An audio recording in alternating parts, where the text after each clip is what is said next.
Our story begins with a seasoned mercenary who introduces himself as Mormont Carl. He steps forward and, in a commanding voice, asks if anyone has any idea where they are. This question hangs in the air, met with puzzled silence, until a man named Lyle decides to speak up. Lyle introduces himself and provides some background information, stating that he ran a woodshop in the Adora region. He looks around at the others and admits that, just like Carl, he has no idea why they have all been brought to this place. The next person to introduce himself is a man named Grit. Grit tells everyone that he works at an antique store in the Halsea region.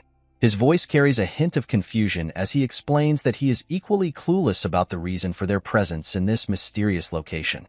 Following Grit, a girl steps forward and introduces herself as Jenna. Jenna explains that she lives in a remote forest, far from any bustling towns or cities. She too expresses her lack of understanding about why they have been gathered here.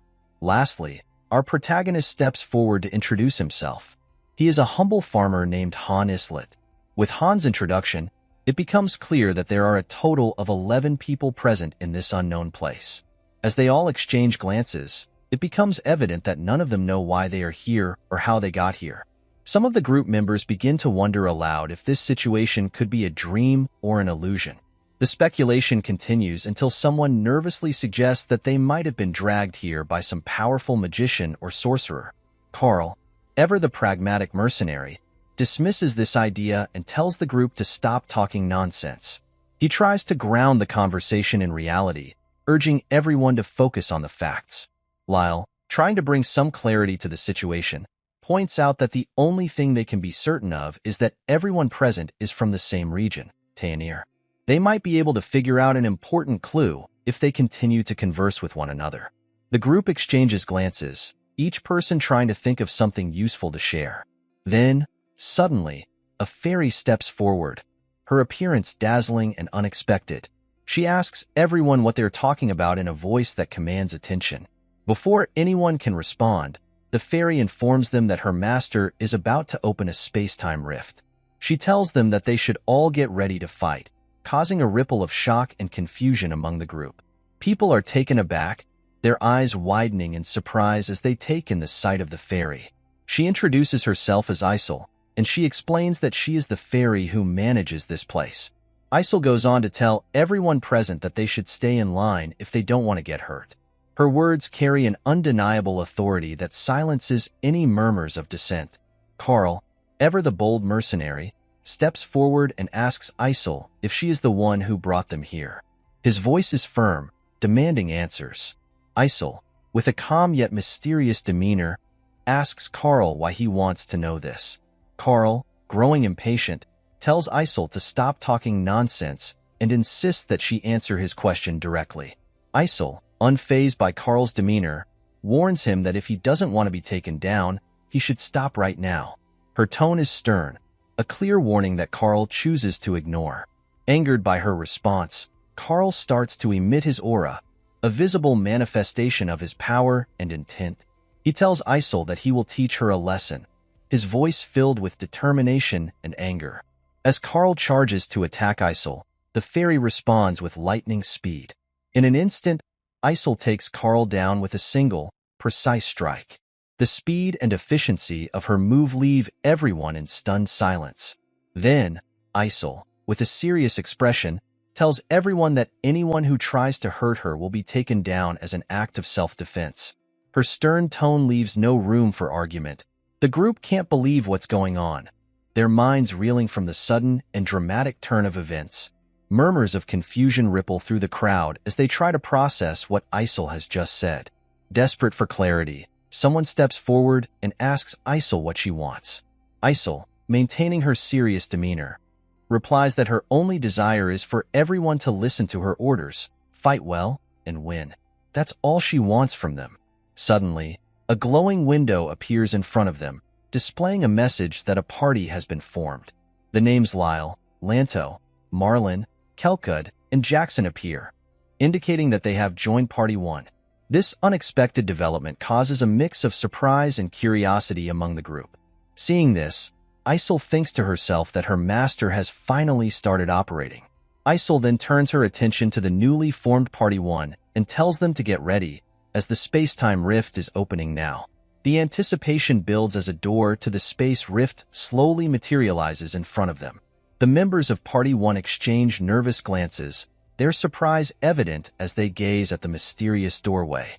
Isol instructs them to enter the door in front of them if they don't want to be taken down, her tone leaving no room for hesitation. At that crucial moment, Han steps forward with a determined look on his face. He addresses Isol directly, stating that he is sure she also wants to climb the tower. His bold statement catches everyone's attention. Han then asks Isol to have her master summon a weapon for them, pointing out that everyone here is a one-star without even a basic weapon. His request is practical and urgent, highlighting the dire need for proper equipment. Hearing this, Jenna's curiosity is piqued. She wonders what Han is talking about. Han tells Isol that they have lost their precious two-star hero and asks if Isol can at least grant this request. He emphasizes the importance of having proper equipment for their survival and effectiveness in battle. Isol pauses, thinking about the situation, and realizes that Han's request is valid. She communicates silently with her master, and shortly after, summons the necessary equipment for the participants. The group watches in amazement, Lyle, curious and somewhat anxious, then asks Han if he knows anything about this place. Han replies that he doesn't know much either because he hasn't been here long. He shares the little information he has gathered, saying the only thing he knows for sure is that they can be taken down if they are too slow. His words carry a sense of urgency and caution.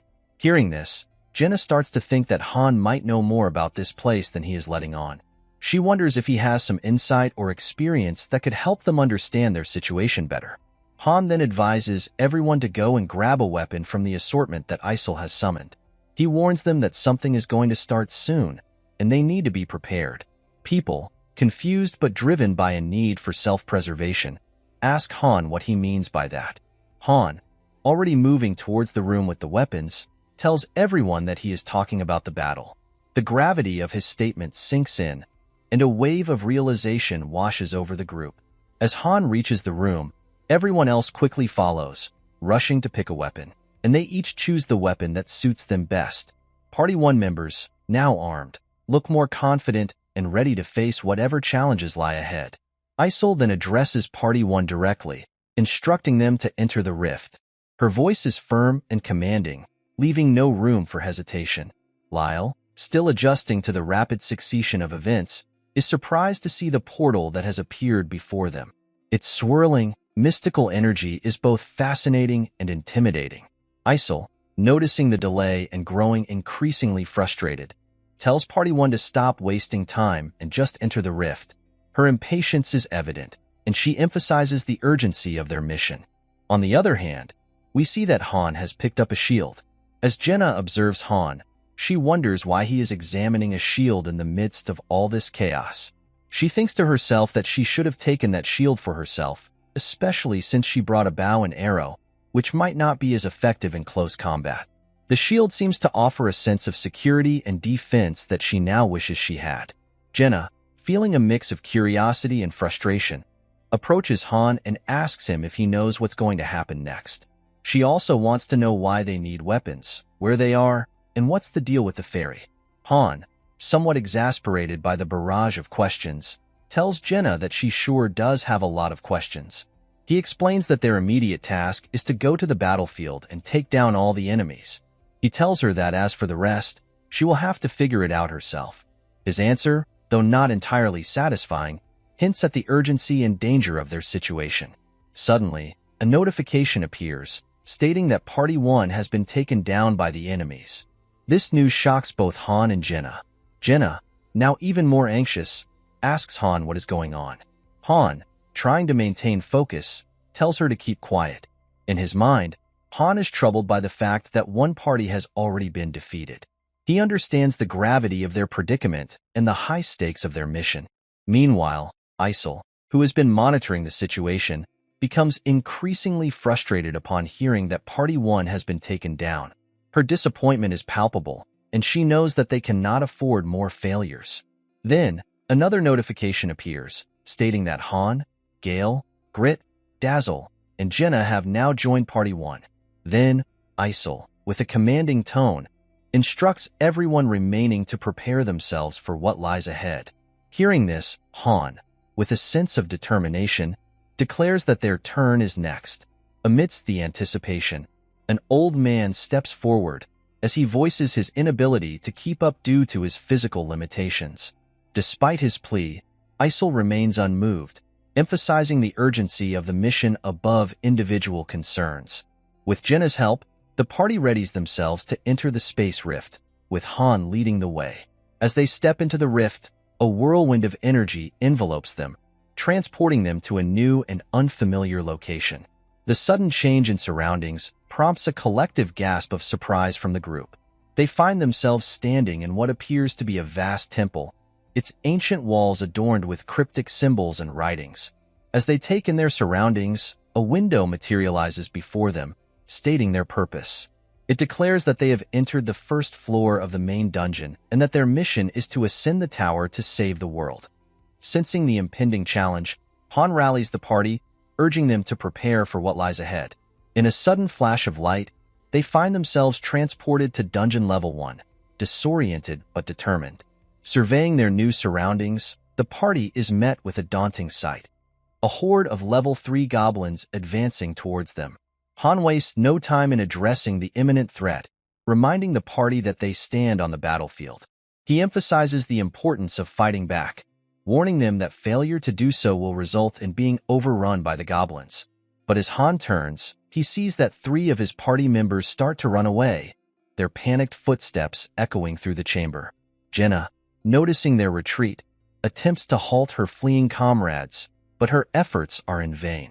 The trio collides with an unseen barrier, their startled expressions mirrored by the realization that escape is impossible. Jenna, her resolve unbroken, turns to Han with a question. Can they leave this place if they defeat all those goblins? With a determined glint in her eye, she prepares to face the advancing horde. Han, recognizing Jenna's determination, inquires about her proficiency with a bow. Jenna, her voice tinged with memories of her upbringing, reveals that her father was a skilled hunter, imparting to her some knowledge of archery. Pleased with her response, Han outlines a battle strategy. He will engage the goblins up close while Jenna provides ranged support from behind. Jenna readily agrees to Han's plan, her trust in their teamwork unwavering. Before they charge into battle, Jenna seeks reassurance about the fate of their other party members. Han, his focus firmly fixed on the impending fight, dismisses her concerns, urging her to concentrate on the present challenge. With a shared nod of understanding, they prepare to face the approaching onslaught. As the goblins surge forward, Han's sword slashes through the air with practiced precision, while Jenna's arrows find their mark with deadly accuracy. Amidst the chaos of battle, Han's thoughts drift to a startling realization. He admits to himself that he has never wielded a sword or a shield before. In a moment of vulnerability, he discloses his true name, Islet, not Han, and his real identity, Seojin. And Han was ended up teleported into the game he was playing. Pick Me Up is a mobile game developed by the renowned game studio Mobius Unit, known for its innovative gameplay and immersive experiences. In this captivating game, players embark on a thrilling journey to raid the formidable 100-level tower, a daunting challenge that requires not only strategic prowess but also careful management of resources and hero development. The core objective of Pick Me Up revolves around supporting heroes by producing essential materials and constructing a formidable base camp. These heroes, with their diverse abilities and strengths, are the key to conquering the tower. However, achieving success in this perilous quest demands more than mere brute force. Players must employ cunning tactics and strategic planning to overcome each level's formidable obstacles. For Han, the protagonist of our story, life was ordinary until just yesterday. However, as he gazes into the screen of his smartphone, a sense of excitement courses through him as he anticipates the imminent opening of the Advent dungeon. Finally, after what seems like an eternity, Pick Me Up unveils a thrilling new event, adding an extra layer of depth and excitement to the gameplay experience. In Pick Me Up, hero ranks vary from humble 1-star adventurers to legendary 7-star champions, each with their unique abilities and attributes. Despite his dedication and countless attempts, Han finds himself plagued by misfortune, unable to summon a hero above 5 stars, despite the thousands of free pulls he has made. However, Han's determination remains unwavering as he sets his sights on obtaining the elusive Book of Fate Reversal, a rare item essential for creating a formidable 7-star hero. Despite the daunting odds, Han sees no reason to shy away from the challenge presented by the event. In Pick Me Up, participation is not merely an option. It is a necessity for those seeking to ascend to greatness. Unlike other games that offer character training, Pick Me Up stands out for its uncompromising adherence to hardcore rules. Here, no amount of care or investment can shield a character from the harsh consequences of defeat. The character couldn't be brought back. Han realizes that regardless of whether the character is 1 star or 6 star, it's all over when the character dies. Scouting out the dungeon using a disposable party is a must. As Han enters the Advent dungeon in the game with his characters, suddenly a warning notification appears, stating that Han's party stats are decreased by 30%. Han is surprised to see this and wonders what his characters are afraid of. However, he brushes it off, thinking that it doesn't matter as he just needs to see the boss patterns. Then, suddenly, Han's team is taken down in an instant. Han is shocked to see that the boss is level 999. He thinks that it's clearly a system error, as his team was taken down without even being able to see the boss patterns, and he couldn't get anything. Amidst the chaos, a chilling moment ensues as the boss, with a sinister smile, looks directly at Han and utters the words, "Found you." Han is frozen in shock, his mind racing with confusion. He wonders if this is simply another one of the boss's patterns. Despite the uncertainty, Han is determined to unravel the mystery that now confronts him. To his surprise, instead of the expected conclusion of the game, a new window suddenly appears, announcing that a new account is being created. And a window appears, stating that Han should choose a name. Then, a list of available names appears. Another window appears, welcoming Han into the game of Pick Me Up. A new window then appears, asking if Han would like to play the tutorial. Upon completion, Han will receive a set reward.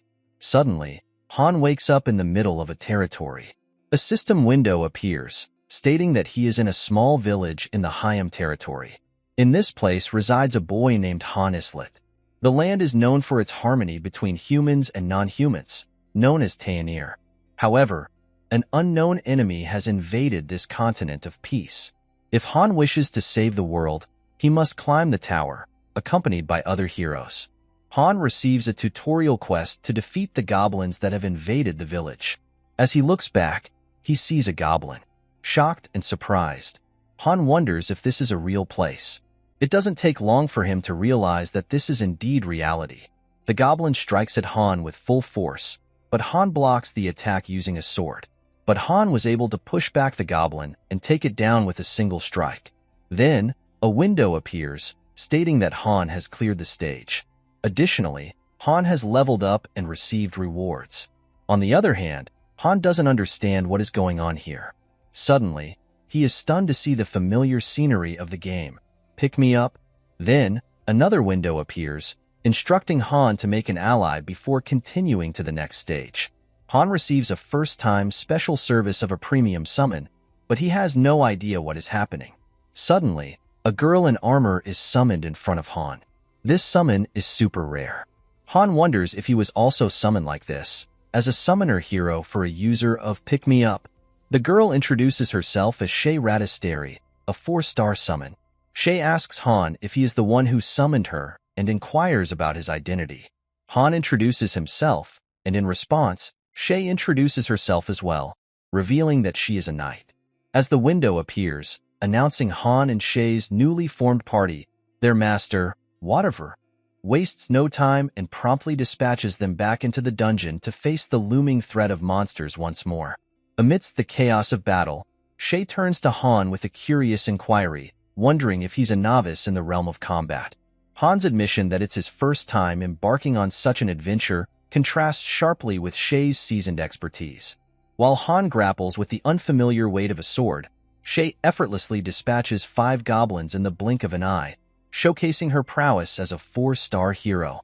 Following their triumphant victory, Han reflects on the significant difference in skill between them, attributed to Shay's higher star rating. Despite this gap, Han harbors no resentment, instead focusing his attention on the challenges that lie ahead. Their journey takes an unexpected turn as they progress to the final stage of the tutorial, to synthesis. Guided by another window prompt, Han touches the Synthesize tab, transporting them to a new location where they encounter Isol. Isol, taken aback by Han's unexpected familiarity with her name, inquires about his knowledge. Han tells Isol that, of course, he knows this because he played Pick Me Up game a lot. Isol looks in her book and realizes that Han doesn't look like in the picture. Han explains to Isol that he is from Earth.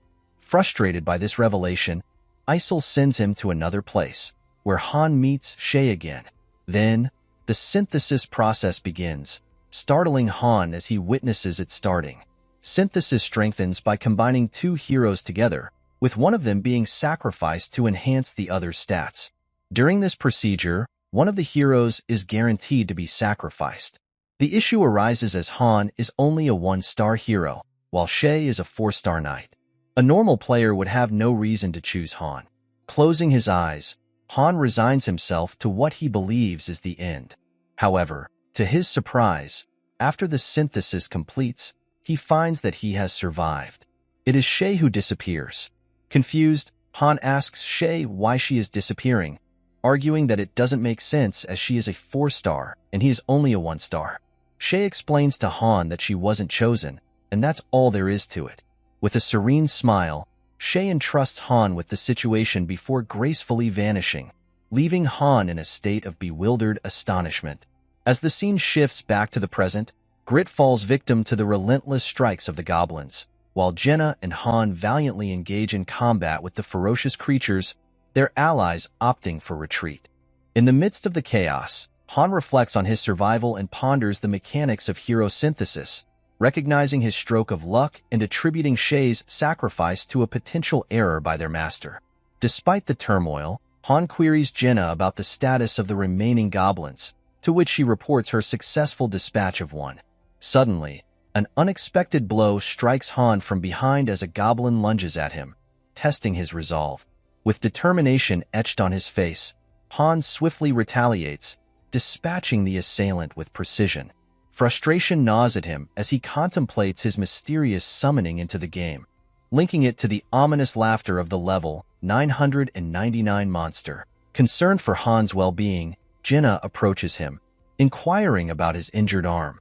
With steadfast assurance, Han reassures her that his injuries will heal upon their return. As the player has minimal control over the game's combat, most battles are automated, driven by the heroes themselves. Despite this, the game boasts an impressive global player base of 100 million users. One reason for its popularity is the player's ability to observe the game world from a godlike perspective. Han gazes thoughtfully at the sky and muses, "Is it fun?" He reminisces about his own enjoyment of the pick-me-up game, crafting items, devising strategies, nurturing heroes, and uncovering hidden elements. Han considers the game's quality, noting his own significant ranking as 5th in the world.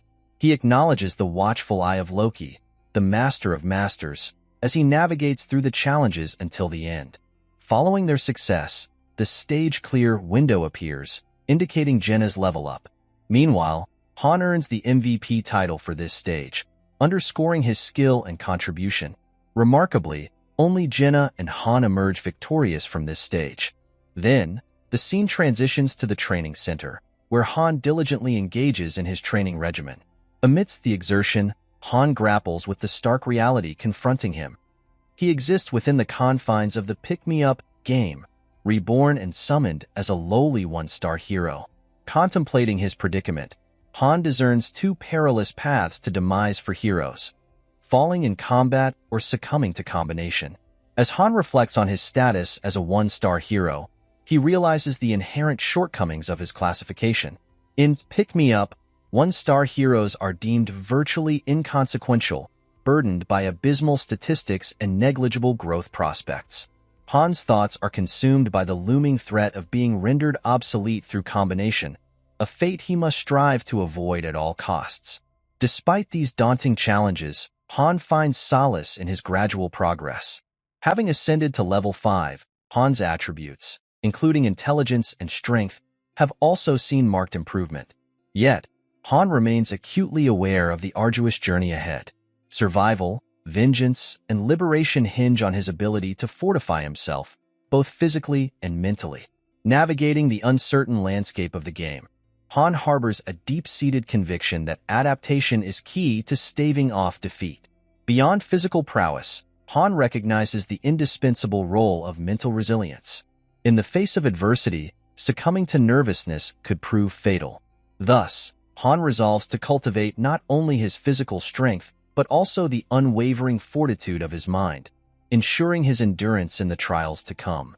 Han reflects on his past, reminiscing about the times when he had to fend for himself during his youth, navigating life's challenges without the safety net of parental guidance or external support. Despite the adversity, Han persisted, relying on his own resilience to weather the storms that came his way. Engrossed in his rigorous training routine, Han remains steadfast in his commitment to honing his skills.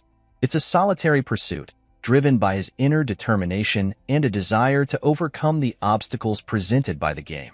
In the midst of his training, Jenna approaches Han, her presence interrupting his focus. Curious about his activities, she questions him about his objectives. Han responds bluntly, informing her that he's training to combat the monsters that threaten their existence within the game.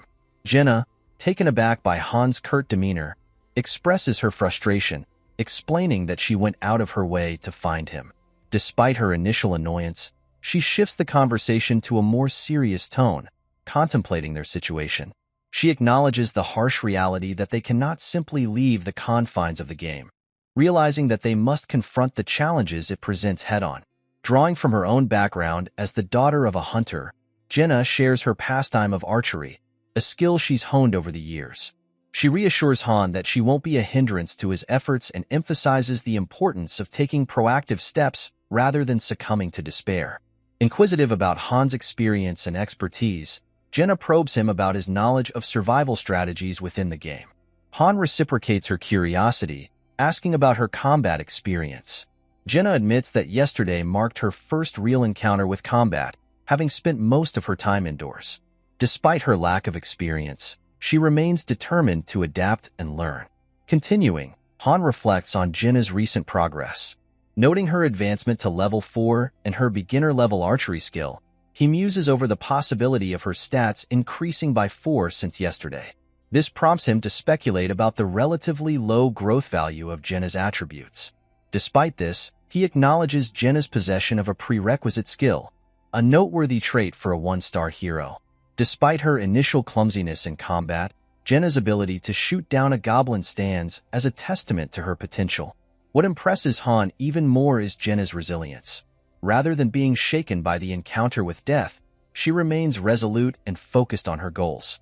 Han can't help but admire Jenna's determination, seeing her as a valuable ally in their shared struggle within the game. Encouraged by Jenna's commitment, Han offers his assistance. Jenna recalls her father's sage advice about the importance of choosing trustworthy companions for survival. With a gesture of agreement, she extends her hand to Han, symbolizing their mutual commitment to support each other through the challenges ahead. A notification promptly appears, indicating the establishment of a friendship bonus between them. Following this exchange, Han decides to summon Isol, despite her apparent frustration with the interruption. He remarks on the speed of her response, considering her purportedly busy schedule. Isol firmly informs Han that regardless of how many times he repeats the question, she won't divulge any information. Instead, she suggests that if Han is truly curious about scaling the tower, he should seek enlightenment within its walls. Han then points out to Isol that he's the sole observer of a status screen hovering above her head. Taken aback, Isol confesses her confusion, admitting she has no clue about what Han is referring to. Undeterred, Han insists that the screen displays 257 in clear view.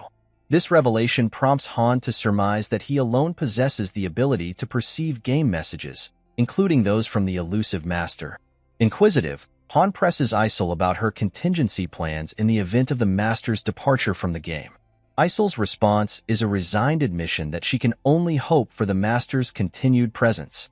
Reflecting on past events, Han recalls the incident involving the attempted combination of himself and Shay by the master, whatever. This wasn't a mere mishap. Rather, it underscored the rarity of a 4-star hero like Shay being merged with a 1-star hero like himself. Han bemoans the missed opportunity, lamenting how their 1 in 100 chance of success was squandered due to a simple input error.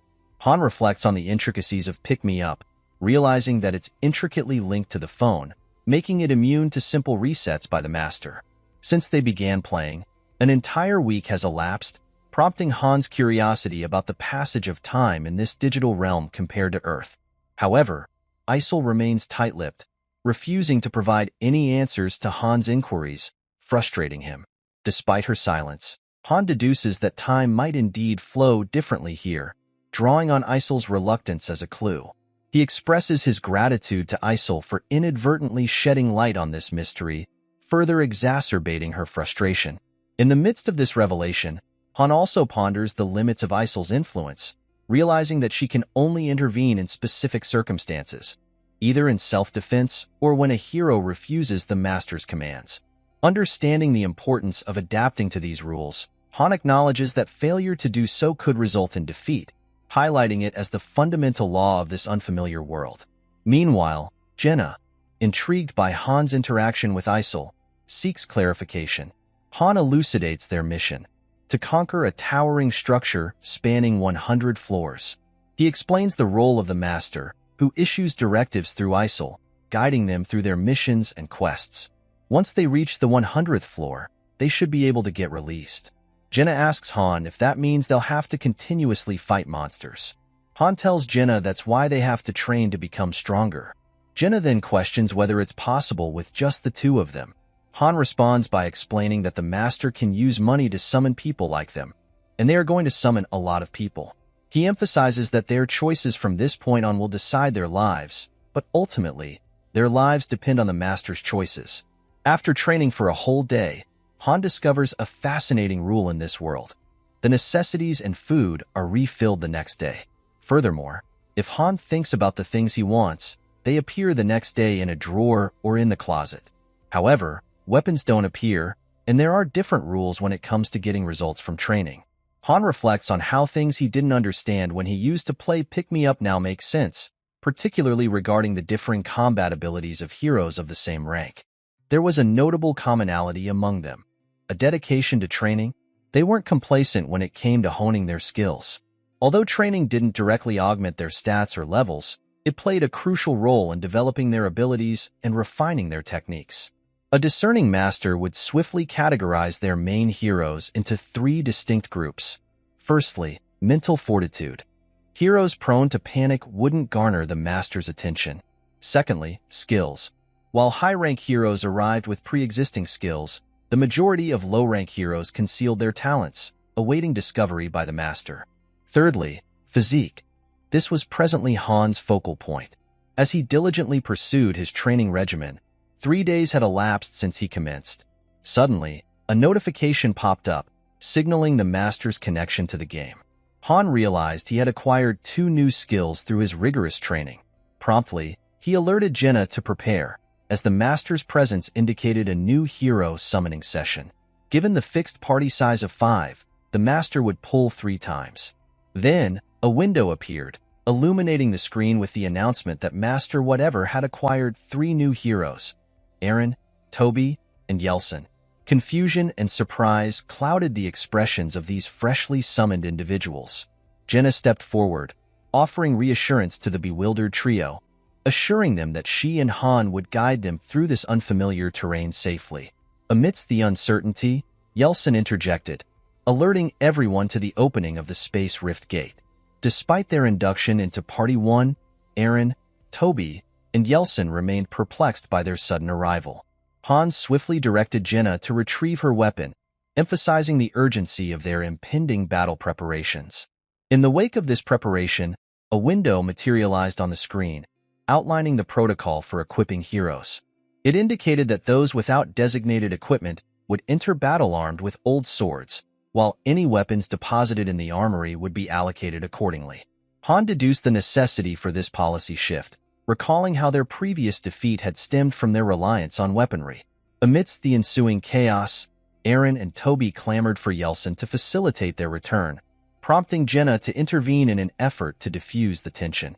Iselson directed his inquiry toward Jenna and Han, questioning their allegiance to the fairy and their potential involvement in the summoning of himself and the others. Jenna explains to Yeltsin that she couldn't have orchestrated their summoning, as she herself was also unexpectedly pulled into this situation.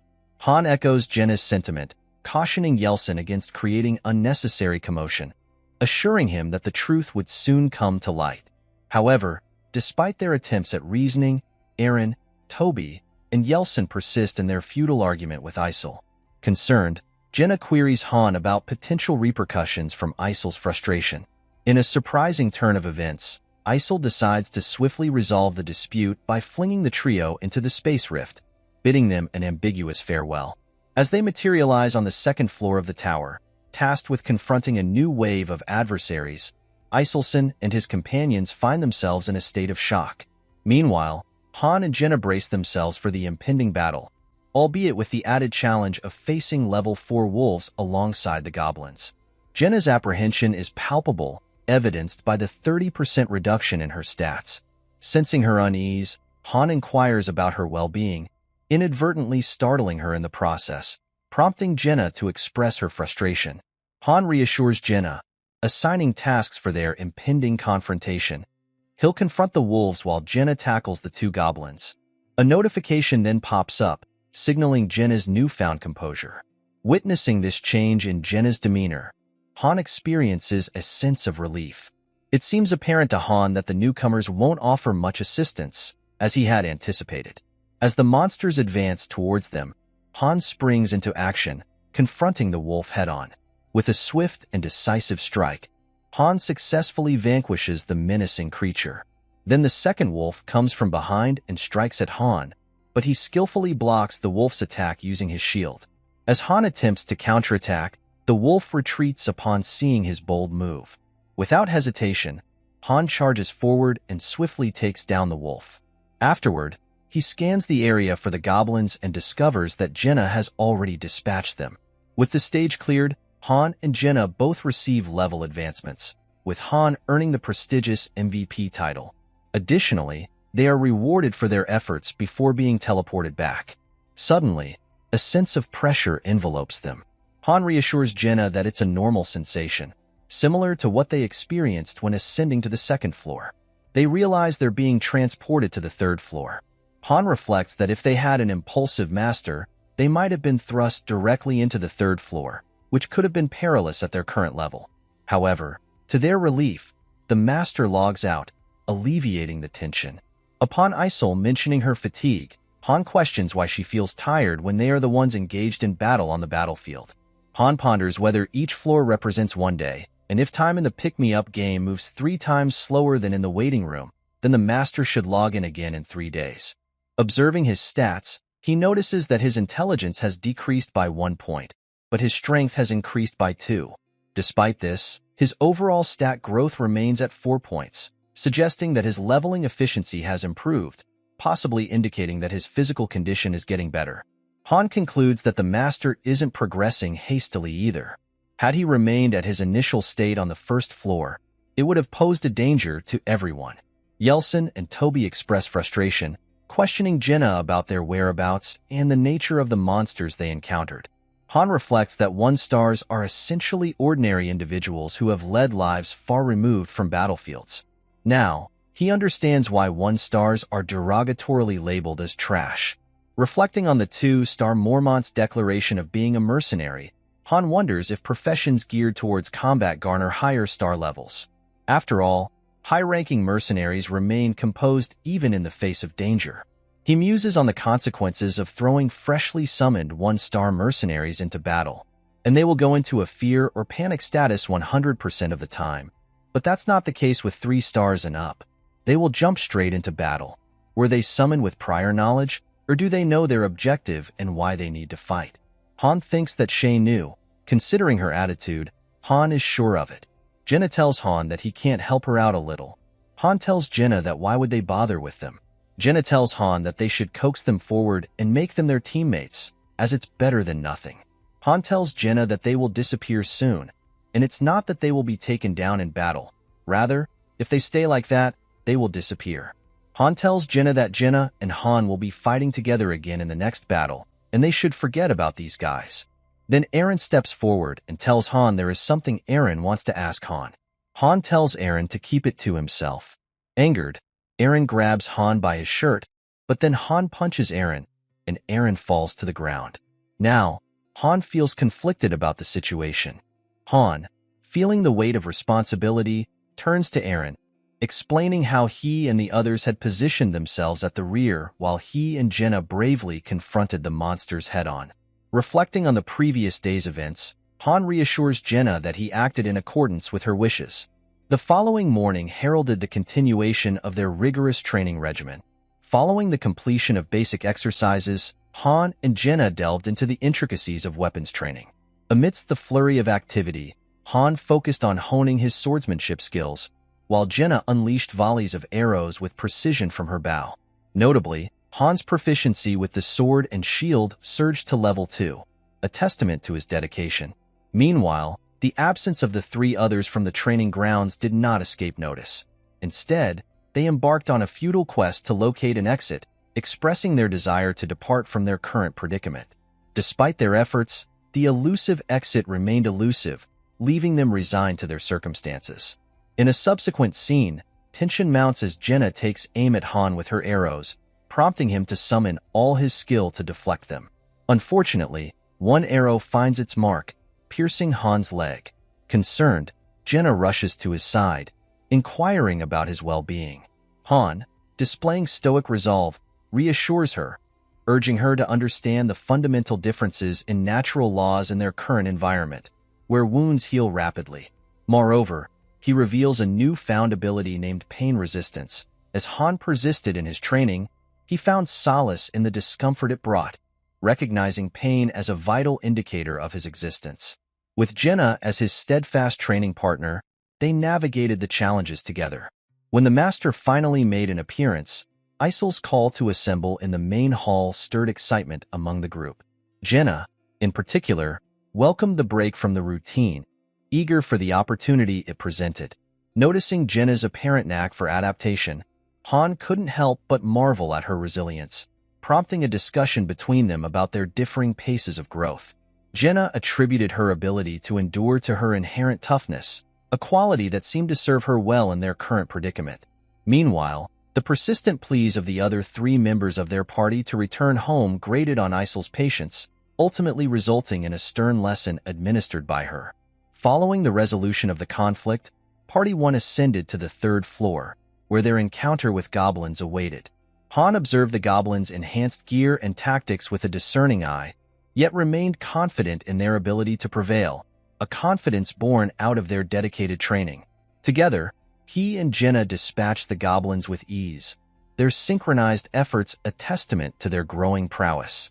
Reflecting on their victory, Jenna remarked on her increasing familiarity with the challenges they faced, prompting Han to ponder whether the current level was a bit easy. Jenna shares with Han her observation that the remaining 3 members still seem reluctant to engage in combat. Han acknowledges this, emphasizing that their reluctance doesn't concern him, as he has no desire to share experience points with those who don't actively contribute to battles. He points out that if they continue to abstain from fighting, they'll miss out on valuable experience points altogether. In a sudden turn of events, a window pops up, suggesting a strategy for dealing with disobedient heroes. The master should try spinning the wheel of fortune to encourage better behavior.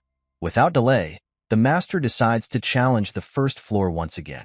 Noticing the window, Han informs Jenna of the master's intention to spin the wheel of fortune. Moments later, the party finds themselves teleported back to the 1st floor. Reflecting on the situation, Han speculates that the master's decision to revisit the 1st floor indicates a preference for its relative safety. Upon encountering familiar goblins, Han remarks on their unchanged appearance from their previous encounter on the same floor. Jenna skillfully dispatches the goblins, earning recognition as the MVP for this round. However, the master's decision to challenge the 1st floor once more catches their attention. Han interprets this as a sign that the master won't allow them to rest so easily if they continue to clear the floor with such apparent ease.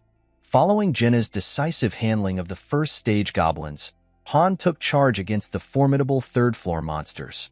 Their relentless battles left both Jenna and Han drained and fatigued. Sensing Jenna's uncertainty about the Master's future actions, Han could only respond with a shrug, unsure of what to expect. Concerned about the ongoing burden of accommodating the three reluctant members, Jenna voiced her frustration to Han. Despite his attempts to reassure her, Jenna remained skeptical, questioning the likelihood of the trio changing their ways. Han speculated aloud about the Master's financial situation, suggesting that they might not be as financially secure as assumed if they could afford to retain unproductive players. As the synthesis stage approached, the gate opened, presenting a perplexed Eren and his companions with a new opportunity. Han silently criticized their inability to recognize and capitalize on such chances when presented. The scene transitioned to reveal the complex layout of the facility, encompassing various essential areas. These included the training ground, dormitory, battle facility housing the armory, the synthesis chamber, plaza hosting the space rift gates, and the alchemy facility, which doubled as the summoning room. Han reflects on the numerous opportunities that have been presented, recognizing that despite the absence of minor details on screen, the Master should possess a comprehensive understanding of the situation. They ought to discern who actively engages in combat on the front lines and who shirks their responsibilities. Notably, Han and Jenna find themselves added to the Master's list of favorites. Isol instructs Yeltsin and Jenna to proceed to the synthesizing room. Confused, Jenna turns to Han for clarification. Han reassures her, urging her not to worry as nothing untoward will befall her. Yeltsin queries Han about the consequences of entering the chamber for Isol. Han responds, suggesting that Yeltsin will likely be judged based on their actions. Frustrated, Yeltsin insists they've done nothing wrong, having been involuntarily brought to this place.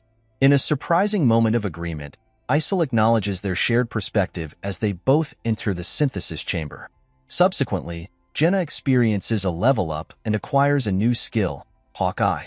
Bewildered by Yeltsin's sudden disappearance, Jenna seeks clarification on the events that transpired. Han explains to Jenna that in this place, those who are deemed useless will be removed. Now, it's Han's turn to enter the synthesis chamber, and he wonders who will accompany him. Subsequently, we see Han paired with Toby. As Han progresses, he levels up and acquires a new skill, Composure. Passing by Eren, Han casually remarks that Eren's success was merely luck. Jenna mentions that those deemed useless by the Master tend to vanish in the synthesis chamber. Han inquires why Jenna appears saddened by this, considering she was the one who didn't want to be left behind. Jenna expresses concern that she too might face a similar fate if she ever becomes useless. Han reassures Jenna, explaining that as they ascend, they'll encounter increasingly formidable opponents, either succumbing to them or facing elimination in the synthesis chamber. Observing Han's seemingly extensive knowledge, Jenna remarks on his awareness of various aspects. Han advises Jenna to heed her father's advice, to align herself with those who possess strength if she wishes to survive. The scene transitions to the second day at the training center, where Jenna earnestly implores Han to take good care of her. Sensing her seriousness, Han queries if something has occurred to prompt her request. Jenna elaborates, recalling Han's earlier advice to align herself with the strong, hence her desire to seek his protection. She emphasizes her plea for Han to watch over her closely. In response, Han reassures Jenna, affirming that her diligence will safeguard her from being taken down. He encourages her not to dwell excessively on worry. Adding to the sentiment, Eren steps forward, echoing Jenna's request for Han's care and guidance. Expressing remorse for his prior lack of involvement in battles, Eren vows to amend his ways. Han, understandably skeptical, questions how he can trust Eren's newfound commitment. Eren earnestly pledges to do whatever it takes to earn Han's trust. Observing Eren's determination, Jenna remarks on his apparent newfound resolve. Han, inquisitive as ever, probes Eren's past experience with monster battles, to which Eren admits none.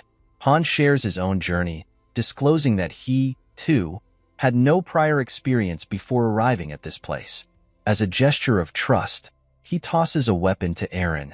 Eren admires Han's skill in combating monsters, prompting Han to attribute his success to a difference in determination. the resolve to win and survive. Observing the spear in Aaron's possession, he notes its simplicity for beginners. Encouraged, Han suggests Aaron try using it, querying his knowledge of close, mid, and spear-ranged combat basics. He emphasizes the importance of efficiency, particularly with their small party size, and urges Aaron to ready himself for the impending fight. In response to Aaron's surprise at the lack of formal instruction, Han wastes no time in demonstrating, charging at Aaron with full force. Despite initial astonishment, Aaron manages to block Han's strike. Attempting a counterattack, Aaron's inexperience is evident as he closes his eyes. Han seizes the opportunity, swiftly delivering a kick to Aaron's stomach, illustrating the potential consequences of such a mistake if facing a real monster.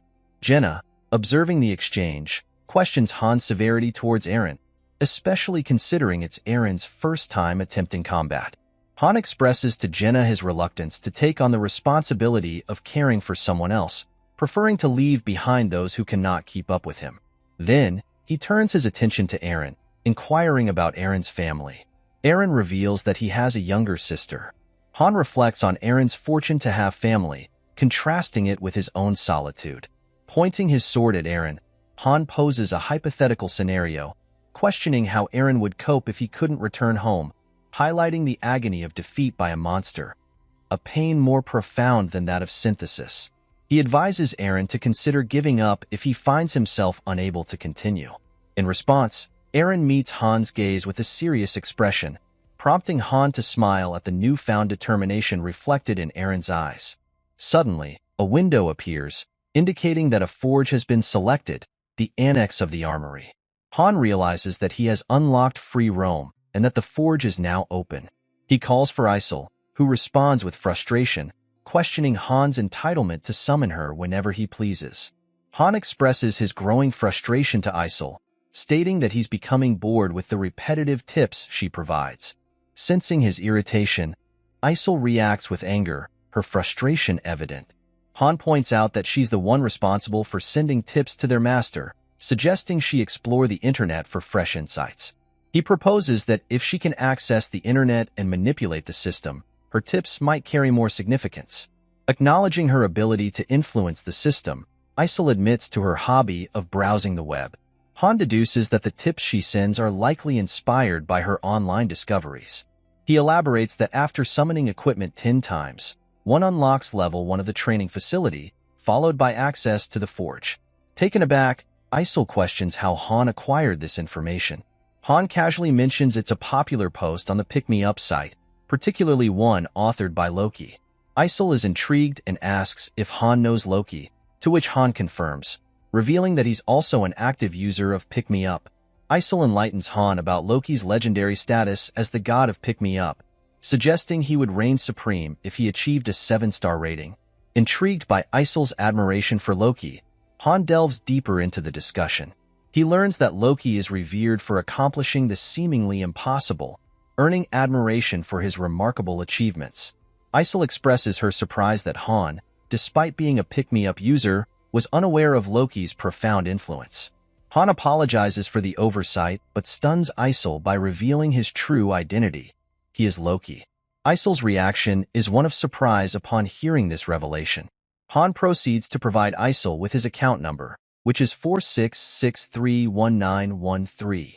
He elaborates that due to the risk of hackers, the Pick Me Up account number is kept confidential, known only to the master himself and the server officials. Encouraging Isol to verify this information, Han suggests she check it out for herself. Isol follows Han's advice and conducts a search online. Upon confirming that Han is indeed Loki, she excitedly requests his autograph. She explains that with his signature, she can become a VIP member of Ragna Loki. Curious, Han inquires about Ragna Loki as he signs the autograph for her. Isol explains that it's a fan cafe dedicated to the Master of Masters, Loki, and a signature from him is a prerequisite for VIP membership. She expresses her astonishment at realizing she had been conversing with Loki all along. Han reassures Isol, downplaying his current 1-star status, suggesting it's of little consequence. However, Isol raises an intriguing question about Niflheim, the name of the waiting room in Han's account. She elaborates on its extensive layout, mentioning the 13 floors solely dedicated to waiting rooms, accommodating up to 20,000 people. Despite this, she notes that the facilities boast top-notch infrastructure, providing comfort and convenience to the occupants. Even with all that, Han ponders the futility of it all, considering himself the true master of the situation. Shocked, Isol questions Han about the fate of the 20,000 troops. Han responds by suggesting that if she's concerned, she should send him back. Isol admits she can't do that. Han acknowledges this, recognizing Isol as an intermediary manager. Curious, Han inquires about the owner of the waiting room, named Whatever, wondering if they're a human from Earth and if the summoned heroes are also human. Isol confirms this, explaining that while the affiliated world is slightly different, its inhabitants are indeed people. Han deduces that the master of the room, Whatever, likely doesn't realize the characters are human and simply enjoys playing pick-me-up. Han then asks Isol if he can return to Earth by climbing the tower to the 100th floor. Isol admits she doesn't know. Moving on, Han queries if Isol knows who brought him here. Isol declines to answer. Han accepts this, noting that Isol previously mentioned he would find out as he climbed the tower. Then Han poses the next question to Isol, inquiring about the extent of the Master's authority she can access. Isol responds, stating that currently she can give advice, manage facility operations, and assist with various activities. Curious, Han asks if the waiting rooms for other masters are similar to theirs. Isol explains that while each one may have slight differences, they are fundamentally the same. Reflecting on this information, Han wonders if there are 100 million of these worlds in existence. He recalls Mobius Summon, the system supposedly capable of creating limitless heroes through the combination of thousands of patterns, and realizes it was a fabrication. He contemplates quantum AI, recognizing the heroes he once thought were artificial intelligence as real individuals. Additionally, he considers roguelike, realizing that the system generating limitless content likely also encompasses 100 million unique worlds. Han contemplates the significance of this revelation, realizing that each of the diverse worlds within the game exists as a reality in another dimension. He acknowledges that his careless decisions could potentially lead to a hero's demise. Addressing Isol, he emphasizes the importance of listening attentively if she wishes to ascend the tower alongside him. Since Han will allow Isol to climb the tower, Isol becomes excited upon hearing this news. The scene then shifts to the training center, where Han reflects on Jenna's remarkable progress. He considers her a genius, noting that her growth speed surpasses that of a one-star player. Despite never having handled daggers before, Jenna quickly grasps their usage.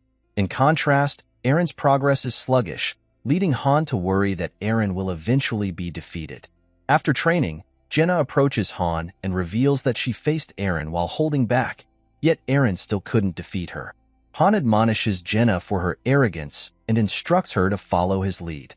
Jenna then asks Han if he will teach his number 1 subordinate today. Before Han can respond, Isol interjects, proclaiming herself as Han's number 1 subordinate. This sparks an argument between Isol and Jenna. Han attempts to intervene, reminding Isol of her responsibilities, but she disregards his words and continues arguing with Jenna. Observing the conflict, Han wonders if he should have refrained from revealing his identity as Loki to Isol. Despite this, he instructs Isol to open the warehouse. As they enter the warehouse, the scene transitions. Han retrieved iron, or leather, and wooden planks from the warehouse. He then informs Isol that this time she will be tasked with opening the forge. Jenna queries Han about his plans, to which he explains that she can't rely on her current iron weapon indefinitely, so he intends to craft a new one. Reflecting on his conversation with Isol, Han realizes that he embodies a unique existence, being part master and part hero. He concludes that this duality allows him to undertake processes like territorial invasion, typically reserved for masters. Isol inquires about Han's choice between Levitine and Bryanak.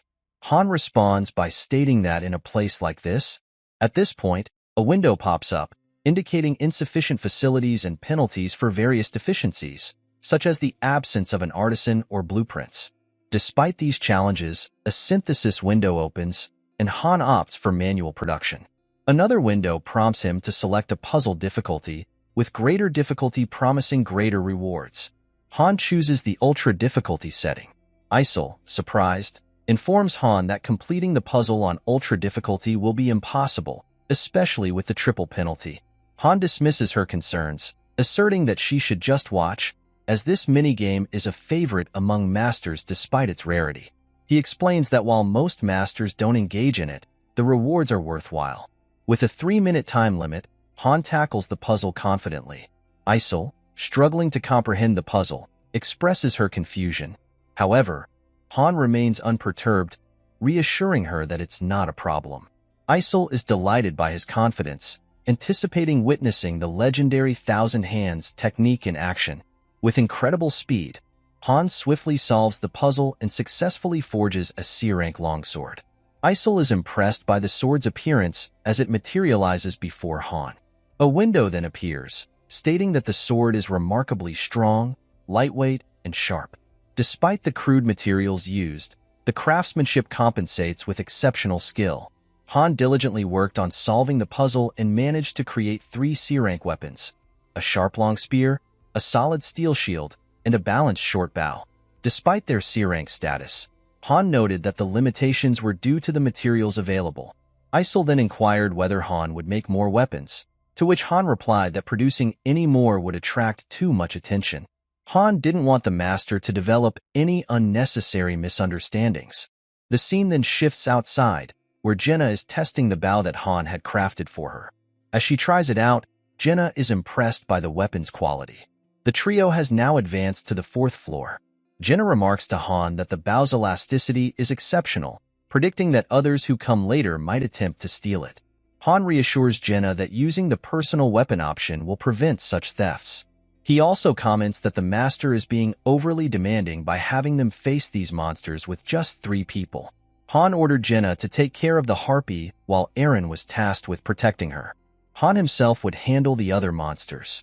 As the monsters charged at the trio, Eren began swinging his swords wildly in fear. Suddenly, a window popped up, indicating that Eren was frightened and that all his stats had decreased by 30%. Han thought Eren needed to calm down. At that moment, Jenna stepped forward and slapped Eren, telling him to get his act together. She warned that if he failed again, he would be taken down and asked if he was fine with that. As Han charged forward at the monsters, he told Eren to stop freaking out. Eren responded that he would try his best. The trio faced the monsters together and successfully cleared the 4th level. Han became the MVP, and they received their rewards. Later, an exhausted Eren asked Han what would happen to him since he hadn't performed well. A window then appeared, indicating that Eren had been registered under favorites. Han informed Eren that, as a favorite of the master, it looked like he would be fine. Eren was excited and happy to hear this. Jenna then told Han that subordinate number 1 was a success, and now it was time for subordinate number 2. Hearing this, Han didn't say anything and went to the weapons room. He thought to himself that technically, his number 1 subordinate would be Niflheimer's series. In Pick Me Up, there are 5 members per party, 6 stars, and level 99 characters who have personally created 5 divine skills and other ultimate abilities. Han realized he might run into them somewhere in the tower. He thought about how it's an AFK game, so the Vice Master series would take care of Niflheimer, and there was Yurnith too. Both Ceres and Yurnith are wise and smart, which made Han wonder if they were really AI. The scene then shifts outside, where Yurnith asked Ceres if she was really going to go. Ceres replied that Yurnith should know that every minute counts. Yurnith told Ceres that she wouldn't be seeing her off and would leave the investigation to Ceres. Ceres informed Yurnith that she would leave the rest to her, including the master's whereabouts, and then left. The scene shifts back to Han, where a window appeared stating that the lodging had leveled up to level 2 and the limits on heroes had increased. Another window appeared, stating that the restaurant in the lodging had finished construction and would provide good quality food for the heroes. Additionally, the training center had leveled up to level 2, increasing the heroes' training efficiency. The weapon storage's 3-piece accessory buildings, the smithy, woodworking shop, and metal processing shop, would be combined into an equipment workshop. The square had also evolved to level 2. Jenna was surprised to see all these changes and didn't understand what had happened. Eren wondered aloud if their master was a great mage, given how extraordinary the developments were. Han explained that the master had invested money into their facilities, which made sense considering how entertaining things were becoming. The various reactions of the heroes and the lively battles likely made it feel to the master like playing with real people instead of just a bunch of zeros and ones. Han reminded them that the waiting rooms improved as they progressed higher in the tower and speculated that the master was probably an office worker, given the set online times. He also noted that it seemed the master was doing research and could afford to spend money on the game. Isol was really excited and told Han that this was much better than having a broke student as a master. As the master is rich enough to buy a new package for 65,000 won, Han thought to himself that Pick Me Up isn't a game that gives users gems for completing missions like other games. There are barely any events that reward players with a bunch of gems either. Han informed Isol that there are only a few ways to get gems for free, so having a user who spends money is advantageous. A notification then appeared, stating that the master was beginning 10 summonings. The master was excited to see what heroes would appear. Jenna and Aaron were surprised to see that there were more summons. Han told Aaron that now that they were finished decorating the house, it was time to invite guests for a housewarming. He explained that there are two ways to summon: regular summoning, which uses gold, and advanced summoning, which uses gems. The latter is, of course, better, tempting users to spend money. 10 people were summoned, and they appeared confused, not understanding where they were. Han pointed his sword toward one of the summons to quiet them down, indicating that he wasn't going to explain things to everyone right now. Survive on their own, and Han will explain everything to those who make it through. At that moment, Isol asked if anyone among them was a carpenter, instructing those who were to go to the other side. Next, she called for blacksmiths and cooks. The summoned people, confused and seeking explanations, tried to ask Isol what was happening. However, she firmly told everyone to stop talking and listen to her. Surprised, Jenna asked Han what Isol was doing. Han explained that Isol was assigning roles since there were new facilities and that the lounge system would now change. A window then appeared, indicating the formation of a party of heroes. 2 parties were named: Jid, Hansa, John, and Teddy. Han thought to himself that if the summons didn't have any stars, they would have to work or train. Useless individuals would be a waste to keep, so the master would start separating the useful ones and thinning out the fresh 1-stars by sending them into the dungeon. The scene shifted as a portal opened, and Isol instructed the members of Party 2 to enter the space rift. Han reflected that if the summons couldn't adapt to the situation, they would die from natural selection, which was probably just stage 1. Then Han saw a window stating that John had died. Jenna asked Han if they should have explained things better. Han replied that there was no need to explain to people who couldn't survive the lowest stage. 2 people had been taken down, but 2 had survived. Another party was then formed, consisting of Daika, Descartes, Sigler, and Chloe. All 4 were shocked to see that they were given swords and had to fight monsters. Aaron stepped forward, offering to fight with them, but Isol informed him that this wasn't his fight and he should step back. Jenna asked Han if Aaron had always been like this. Han then told Isol to let Aaron join the party, explaining that Aaron also lacked real combat skills, so it wasn't a bad idea. A window appeared, stating that Aaron would join the party. As Aaron was leaving, Han told him that it was good he was helping the summons, but advised him not to set a precedent like Han. Aaron replied that he understood. Jenna then started to yawn, stating that she wanted to go back and eat, as the master had only given her potatoes so far. Seeing Jenna like this, Han thought to himself that he wasn't sure if Jenna had any tact. Jenna then told Han that the sky was bright and seemed to be looking at them, like how a god looks down upon the world. Han reassured her, saying that gods aren't free enough to listen to every single person's voice as their voices are heard only through a filter. The second party successfully completed the stage without any casualties. Han told them to head back, and Jenna excitedly stated that they were finally escaping the monotonous diet of potatoes. They entered the lodge and were thrilled to see that the building had significantly improved, now featuring a dining room. They wondered if they could now enjoy expensive food, as long as the master didn't consider them useless. Jenna became excited at the thought of having the highest grade of lamb steaks, while Aaron mentioned he would be fine with turkey. Han asked them if they remembered what he had just said, but Jenna grew frustrated upon seeing potatoes again. An old man informed them that while there were condiments available, these were the only ingredients. Han thought to himself that this man claimed to be a cook. Then a window appeared, stating, "Old man Dolph does not possess any skills." Seeing this, Han thought to himself that Dolph didn't even have cooking skills and wondered if anyone else did. Han then told Chloe that she would be responsible for cooking from now on. Dolph protested, saying he would make something better next time.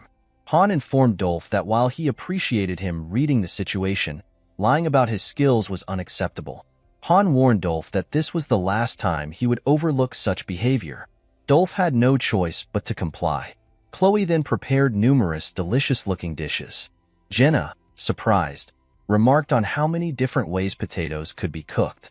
Chloe explained that the variety was due to the many condiments available.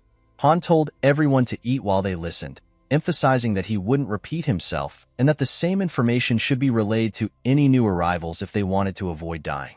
Jenna explained this to everyone, who were all surprised to hear it. Han then informed Anak that he was a carpenter and reiterated that Chloe was the cook. Han informed everyone that both Anak and Chloe could help in other ways as well. Then Dolph claimed to be a carpenter too. Han replied sternly that if Dolph lied again, he might recommend him for the first synthesis, which he thought would be great. Han further explained to everyone that non-combat jobs had higher chances of survival, but they shouldn't become complacent.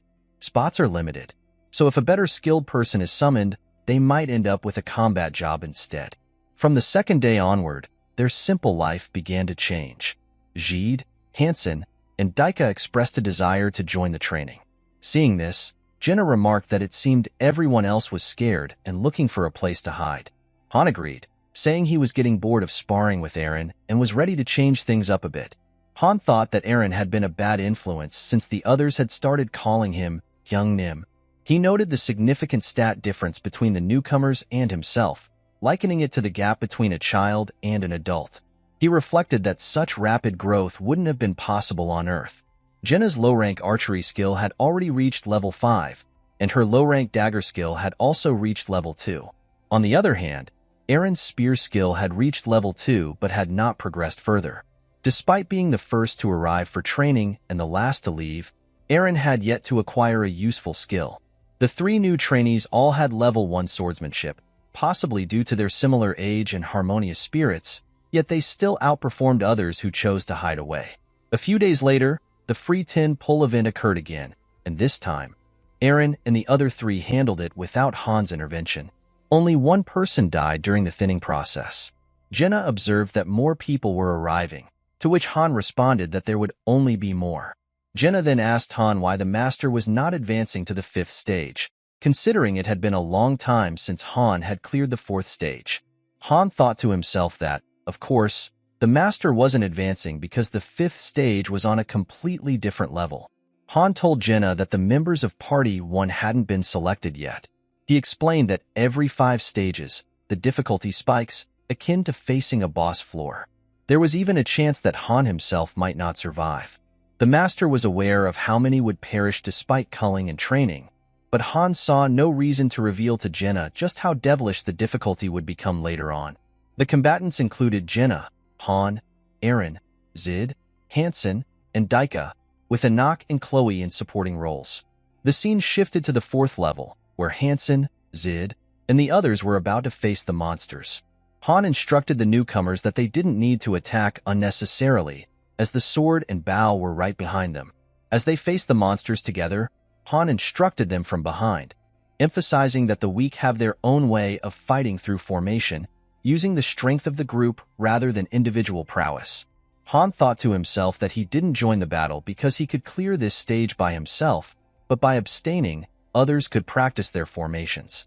They successfully cleared the stage and received their rewards, with Jenna earning the MVP title. Hansen and Zid celebrated their first victory together. Han reflected that they didn't yet know what quests awaited on Floor 5, some of which he might not handle alone. As they returned home, Daika asked Hansen and Zid how it was. Zid replied that it was easy. Seeing this, Jenna remarked that it didn't look bad at all, a sentiment with which Han agreed. The master had noticeably been logging in more frequently. During the second 10 pull, the master obtained a blacksmith and a tanner, activating the equipment workshop. The blacksmith, tanner, and carpenter collaborated to create equipment, primarily producing earrank swords and shields. These were distributed to the newly summoned heroes, significantly enhancing their survivability. The main party received relatively higher-ranked equipment. Those who didn't perform well were dealt with through synthesis, including 3 who never appeared on the training grounds and spent their days trying to find an exit. Among them was Dolph, who had lied about his class. The scene shifted to a few days later, where Zid asked if they were going to the 4th floor as well, expressing eagerness to move to the next floor. Han asked Isel if they would proceed to the 5th floor. Isel replied that they probably would. Han informed everyone that things would be a little different this time. He cautioned them to stay alert, as being too relaxed could lead to their downfall against the monsters. Everyone assured him that they would keep that in mind. As they entered the 5th level, they encountered abandoned buildings all around them. Hansen asked Han why there were no monsters present. Han replied that they would first reach the center of the city to assess the situation and instructed everyone to get into formation. As they prepared, Han thought to himself that not only were there no monsters to be seen, but there were also no civilians, indicating that this wasn't a typical subjugation scenario.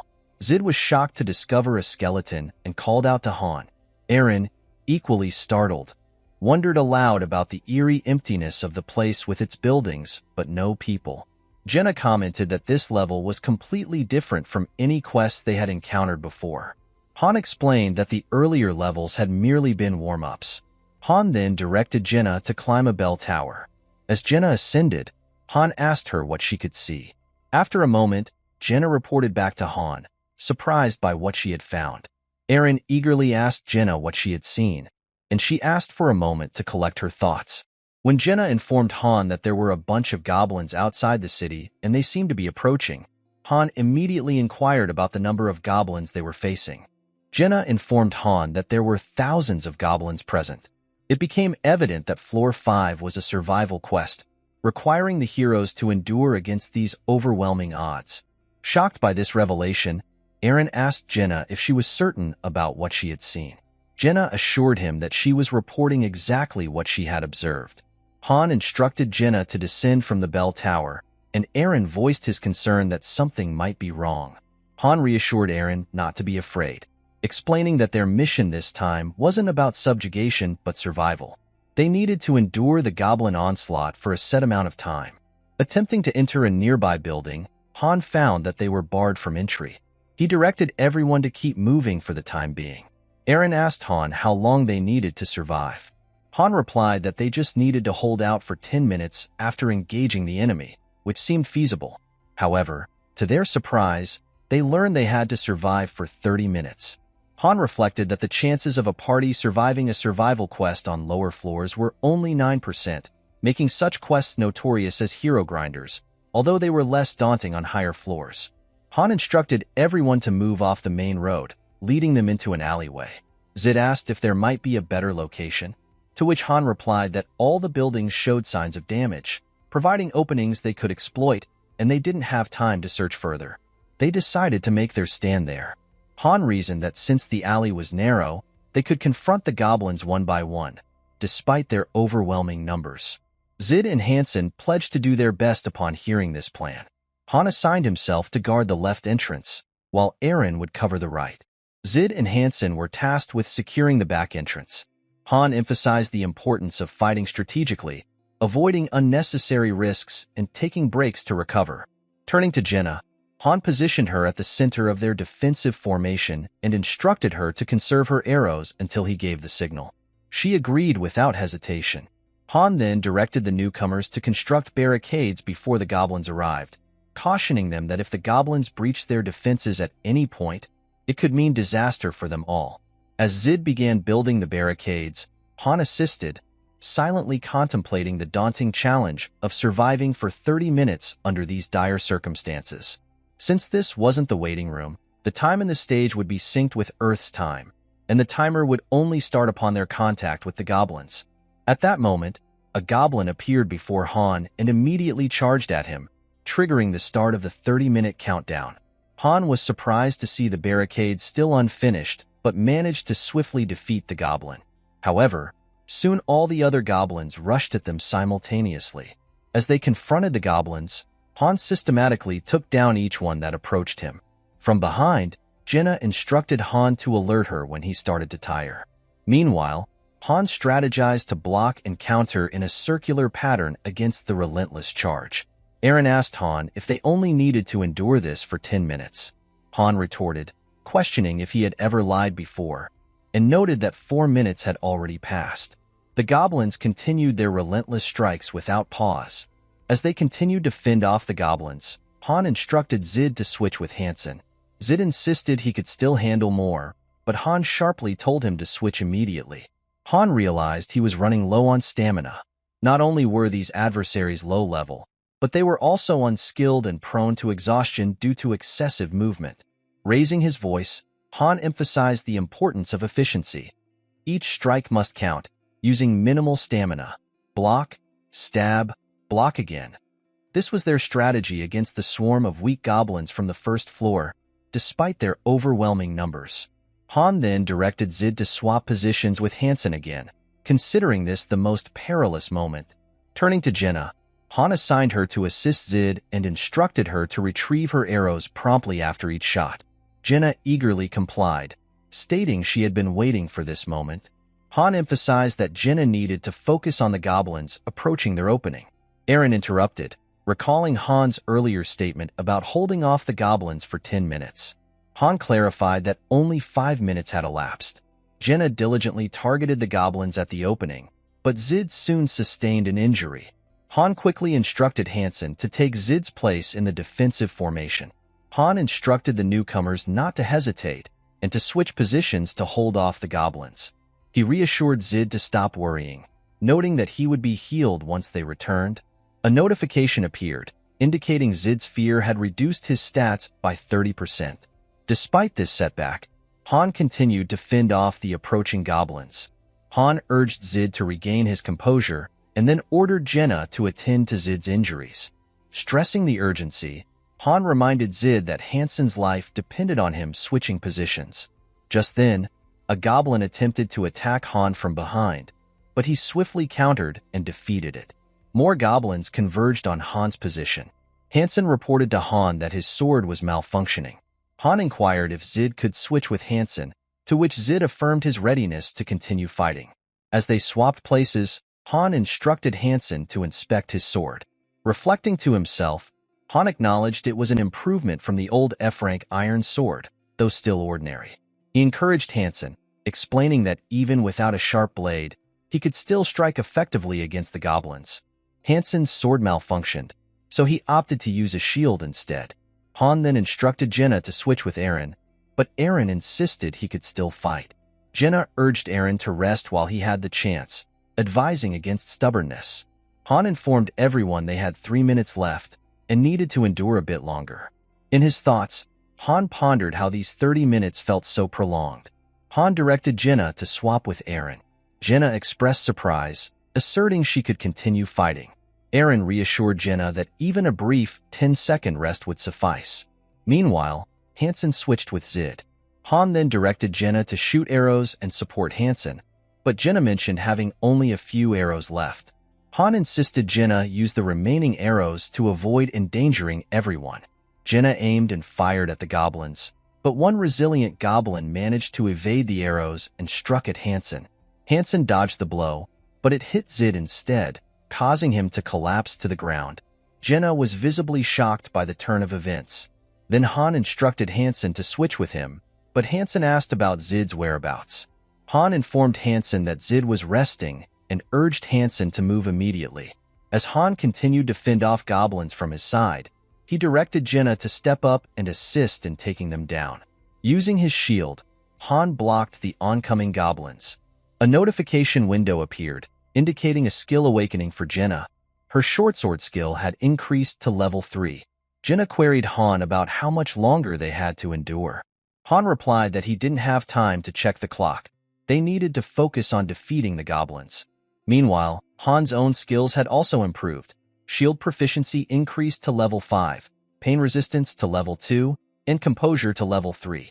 Despite these advancements, Han emphasized that their skill upgrades would be meaningless if they didn't survive this ordeal. Suddenly, Han sustained an injury.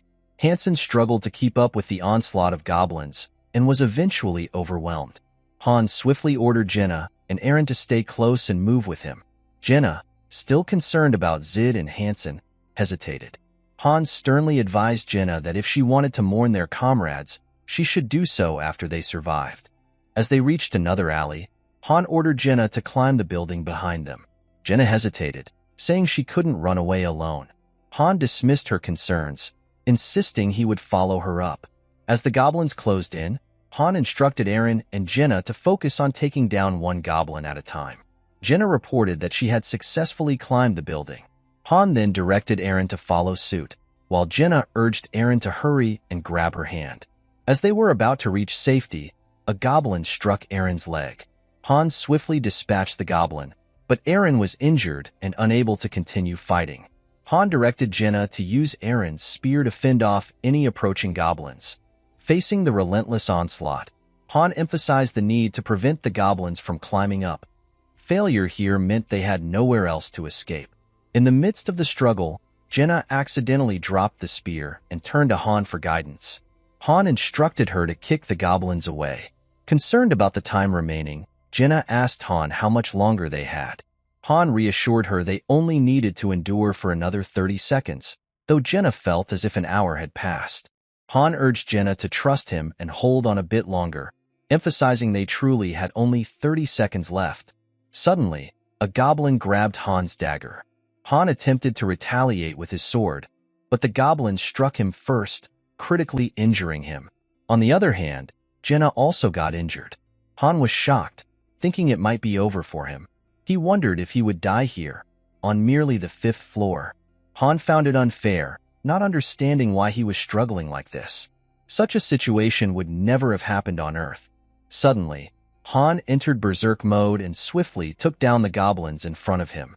He declared that it wasn't over, as they were only on the 5th floor, and there was no way he would be defeated here. Han single-handedly dealt with the goblins in front of him, his face serious and surrounded by an intense aura. He challenged the goblins to keep coming. A window appeared, stating that Han had awakened berserk skill. In this berserk state, breathing was difficult, and his whole body was in pain.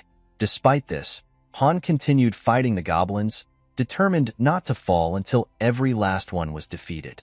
However, as Han struck at the goblins with his sword, it broke. Undeterred, he charged at them with his half-broken sword. Then, as the timer hit 0, all the goblins stopped moving, and we see that the goblin was about to strike at Han. Jenna was stunned to see this unfold. Then the stage-clear window appeared, declaring Han as the MVP, and they received their rewards. Shortly after, they were teleported back. Another window appeared, stating that the Master had cleared the 5th floor and unlocked the daily dungeon. The Master was advised to gather materials and strengthen heroes in the waiting room. Han, Jenna, and Eren felt relieved that they had successfully cleared the 5th floor. Jenna started to cry in relief. She asked Han for a hand, and he helped her up. Jenna questioned whether they had survived, and Han reassured her that they did. Han observed that the waiting room indicator was rising, indicating they had cleared the 5th floor. Jenna remarked on how difficult it had been on the 5th floor already. Han explained that this time was unique. It was systematized so that if one of them failed to fulfill their role, they would all perish. He regretted not having trained Zid and Hansen more, realizing it wouldn't have been as difficult to survive if the party had been better prepared. They were unlucky to face such a challenge at their weakest state. Jenna looked saddened upon hearing this. As they returned, Dyke greeted them and mentioned that Big Sister Chloe had prepared some delicious food. Dyke then asked if Zid and Hansen were still in the portal. Han informed Dyke that both had died. Dyke was shocked to hear this news. Then the scene shifts to Han's room, where he lies on his bed. Han reflects that he has no intention of being sentimental over someone's demise, considering it a common occurrence for those on the front line climbing this tower. Now thinking about it, Han realizes he has acquired the berserk skill. He knows that composure and berserk cannot coexist. It's a 100% error. Composure helps him hold onto his sanity, while berserk sacrifices sanity for increased power. Han suspects it may be related to being both a master and a hero, but he pushes these thoughts aside for today. Tomorrow will bring busy tasks, so today he should rest. The scene then shifts to the next day at the training ground, where Jenna is training diligently. Han asks Jenna why she's always later than him, suggesting she sleeps late. Han inquires if something happened. Jenna confides that she doesn't want to be taken down. Han privately notes that Jenna gained some skills through combat yesterday and acknowledges her talent and effort. Compared to Jenna, Eren went through all that trouble and wasn't able to gain a single skill. Han's growth is limited to 5, which is expected for a 3-star. Now at level 9, Han considers that reaching level 10 soon, the maximum for a 1-star, means it's time to aim for advancement to 2-star. Jenna, impressed by Han's abs, teasingly tells him to move away. Sulking, Jenna comments that his abs won't disappear. Han calmly puts his shirt back on, inwardly noting that the more he sees Jenna, the less he believes her. He finds it hard to believe Jenna is acting like this after their recent experiences. Jenna speculates that Eren may not be coming today. Han advises Jenna to leave Eren alone, guessing he's sulking in his room after losing his close friends. Jenna reflects on the importance of waking up early to train. Han agrees, mentioning that Daika was the same, passionate about training unlike those who only half-heartedly swing their swords to avoid being synthesized when the master logs on.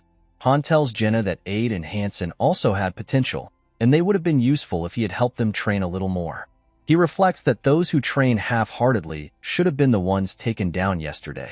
Jenna agrees to resume their training. Eren enters and apologizes for being late. Jenna notices his expression and asks what's wrong. Eren regrets not being stronger, feeling responsible for Zid and Hansen's deaths.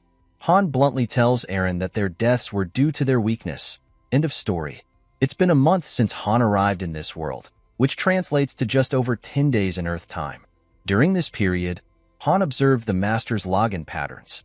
He deduced that the time dilation between the waiting room and Earth is about a factor of 3.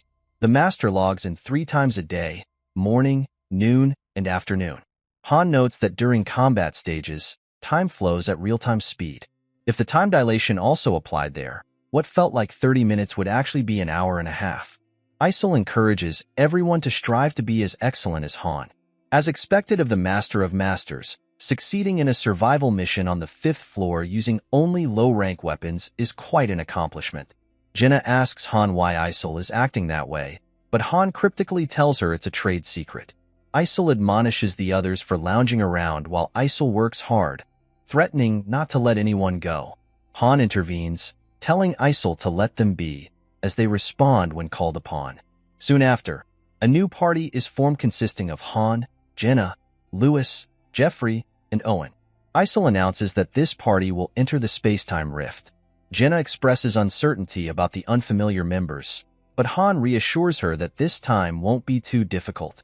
A portal unlocks, revealing the daily dungeon named Kenout Forest. Han anticipates the forest opening as expected. A man steps forward and informs Han that they will be fighting together.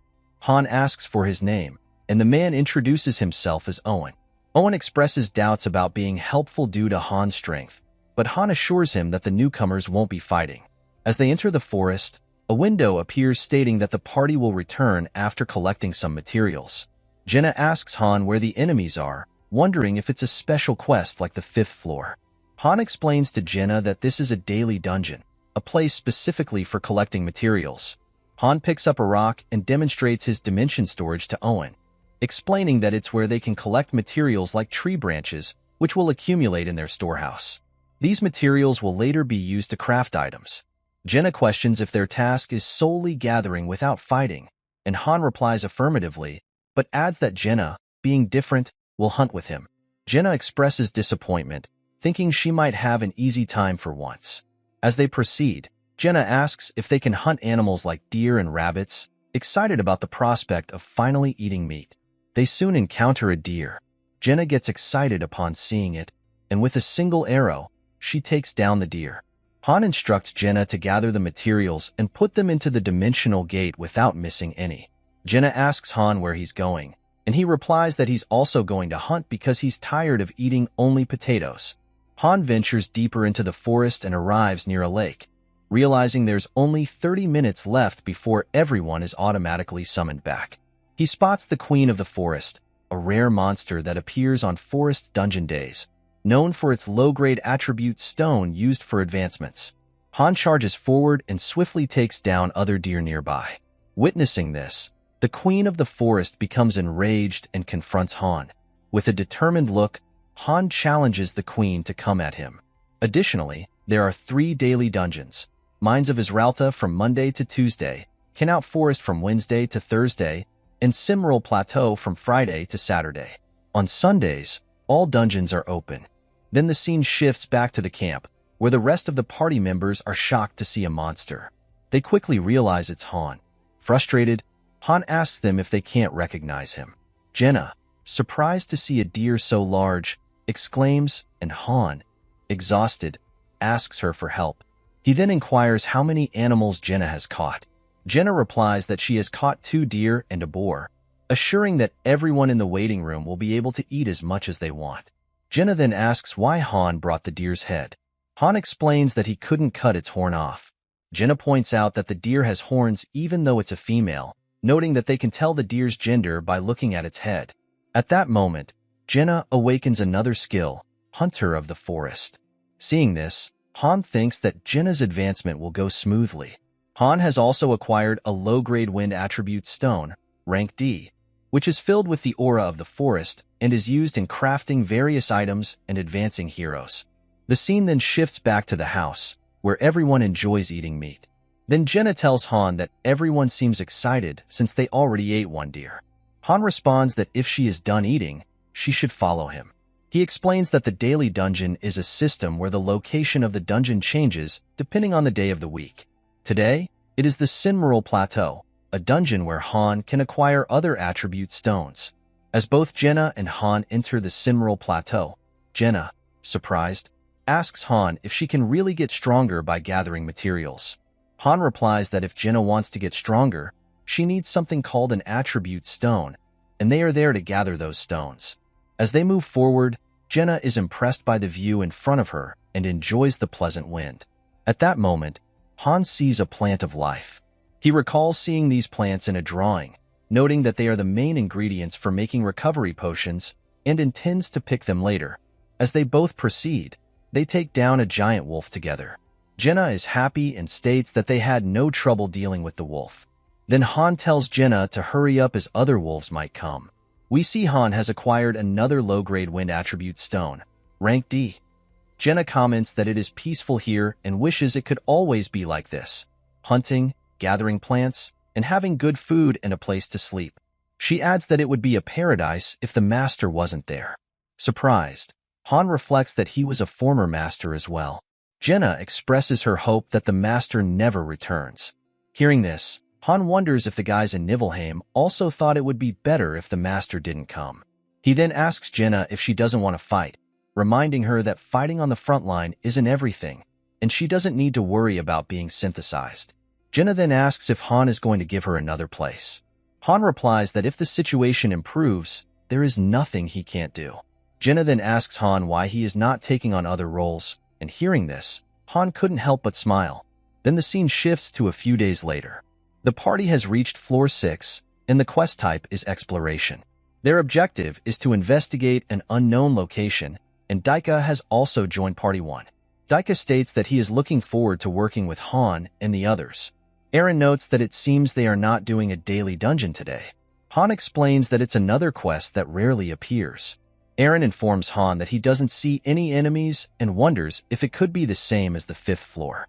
Han tells Aaron not to raise his voice and orders everyone to keep their heads down and stay low. Hearing this, the trio lies on the ground. Frustrated, Han states that he told them to stay low, not lie down. Han then tells everyone that it seems clear, and they will succeed if they just fulfill the conditions. They see 3 goblins together, and Aaron asks Han if they should kill them. Han points out that one of the goblins has a blow horn, which means they have allies they can call for help. Jenna goes up to a tree and tries to look around. Han inquires if she can see anything. Jenna replies that there seems to be a goblin village. As she comes down, she states that about 100 goblins are gathered there. Han states that it seems like a trap, as the goblins will ambush them if they engage in battle without proper reconnaissance. He then tells Jenna to shoot the goblin on the right, and Eren to take down the goblin with his spear that Han will lure in. Daika will help them if anything happens. Jenna takes down one goblin with her arrow, and Eren takes down the second one with his spear. As the third goblin is about to blow the horn, Han steps forward and kills the goblin with a single strike. A window appeared stating that the stage is clear and Han is the MVP. Daika asks Han if the stage is over. Han replies, "Not yet." He then states that he will go take a look around and runs toward the other side. Han thinks to himself that it's because of the hint given for the next stage. Now that exploration is available, he knows this can't be just a simple mission.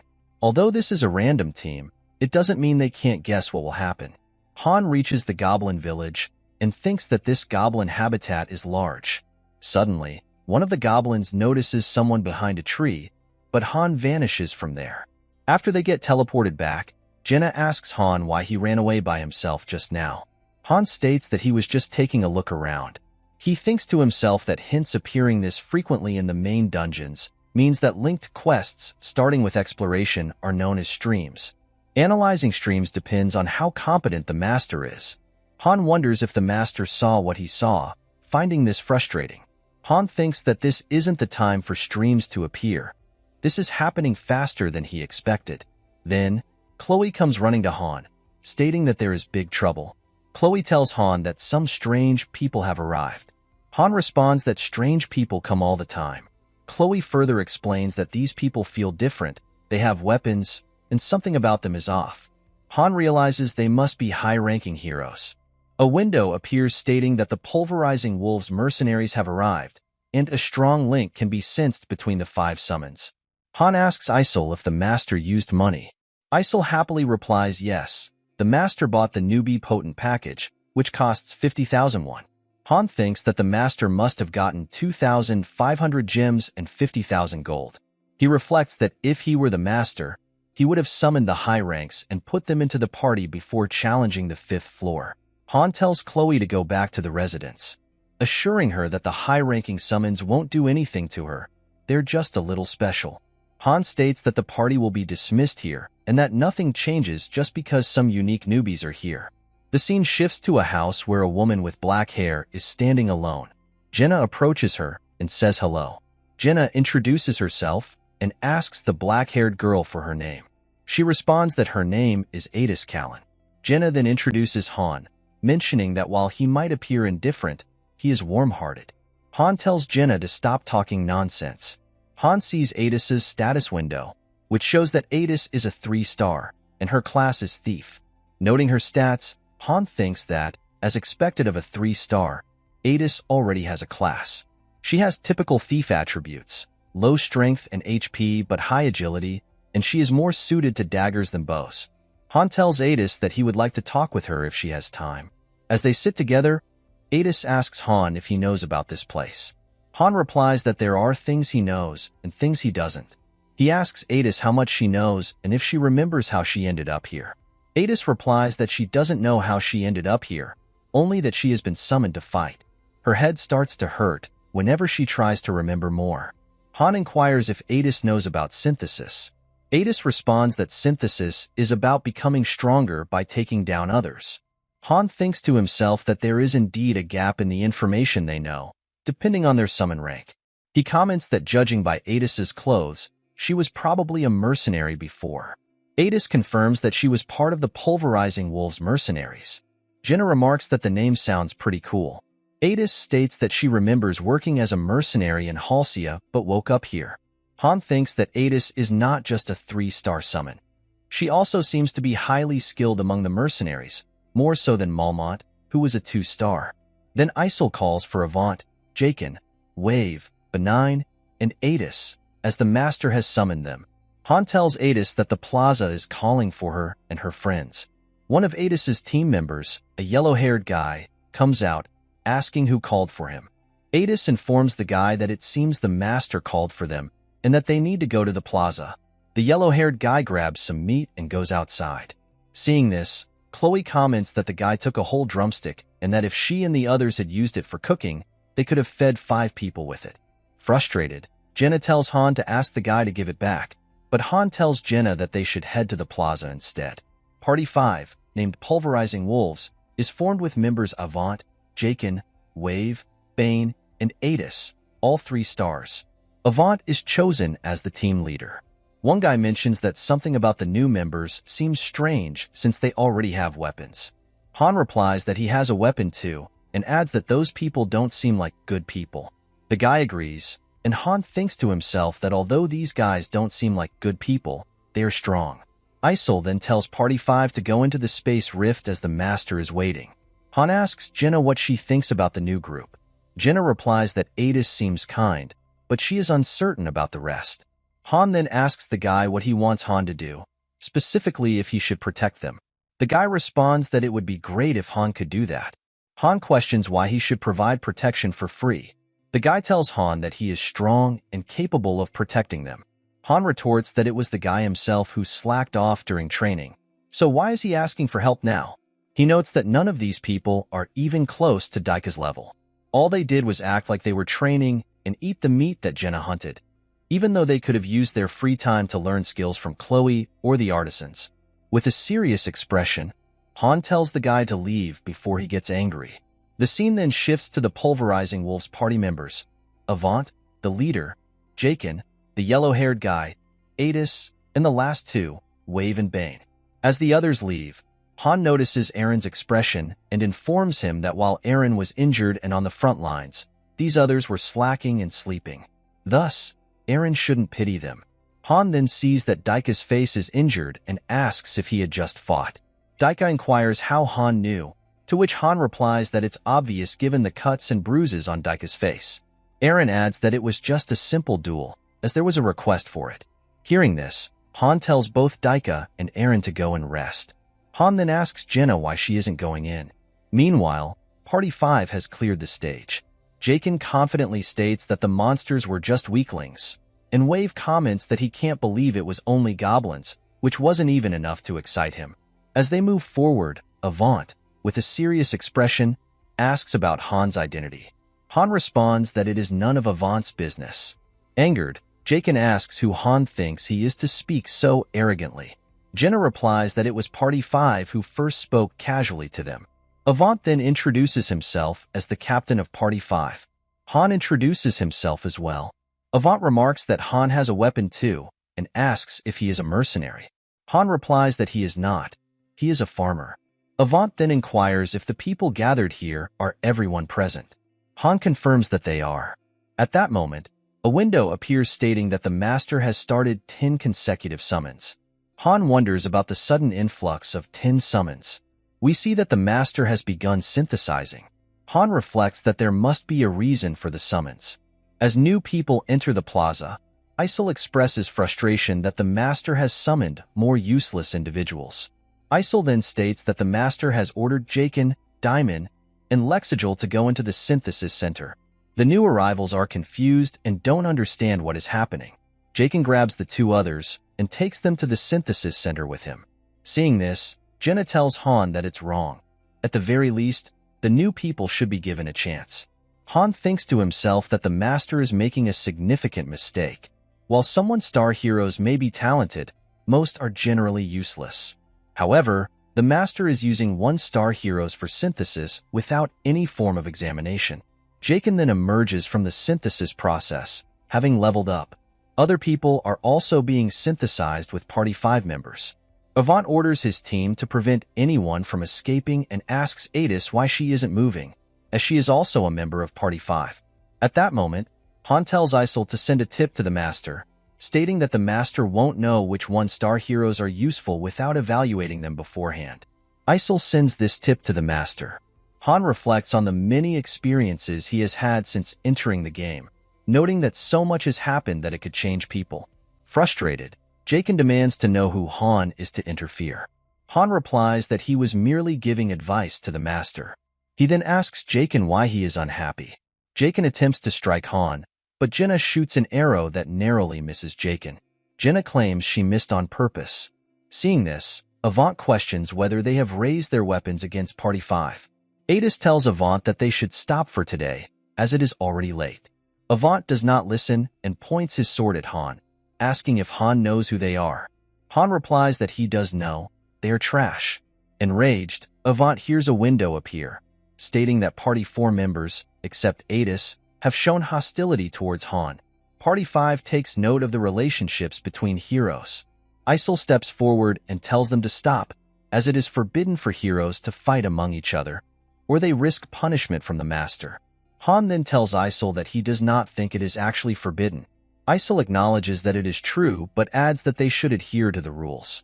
Han tells Avant to be honest. They are not mercenaries. Avant replies that Han is talking nonsense, as Party 5 members are mercenaries who only act if there is a commission.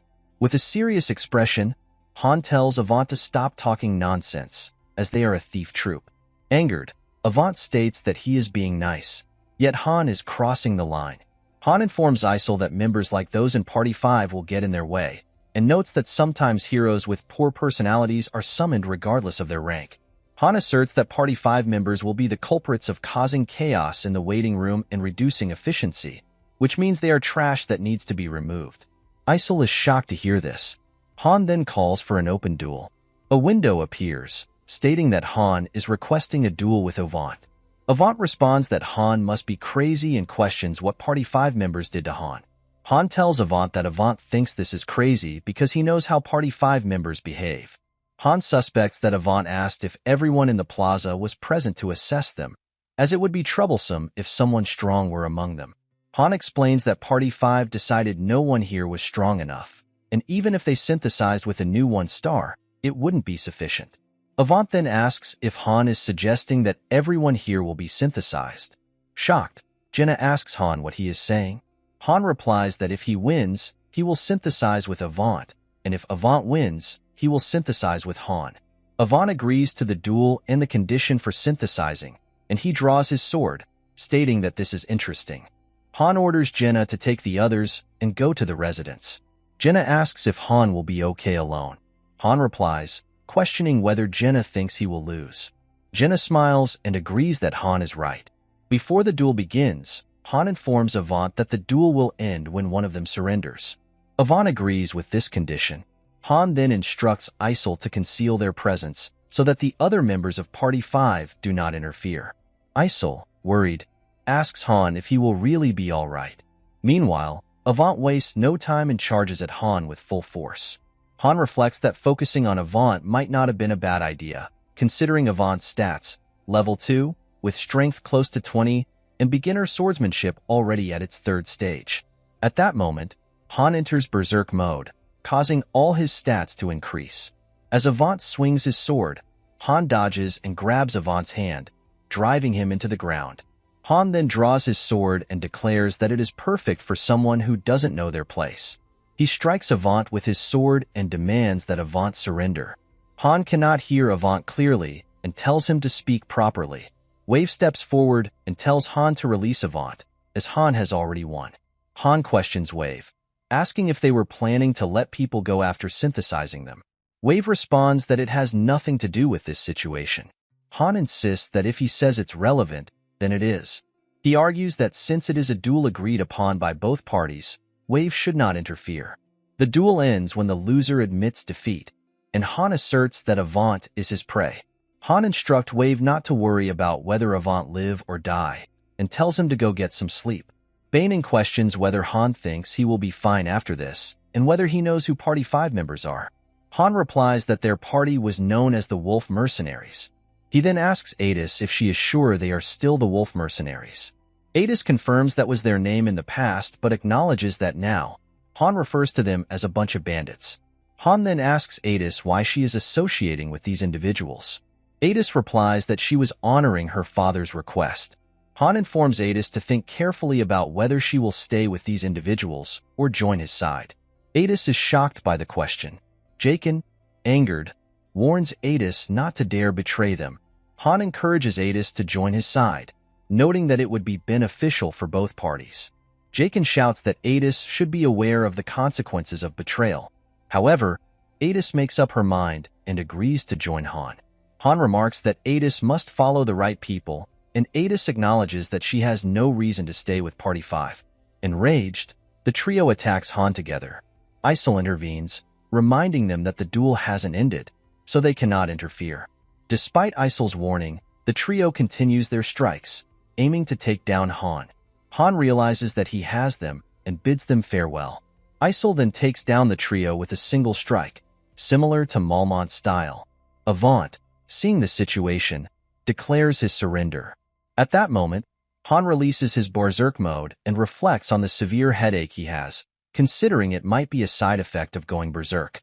Han thinks he will need to refrain from using berserk mode unless it's a real fight. A window appears, stating that Han has defeated Avant in the duel and that Avant will be synthesized. Isol informs Han that the Master keeps touching the screen. Han replies that if the Master wanted to cancel the synthesis, they shouldn't have allowed the duel in the first place. It seems the Master might not even be aware that the dueling system existed. Han levels up, and his beginner sword and shield skills, as well as his pain-resistant skill, increase. Han notes that it's not a bad feeling. Isol, worried, asks what they should do, given that the Master might fold after losing the first summoned premium heroes without properly assessing them. Han responds that if the Master did that, it would be like folding to Han. After Han synthesizes with a 4-star hero, a window appears stating that the hero has reached the level limit, and if the Master wishes to continue leveling up, they should raise the hero's rank. Han reflects that it's unfortunate, considering how the Master summoned 10 free heroes merely for the purpose of synthesis. The Master must have been greatly looking forward to this, but everything went sideways. Han thinks that if these types of individuals keep appearing, the waiting room will struggle to operate efficiently, and the Master will eventually appreciate Han's actions. Han is now at level 10 and is approaching 3-star status through synthesizing. Han has earned MVP in almost every battle. Han reflects that if the Master is foolish enough to continue challenging him in this scenario, climbing the tower would become impossible. Han wonders what the Master will do next and feels that if the Master is going to confront him, he should bring his best effort. The scene shifts to the next day, where everyone has gathered to thank Han. Daika happily states that Han is amazing. Han, frustrated, asks Jenna if she was responsible for this and tells her not to say anything unnecessary. However, the crowd and others express their gratitude, stating that they heard Han was the one who took down those who threatened them. They are pleased that Han dealt with the situation for them. Han tells them that they might be misunderstanding something. The crowd replies that they already know but still want to thank Han, as they survived thanks to him. Han explains that the people he saved were just newcomers and had no relation to those who were already here. The crowd asks what Han means, and Han replies that the Master is completely enraged. At that moment, Isol calls out Lewis, Jeffrey, Owen, Andio, Arnold, and even Duncan. These 6 people come out into the plaza. Han notes that this person is quick to read the situation, which is why he was able to act so promptly. The guy tells everyone to calm down, explaining that they will be hunting goblins as usual. Jenna points out that if it were the standard party formation, the Master would only call 5 people, but 6 have been summoned. She wonders what this is for. Han replies that it must be for synthesis. The crowd is shocked to hear this, and the leader of the group asks Han what he means, insisting they did their utmost best. Han asks Aaron and Daika if, from their perspective, these people really worked that hard. Both Aaron and Daika, who spent all day at the training grounds working diligently, question what these individuals did. Han then asks Jenna if they ever provided proper assistance during her hunts. Jenna replies that the group only carried the meat and leather from her hunts. At that moment, a bald man steps forward to confront Han, but Han quickly takes him down with a single kick. Isol then arrives and tells everyone whose names were called to step forward, reminding them that just because Isol forgave them once doesn't mean they are exempt from the consequences. They stopped responding to Isol's commands, leaving everyone stunned. Jenna asks Han who the Master will be synthesizing these people with. Han replies that it will probably be Adis, as Adis was just summoned and is at a low level, making it the right choice. Han's assessment proves accurate when these people are synthesized with Adis, increasing her level and granting her a new skill called Disarm Trap. Han tells the crowd that it doesn't matter who they were before coming to this place. He emphasizes that people shouldn't expect to rely on others and that no one will protect them. To survive, they must prove their worth. Everyone is shocked by this statement. Han then orders Chloe, Enoch, Walter, and Patrick to teach anyone who is interested in their craft. Walter notes that blacksmithing is not something easily learned. Han responds that if they have the will, they will be able to learn on their own. He adds that if they engage in a fight with Walter, they should come to him. Han instructs that if anyone wants to learn hunting, they should train with Jenna, and if they wish to learn woodworking, they should go to Enoch. There are always paths to survival, and these new individuals have yet to contribute meaningfully. Jenna comments on Han's politeness, noting that he has taught everyone a method of survival. Han reflects that Jenna's assessment is correct. If these people follow his guidance, they won't be synthesized, but even if it weren't today, they would have eventually been dealt with. As the 10th floor approaches, a second party will become necessary, one that is powerful enough to rival the main party, rather than just a nominal subgroup. The scene shifts to the next morning, where Chloe greets Han. Han inquires about the item in Chloe's hand, and Chloe explains that it is bread. A new woman, who claimed to be a baker, made it. Han remarks that he doesn't recall bread being a readily available item in the cafeteria. Chloe replies that she made it by grinding potatoes into powder. Han acknowledges that increasing food options will help reduce the stress in the waiting room. He suggests that there should be wheat in the daily dungeon, the Sinmeral Plateau, so they can obtain it themselves. Han then goes to Adis's room and instructs her to follow him to the training grounds. Upon arriving, Han orders Jenna to spar with Adis using daggers. Jenna protests, noting that her primary weapon is a bow, but Han tells her to stop complaining. Without further delay, Jenna charges at Adis with her dagger at incredible speed. Adis struggles to dodge Jenna's strikes and is surprised by the strength of someone so young. Jenna responds that she is not a child but is old enough, and she almost hits Adis. Adis then becomes serious, and the sparring continues. After a few moments, Adis is defeated. Adis asks Jenna if she and Han were mercenaries or if Jenna was part of a famous martial arts clan. Jenna replies that she is neither. She is just the average daughter of an average hunter. Initially, both Han and Jenna were not as strong as they are now. They were probably much weaker than Adis. However, through rigorous training here, they have become significantly stronger. Han remarks that if the party 5 members had worked as diligently as they should have, he might also be in trouble. Although Adis may be weaker than both Han and Jenna at present, her superior skills and growth rate, compared to other one-star heroes, will enable her to rapidly close the gap as she levels up. On the other hand, Eren exclaims that it is unfair. Despite his hard work, he cannot catch up to Jenna and Han. Regardless, Han advises Adis that she can grow stronger based on her effort and should not slack off in her training, irrespective of her past. Adis acknowledges this and assures Han that she will keep his advice in mind. The scene shifts to the following day, where more people have begun training with Eren. Han reflects that this increase in activity might be a result of the mass synthesizing that occurred the previous day. Although there are more people present, the numbers are still relatively modest. Han notes that if individuals wish to avoid being synthesized, they must enhance their own value. However, the number of slots available at each facility is limited to 2 supporters, meaning the rest will likely face synthesis. Han observes a man training and approaches him to inquire about his name.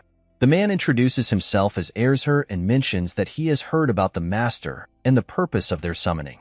He also recalls Han's comments from the previous day. Han compliments Erzher's form and asks what he did before arriving here. Erzher explains that he was a porter for a mercenary group, handling tasks such as carrying luggage, standing guard, and setting up camp. Han notes that Erzher seems capable of fighting, to which Erzher responds that he aspires to be a mercenary. Han instructs Erzher to raise his sword. Han wanted to determine if Erzher had the potential to become a mercenary. That night marked the beginning of thinning out the newcomers. The Master showed no regard for their preference for supporter roles.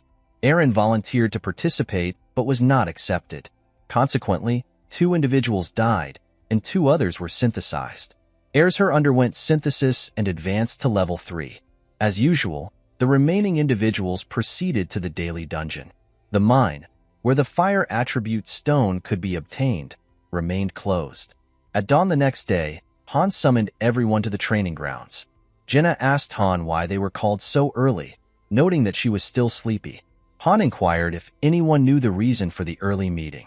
After a moment of thought, Daika suggested it was to select party members. Jenna questioned whether it wasn't the Master who made these decisions.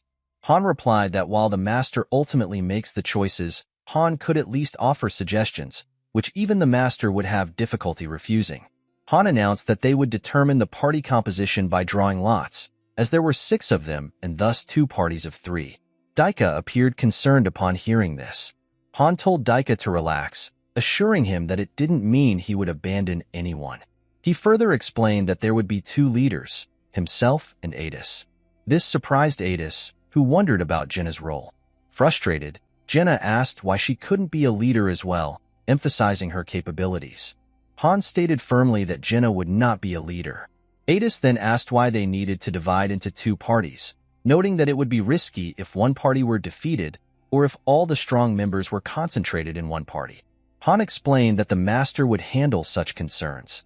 He pointed out that the situation on the 5th floor demonstrated how significant skill gaps could endanger an entire party. Zid and Hansen had struggled, putting the whole team at risk. If they could clear a floor with a single party, they wouldn't need to split up, but for quests and special missions, they would likely need larger teams, sometimes numbering 10 or even hundreds. It would be problematic if they didn't ensure that everyone in the party was adequately leveled. Additionally, a sub-party needs to be established as a contingency in case the main party is taken down. Han reflected that he had previously selected members randomly, but there are rules regarding paid summoning. He hoped the master would understand this soon. Han then took out 2 pieces of colored paper, explaining that red would go with him and blue would go with Adis. He emphasized that there was no need to be either happy or disappointed, as whether they were with him or Adis would make no difference. Han instructed everyone to draw a paper. Eren and Jenna drew red papers, meaning they would be on Han's team, so there was no need to check the remaining papers. Noticing Daika and Ursher's expressions, Adis commented that it seemed they didn't fully trust her. Daika responded that it wasn't the case, and Adis reassured him that, as she had only recently arrived and had limited battle experience, she understood their concerns. Han thought to himself that, objectively, the power difference was significant, but it couldn't be helped. He warned Adis that if she couldn't keep up with his team, she would be left behind. Adis agreed with a simple acknowledgement. As she observed people being synthesized yesterday, Adis was determined not to lose. The teams were then organized into Party 1 and Party 2. The scene shifts to Floor 7, where Party 1 is tasked with eliminating all goblins. Eren expresses relief, noting that the task seems manageable. Han instructs Eren and Jenna to stay behind and watch, as he will handle all the goblins himself. As the goblins charge at Han, he enters berserk mode and methodically takes them down one by one. With only 1 goblin remaining, Jenna asks if she should finish it off. Han considers that this quest might be part of a chain quest and decides they should not clear it immediately. He tells Jenna to leave the last goblin, as it poses no threat with only 1 remaining, and they should start their search. The unique features they encounter are rain, a river, and a collapsed dam. Party 1 successfully clears the stage, with Han being named MVP. As they return, Jenna asks Han if they can rest now that the day's work is complete. Han replies that Jenna can do whatever she wants and then asks Eren about his plans. Eren mentions he was considering going to the training grounds. Han advises Eren not to overdo it, as he might injure himself. At that moment, Han senses something and instructs Eren to stay put. A window then appears, announcing that a newbie potent package has been selected. Han tells Jenna to retrieve the drawing papers from his room, as they should be on the table. He also asks Eren to bring Adis here, as new arrivals are expected due to the master starting a premium summoning. Han thought to himself that he anticipated the master would make such a move. Although some players never pay to win, it is rare for anyone to pay just once. When players first start the game, they tend to stay and enjoy it, captivated by watching high-level AI grant heroes autonomy and fascinated by their reactions during stage clears or synthesis. New players find it interesting to see heroes' responses, the fun of supporting them, giving orders, developing strategies, and engaging in PvP. As players climb the tower and upgrade the waiting room, the content increases and heroes' behavior evolves. 2 premium summons then appear through the door. Both are rare 3-star heroes, Ivalka and Roderick. Roderick inquires about the presence of the other people, while Ivalka, confused and unfamiliar with her surroundings, trips on her dress and falls to the ground. At that moment, Jenna enters, bringing the drawing papers. Seeing Ivalka on the ground, Jenna asks Han what she is doing there. Han tells Jenna not to worry about it, as Ivalka will get up when she needs to. Han notes that he doesn't quite understand Ivalka's outfit. Adis informs Han that Ivalka is a noble. Adis adds that, after spending a long time as a mercenary, she finds Ivalka to be an immature lady and is uncertain how Ivalka ended up here. Ivalka, hearing this, becomes embarrassed. Han reflects that Roderick has already grasped the core concepts of summoning and synthesis, much like the Master, but lacks knowledge about levels and skills. Roderick, who was a guard in a large city, feels a strange sense of duty but has no other notable characteristics. Roderick mentions that it feels as though he is under hypnosis and questions whether he must stay here and fight against unknown enemies. Han confirms that he does and adds that he will provide more details after the draw. Adis and Han will draw lots for recruitment. If Adis pulls the blue, she will take Roderick. If she pulls the red, she will take Ivalka. Han considers the decision between a veteran guard with extensive experience and an immature noble lady. It's obvious who the better choice is. Han tells Jenna to bring the drawing paper. As Jenna brings the paper, Han realizes that if the right side is red, then the left side must be blue. Frustrated, Han wonders if Adis has already seen this. Jenna then instructs everyone to pick a paper. Han quickly grabs one from the left side. At that moment, Ivalka uses fire magic, which surprises Han. It turns out that both Adis and Han have picked blue papers. Han tells Adis to let go, and Adis reciprocates. Han asks Ivalka if she is a magician, and it is confirmed that Ivalka is indeed a magician with an intermediate flame magic skill. Adis suggests that Han should be a nice guy and yield, as having a magician in her party would perfect their balance. Han replies that it's unfortunate, as he doesn't know what being nice means. Meanwhile, Jenna is impressed by the display of magic. Han reflects that while warriors and thieves in Pick Me Up can be advanced to 1 star through proper training, magicians are different. They are rare individuals who can only be acquired through paid summons, and their chances of appearing are significantly lower. Confused, Ivalka asks what both Han and Isol are doing, expressing her dislike for the situation. Jenna then realizes that both Han and Adis peeked at the papers, which she considers cheating. Jenna steps forward and states that they need to pick the papers based on luck, as is proper in such situations. Ivalka asks Han what is happening now. Han explains that they are deciding which party Ivalka will join. He further comments that, compared to Roderick, Ivalka is slower to grasp the situation. Jenna tells both Han and Adis that they cannot cheat this time and must pick fairly and squarely, relying solely on luck. Han instructs Adis that regardless of what they pick, there should be no resentment. Adis agrees. As both Han and Adis pick their papers, it is revealed that Han has drawn the red paper, meaning Ivalka will join Han's party. Meanwhile, Isol is seen taking someone for the synthesis process. The man asks Han if he didn't say that hard work would prevent synthesis. Isol tells Ivalka to come over as well. Han responds that those who couldn't even learn support skills are at risk of synthesis. Ivalka is synthesized and levels up. As she emerges, Han warns her that if she falls behind, she will face synthesis as well, emphasizing that there is no way to avoid it. To survive, they must all try harder. Han then tells Roderick that he is next. Roderick is subsequently synthesized and levels up. The space rift opens, and Han notes that the Master is likely assessing the new members. Party 2 prepares to enter the rift. Adis instructs Roderick to follow her, as he will play a key role in this battle. As Party 2 enters the rift, Han asks Ivalka which spells she can use. Ivalka responds, questioning why Han is asking this. Han insists that she answer the question, stressing that if Ivalka does not want to fight, she must still provide the information. Ivalka is confused about why she has to fight in an unknown place, and without understanding the purpose. Han informs Ivalka that a reason is not necessary. If she does not fight, she risks being synthesized. With a serious expression, Han reiterates his question. How many spells can Ivalka use? Ivalka replies that she can use fire magic, with her highest ability being third circle magic. Han acknowledges this and then asks if Ivalka can cast any other spells, such as teleportation or other support-type magic. Ivalka responds that the kind of magic Han is referring to is typically learned by third circle mages. like herself?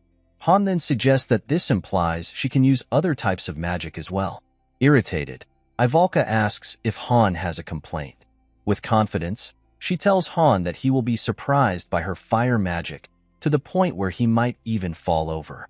Observing Ivalka's attitude, Han thinks it's unfortunate that her skills may not match her arrogance.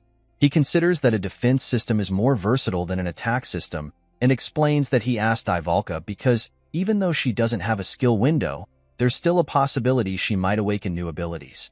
However, it doesn't seem likely at the moment. Regardless, a mage is still a mage. Han then reminds Ivalka that from now on, she will be joining his party and fighting monsters alongside them. Ivalka replies that she understands, although she doesn't like it. Meanwhile, Adis's party returns after completing their level. Seeing them, Han wonders if they entered a low-tiered floor for a test demonstration, as Adis's expression suggests that Roderick was stronger than she expected. Han then tells his team that it's now their turn, so they should prepare. A notification appears, indicating that Party 1 will now enter the space raft. With a serious expression, Han tells his party, "Let's go." As they enter, Han thinks they will likely proceed to the 4th floor. He suspects the stage on the next floor is probably locked, but the 4th floor, with its mix of harpies and goblins, should be sufficient to test Ivalka's magic. Han needs to determine what type of mage Ivalka is. He then instructs the rest of the team to stand down when the fight begins, as they need to assess Ivalka's magical abilities. Irritated, Ivalka asks Han what nonsense he is talking about. Han then adds that the 4th floor could be conquered by any one of the 3 of them alone, and asks if Ivalka is perhaps lacking confidence due to her low level. Since Ivalka claimed that Han would be surprised and might fall over after seeing her magic, she responds confidently that it's true because she is special. Ivalka then tells Han to get ready to be amazed. As the door opens, Isol urges them to proceed. Upon entering, Han is shocked to find that they are on the 8th floor of the main dungeon. Han immediately tells his party that they are on the 8th floor and instructs everyone to focus and draw their weapons. Jenna, confused, asks Han if he didn't say that the 3 of them would stand down and let Ivalka fight the enemies. Han firmly tells Jenna to stop talking nonsense and stay focused.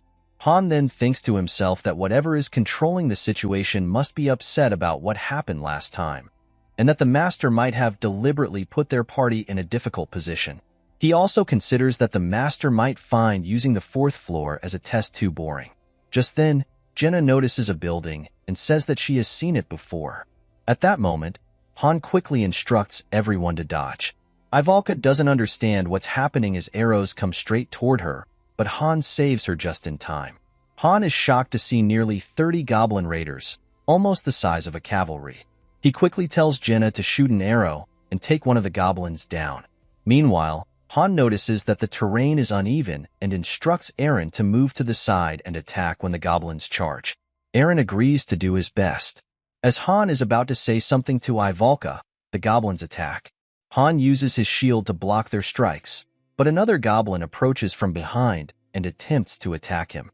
Han dodges the strike and takes down several goblins with his sword before moving to engage more on the other side. He then notices that Eren is struggling to deal with the goblins, who are charging at him in unison. Han rushes forward, blocks the goblin's strikes, and commands Ivalka to start casting her spell, surprising her. Han reminds Ivalka that she said she's a mage and should be able to take down these goblins. Ivalka tells Han that she needs time. He asks how long she needs, and Ivalka replies that she only needs 1 minute. Han instructs her to start casting, while he continues to deal with the goblins. Ivalka begins casting her spell as Han tells Eren to block the arrows being shot at Jenna, allowing her to focus on shooting. Eren responds, "Got it," and starts intercepting the arrows, leaving Ivalka alone. Seeing an opportunity, the goblins rush toward Ivalka to strike, but Han quickly steps in to block them. Han realizes that the goblin's primary target is the mage. He knows he can buy some time, but blocking all these goblins will be difficult, and he might need to use shield magic to block a few arrows as well. Han asks Ivalka if she can hit the incoming goblins, but she is too focused on casting her spell to respond. Jenna then warns Han not to stay in place, as he might get caught up in the attack. Shocked, Han realizes he forgot about the barrier and that Ivalka can't even use mobile casting. Meanwhile, the goblins have surrounded Ivalka and are about to strike. Han quickly rushes over, grabs Ivalka, and runs away with her. Ivalka asks what he's doing, and Han replies, asking why she's casting out in the open without any protective measures. Ivalka explains that she was converting all that mana into fire. As they regroup with Eren and Jenna, Han instructs them to head into the forest ahead. Jenna questions whether they might get blocked like last time, but Han tells her they'll deal with that when they get there. He then informs Ivalka to start casting as soon as they enter the forest and to aim at the spot where they were just standing.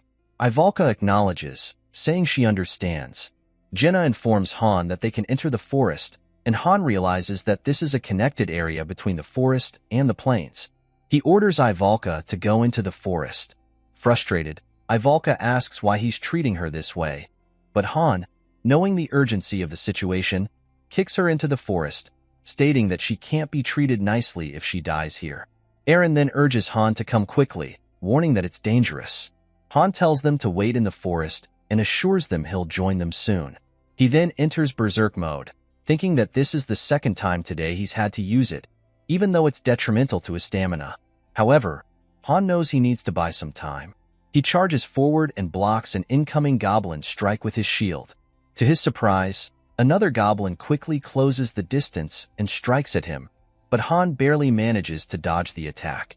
Realizing that another goblin is approaching, Han pushes his Berserk mode to its full capacity and takes on the goblins together. More goblins then surge forward, and Han is struck from behind, causing him to lose his Berserk mode and return to normal. Eren is stunned to witness this. As the goblin is about to deliver the final strike, Han swiftly uses his dagger to take down the wolf the goblin is riding, causing the goblin to miss his target. However, Han is now surrounded by goblins and wolves. Eren declares that he's coming to help Han. Han tells Eren not to leave the forest, assuring him that he'll hold back the goblins and bring them all at once.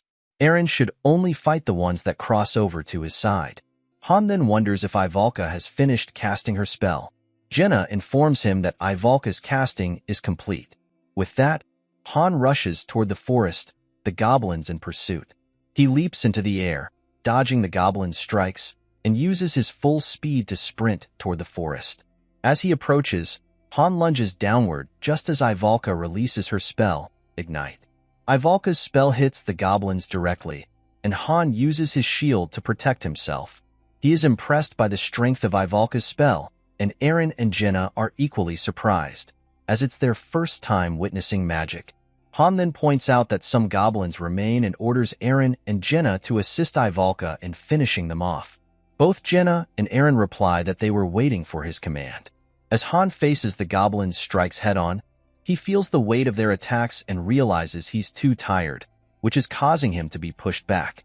Han thinks that if he can't overpower the goblin with strength, he'll rely on his skills instead. He uses his shield to hit the goblin, and Jenna quickly shoots an arrow, taking the goblin down, proudly stating that she's getting really good. On the other side, Eren takes down a wolf, saying that if Han is tired, he'll protect him. Seeing this, Han smiles and remarks that Eren can act confident now. Just then, the remaining goblins charge at them together. Jenna jumps forward, dodges the goblin's strike, and uses her dagger to take it down. However, even as the goblin is defeated, the wolf continues charging straight toward Ivalka. Jenna quickly shoots an arrow, taking down the wolf. She then tells Ivalka to wake up and run, but notices that Ivalka is still casting her spell. Realizing the danger, Jenna informs both Eren and Han to run away, as Ivalka's spell isn't finished yet. As Han and Eren rush towards the forest, Ivalka completes her spell, creating a circle around the goblins and using her Ignite spell, which causes a massive explosion, taking down the goblins. Han, shocked and shielding himself, thinks he might be in trouble. After the dust settles, Han looks around to see if it's over, but to his surprise, a few goblins come running toward him. Ivalka then casts her spell once more, causing another huge explosion that takes down all the goblins and leaves a massive crater in the ground. Han is stunned by the scene. A window appears, stating that the stage is clear and that Ivalka is the MVP of this stage. Both Ivalka and Eren have leveled up. As they return to the fortress, Eren is amazed to learn that Ivalka managed to take down more than 20 goblins with a single strike. He now understands the true power of magic. Jenna happily exclaims that it was incredible. Ivalka begins to laugh, noting that she had warned them they would all be amazed by her magic, as she is a witch of the rival countship. Suddenly, Ivalka collapses to the ground. Shocked, Jenna asks if Ivalka is all right. Han explains that Ivalka is simply lacking mana and cannot do anything while she is casting for 1 minute. The nearby party members need to continually focus on protecting her. Additionally, Ivalka is unable to use protective spells, and her strength, vitality, and dexterity are lower than those of a 1-star mage. Han recalls pulling many magicians back when he was a master. Han has worked with many mages, but Ivalka's type is practically unheard of. Such cases are extremely rare, and this isn't the first instance of encountering such a unique mage. Comparing Ivalka to a tank, it would be like removing the tread and armor while foolishly enhancing only the cannon. Despite this, Ivalka is undeniably powerful. The scene shifts to the next day, where Ivalka is arguing with Han. Han tells Ivalka that even if she needs to decrease the strength of her magic, she must increase her casting speed and reduce mana consumption. Frustrated, Ivalka asks how Han can say something so insulting. With a serious expression, Han asks if she doesn't want to improve. Irritated, Ivalka agrees to follow Han's advice and starts her training. Han reflects that Ivalka's current magic class is Class 3 Fire Magic. Class 1 involves ignition, Class 2 is a burning explosive fire, and Class 3 focuses on directing the explosion upwards and modifying it. The higher the class, the more mana is consumed. While Ivalka's magic is powerful, Han knows that to manage her effectively, he needs to increase her efficiency. Han then tells Jenna to get started, thinking that they are slowly approaching the 10th floor. From morning till night, they need to exponentially increase the difficulty of their training. The usual training involves shooting arrows at Han. As Han defends against the attacks, he discards his shield and gradually increases the training conditions. Jenna comments that she thinks Han is getting stronger, but Han responds that they are in the middle of training and he doesn't need compliments. As Han swings his sword and breaks an arrow, a window appears, indicating that Han has awakened a new skill, projective defense, and that his sword shield technique has increased to level 6. Han is pleased to have awakened new skills. Seeing an opportunity, Jenna closes the distance between them and strikes at Han with her dagger. Although Han quickly dodges the strike, Jenna is unable to do so. In an instant, Jenna switches tactics and prepares to shoot an arrow. However, Han is also able to point his sword at her, ending the duel. Han reflects that Jenna's origin is 1 star, but her potential and rapid learning are extraordinary. Without external support, Jenna would have been seriously underdeveloped. Han then tells Jenna that she did a good job. With a smile, Jenna reminds Han that he said there was no need for compliments during training. Annoyed, Han decides to teach Jenna a lesson. Meanwhile, Eren is what Han would consider a typical 1 star. Although Eren's basic swordsmanship level is 3, that is his only skill. He hasn't been attending the training hall recently because he has been sequestered in his room, trying to learn pain resistance. Ivalka is likely training as Han instructed in the Magic Hall's exclusive training room. Even if she decreases her power, her magic remains formidable. Under normal circumstances, it is best to let Ivalka use Class 1 magic. In the training hall, there are random 1 stars training in the corners, but none are particularly useful. Han struggles to assemble even one complete team, let alone both Party 1 and Party 2 with a maximum of 5 members each. It seems the master is either unwilling to undertake any synthesis or is perhaps planning to add level 1. The scene then shifts to the next day, where Adis's party returns after entering the 9th floor. Upon seeing Adis and his party, Han notes that they appear to be seriously injured. He then asks Adis about the mission. Adis replies that it was to subjugate a goblin village, which contained around 50 goblins. Han further inquires if there was anything unusual about the location or any other peculiarities Adis noticed. Adis explains that the ground was muddy, as if it had rained heavily. When Han asks if there was anything else, Adis states that she is unaware of any other anomalies. It is now Han's party's turn. Ivalka single-handedly defeated the challenges on Floor 4, and was also named MVP. Han reflects that it seems his party can no longer use the 4th floor for practice. Currently, Han is at level 10, Jenna at level 8, Eren at level 6, and Ivalka at level 4. Han thinks that with the current number of floors, this is the limit to their levels, and they need to level up as much as possible.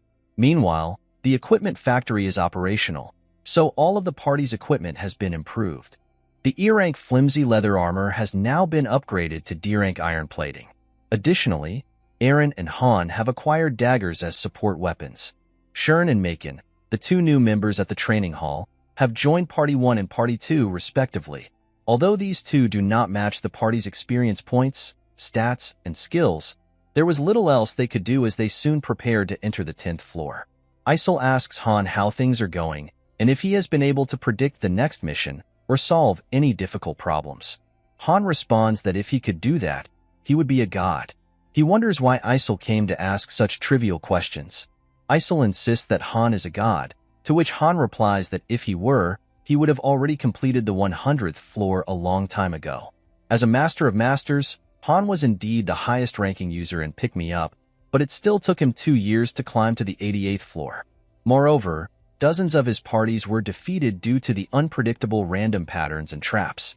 A Pick Me Up Master grows through their failures, but currently, the Master has not experienced failure. At this rate, the only time their parties will fail is when Han dies. The scene shifts to the plaza, where everyone has gathered. Ivalka comments that the plaza is crowded and expresses confusion over what is happening, noting that Isol still has not called them. Han reassures Ivalka that Isol will call them soon, so there is no need to be suspicious. Han reflects that it has been 30 minutes since the Master logged in, and the Master's silence suggests he is contemplating whether to challenge the 10th floor or wait a bit longer. The last party members to join have not yet adjusted, and Han has not been promoted despite reaching his level 10 limit as a 1-star. This indicates that there is still an incomplete aspect to address. If the Master had left them alone for another week, Han could have upgraded his skills to the maximum level for a 1-star, allowing him and the others to challenge the 10th floor more comfortably.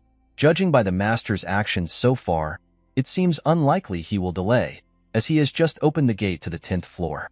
As Isol opens the gate, Han reflects that while this is a reality for the players, to the Master it is merely a game.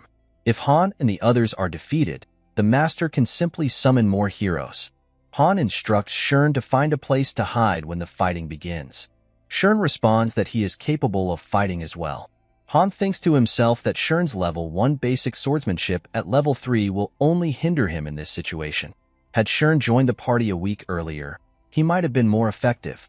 A warning window then appears, stating that this is an important mission requiring 2 parties. If a party is not full, the Master can summon heroes as reinforcements for free. The tip for this mission is to use tactical situations, as they can provide tactical guidelines to the participating heroes. Han muses that a tactical station is probably unfamiliar to the Master, as it is quite a complicated system for a beginner. Han instructs Isol to ask the Master to retrieve some items from the storeroom. As Isol conveys this message, a suggestion window appears for the Master, noting that there are unused consumables. It advises that carrying the appropriate consumables allows heroes to use them in critical situations. The tip for the Master is that consumables can be crafted in the Alchemy Lab or the Magic Hall, and materials can be gathered in weekly dungeons. Consumables are essential for a hero's survival and victory, as well as for becoming a pick-me-up pro. Han then considers that there are a total of 6 health potions, with each party able to hold 3. He asks Adis about the preparations, to which Adis responds that everything is ready, noting that mana potions are exclusively for Ivalka. Han further instructs Adis that if their parties are separated into different locations, they must regroup quickly. Adis inquires how this will be achieved, and Han advises her to travel to the center or, if she cannot locate it, to find a high vantage point to survey the area. Angered, Isol instructs Adis and her party members to avoid getting in Han's way, emphasizing that she will be observing. Han tells Isol to stop and reassures her not to worry, promising that he will ensure their success in climbing the tower. Shortly after, everyone is teleported to level 10. There, they encounter a man who, appearing scared and confused, exclaims that he is going to die. Han kicks the man, but to his surprise, the man seems unable to see him. Jenna observes that the man appears to be blind to them. Han speculates that the man might be an NPC, noting that NPCs sometimes appear in missions, though he finds the situation unusual. As Han surveys the surroundings, he remarks that the city looks familiar. Eren agrees, stating that, upon reflection, he has seen this place before. It looks different, but retains a sense of familiarity. Han then realizes that this is the ruined city from the 5th floor, with the only notable difference being that it has not yet fallen. Jenna comments to Han that the timeline seems a bit strange, questioning whether they are going the wrong way. Han responds that it's not the first time the timeline has been unusual and advises Jenna to consider such matters later. The immediate concern is that they have been summoned here and must complete their quest to survive. Han adds that the quest has not yet begun, providing them with some leeway to gather information. He instructs everyone to take 5 minutes to scout the area and report back. They must return within this time frame and regroup, as any late members will be left behind. As everyone disperses, Han finds a building and considers it the best vantage point to assess the battle situation. Accompanied by Macon, who appears frightened, Han surveys the area and notes that the soldiers' morale is already at rock bottom, especially with thousands of goblins located in the forest to the north. Han wonders if those are siege towers, but thankfully, they don't appear to be siege engines. To the east, there are hundreds of goblins and the river they saw on the 7th floor. The goblins are not equipped with any siege equipment. In contrast, the forces gathered outside the castle seem to be all that remain, and the disparity in manpower is at least 10 to 1, if not greater. At a glance, it appears to be a hopeless situation. However, the quest description has not yet been provided. If it turns out to be a survival quest, Han's party's survival chances will improve. Should a survival quest requiring Han to endure for a set amount of time be activated again, they would be able to clear it much more easily than they did on the 5th floor, given the abundance of NPCs that can be used as bait. Additionally, Han's party now includes a magician proficient in area defense. As the Wheel of Fate is about to turn, Han notices that Party 2 has also joined. Suddenly, to Han's shock, a warning appears, indicating a high difficulty level with a 3-ring alert. The quest type for Floor 10 is Defense, requiring the team to prevent the city from falling. Han is frustrated to find that it is not a survival quest but a defense mission. With a total of 10 people, including Party 1 and Party 2, and approximately 350 NPCs, their combined force totals around 360, tasked with defending against thousands of goblins. Han instructs everyone to pay close attention. After sharing the information they have gathered, they will discuss the details of the quest objectives and individual roles. Jenna reports that she attempted to communicate with the city's inhabitants but received no response, indicating that while Jenna and the others can see and touch the people, the inhabitants cannot see or hear them. Eren adds that evacuees are congregating at the center of the city. The northern and eastern gates are under attack by goblins, and there are no gates to the south or west, suggesting that there is no escape route. If the outer castle falls to the goblins, the people here will be in grave danger. Adis then asks Han what their specific tasks will be. Han explains that their quest is a defense mission, requiring them to protect the city from enemy invasion. This means they must eliminate the enemies. Adis is shocked by this news, and Roderick suggests retreating to assess the situation and then attacking the enemies from the rear using guerrilla tactics. Han rejects this idea, stating that the criteria for success is to eliminate all the enemies. The failure condition is indicated by the glowing boss statue in front of the bell tower. Han believes this is the twin goddess statue, an object typically featured in special quests. He clarifies that this statue is not related to the elimination of goblins. If the statue is destroyed, Han and the others will fail the quest. Roderick, incredulous, remarks that they must both defeat the enemies and defend the statue. Han adds that if they fail the quest, everyone present will perish. Roderick asks Han if escaping the city would change their situation. Han replies that escaping would not help, as failure to complete the quest means death for everyone, without exception. Han reflects that although the condition is indeed outrageous, even seemingly impossible quests can be cleared within the game. He informs everyone that, despite the goblins' large numbers, they only have siege towers and limited forces attacking from the north. If Han and the others can hold off the ladders from the northern front, they should be able to buy enough time. Han further instructs Ada's party to move to the outer walls in the north to assist the defenders by breaking or pushing off the ladders leaning against the castle walls. Adis agrees to take on this role but expresses dissatisfaction. Han notices this and asks Adis to share her concerns. Adis responds that, given they only have 5 members, she is unsure if their efforts will be sufficient. Adis expresses doubt, saying that adding her 5 members to the existing 300 defenders won't significantly enhance the city's defense. Han considers this a reasonable point, recognizing that Party 2's combat capability is roughly equivalent to that of 50 human soldiers. He explains to Adis that, as long as the goblins lack siege engines like battering rams, their only means of breaching the walls is by using ladders. If Adis's team can manage the most dangerous sections of the castle walls, it will significantly improve the overall defense effectiveness. Adis clarifies that her concern isn't about managing the ladders, but about whether her party alone can effectively combat the goblins. Han acknowledges this, but thinks that even if both parties combine their efforts, it might not make a substantial difference. He further explains that while they might be able to hold out a bit longer, the defenses will eventually be breached due to the disparity in fighting power between their forces and the goblins. Even if Han's party joins Adis's, it would still be a 10-2 mismatch. Given the events on the 5th floor, the goblins are unlikely to consider retreating. Logically, this battle seems nearly impossible to win, but there might be a clue. Han points out to Jenna that there is a river to the east of the city, as seen on the 7th floor. Back then, it was raining heavily, and the dam had broken, causing fierce and rapid currents. All the units from the 5th to the 9th floors have been indicating the dam to the east, suggesting there is a reason the game is directing him there. Han wonders how breaking a dam far from the city could impact the defense. Frustrated by the lack of information, at that moment Jenna suddenly remembers something and mentions she heard the sound of horses from across the river.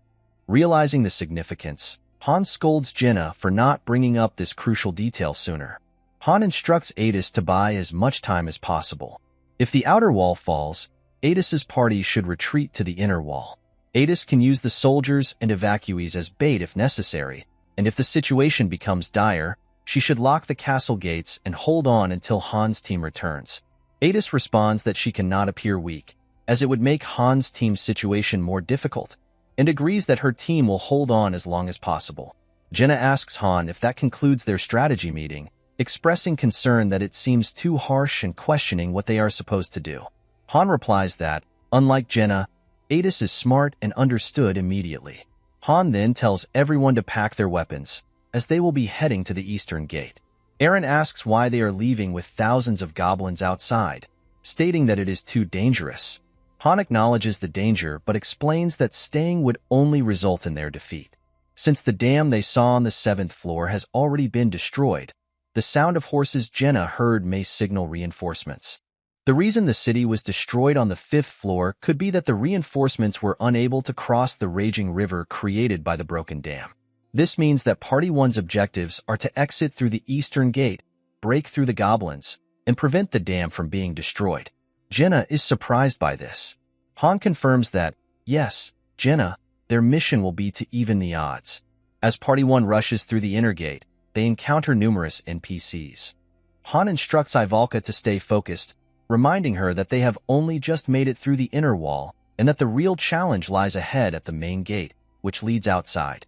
Han then tells Jenna to climb on top of the wall to assess the situation and directs Eren to prepare to open the gate. Ivalka is to begin casting her spell, ready to use stage 2 flames as soon as the gate opens. Han notices that the new recruit, Shern, is still with them. As Eren operates the pulley to open the gate, the NPC soldiers are stunned to see it opening on its own and are confused by the situation. Meanwhile, Jenna reports that a large number of goblins are already gathered right outside the gate, and they will all try to enter simultaneously once the gate opens. Han instructs Jenna to get down, stating that it doesn't matter, as Ivalka will clear a path with her magic. He also tells Jenna to prevent the soldiers from interfering. On the other hand, the soldiers are confused about what is happening. Jenna ensures that the soldiers do not interfere, while Ivalka completes her spell. As the door begins to open, an arrow flies toward Ivalka, but Han intercepts it and shoots it back at the goblins. Heavy rain starts to fall, and Han wonders if it will extinguish Ivalka's flames. As Eren opens the gates, goblins rush in, and Ivalka unleashes her spell, clearing out the goblins at the front and creating a path. Jenna and Eren also begin to advance. Han instructs Ivalka to drink a potion each time she uses her magic, to which Ivalka responds that she is aware. Han asks if Ivalka can handle this, given that they have barely begun, and Ivalka confidently replies that she can, asserting that she can use magic 100 more times. As Party 1 moves outside the gates, Shern is taken aback by the sheer number of goblins. Han asks Shern if he still intends to join them. Han instructs Shern to go to Adis, who will tell him what to do. If Shern survives the fight, Han will acknowledge him. Shern responds that he understands and rushes inside the gate. Han reflects that the gate is closing again, effectively blocking Party 1's escape route.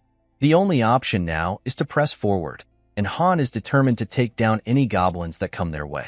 Han then orders everyone to take their positions and tells Ivalka to start casting her Stage 1 spell. He notes that it's acceptable if her firepower is weak and advises her to spread the flames to cover as many areas as possible. Ivalka acknowledges the order. The rain intensifies, and Han anticipates that the goblins will pass through the fire to attack them. With 20 seconds remaining until Ivalka completes her spell, Han, Jenna, and Eren position themselves around Ivalka. The countdown begins. 20, 19, 18, 17, 16, 15, 14, 13, 12, 11, 10, 9, 8, 7, 6, 5, 4, 3, 2, and then Han tells Jenna and Eren to change positions. Finally, at 1, Ivalka unleashes her spell, taking down the goblins in front of them and opening up a path. Han instructs everyone to run through. Although the heat from the flames is passing through their leather armor, it is somewhat bearable. Party 1 is fortunate to have Ivalka on their side, but the rain is rapidly extinguishing the fire barricade. The goblins launch another attack. Han orders Ivalka to cast her spell again and directs Eren to support their right flank while he takes care of the front. The trio works tirelessly to hold off the goblins for 20 seconds.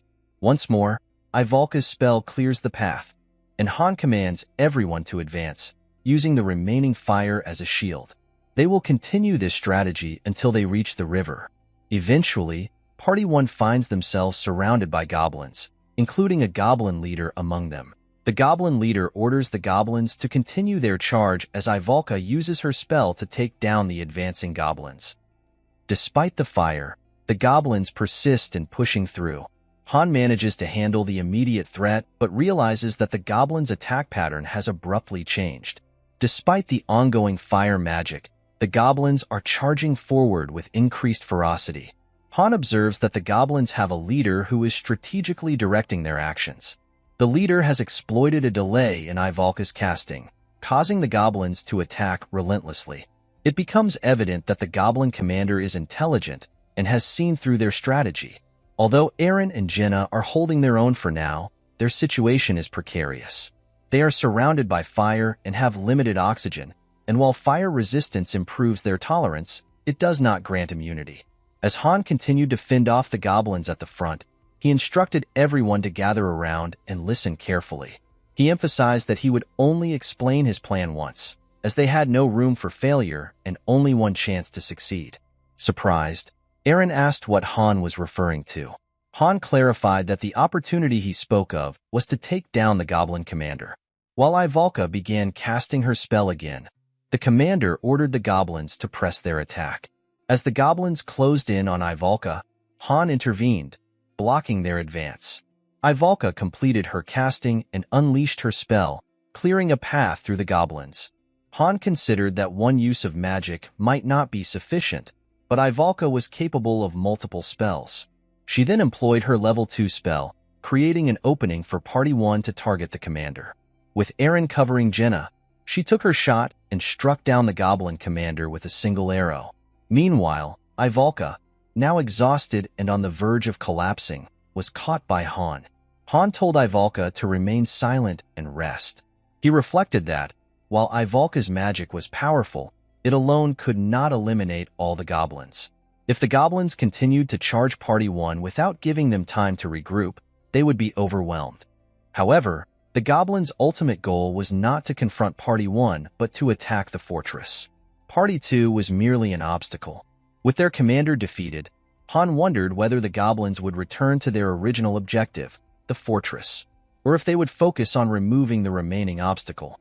As Party 1 reached the river, everyone was exhausted and barely managed to advance. Han realized that their survival hinged on the defeat of the goblin commander. Had the commander still been alive, Han's plan would have failed and Party 1 would have been annihilated. He instructed everyone to take a moment to rest and use their health potions, applying them to their injuries. Each member was allowed only one potion. Han noted that the health potions could not be used all at once. He observed that the northern wall was still under siege and the outer wall remained intact. Han wondered if Adis's party was still pushing through. He also glanced at the dam, realizing that this was just the beginning for his party.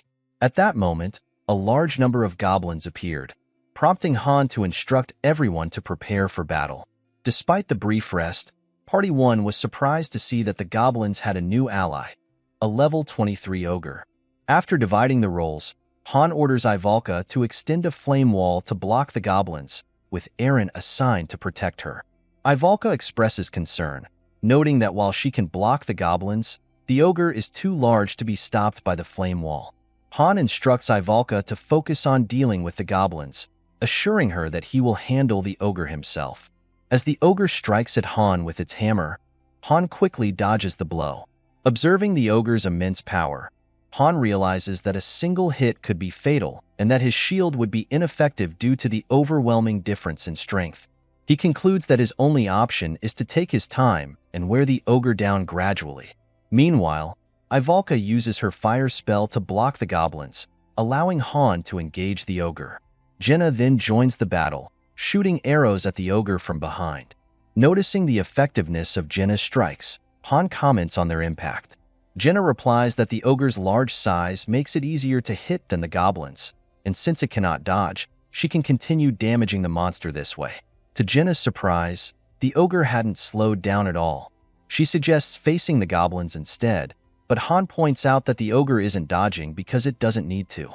He explains that her attacks won't be effective unless she targets the ogre's vital points, advising her to stop wasting her arrows. Jenna then asks Han if the ogre even has any weak points. At that moment, Jenna notices another ogre rushing toward them and urgently informs Han.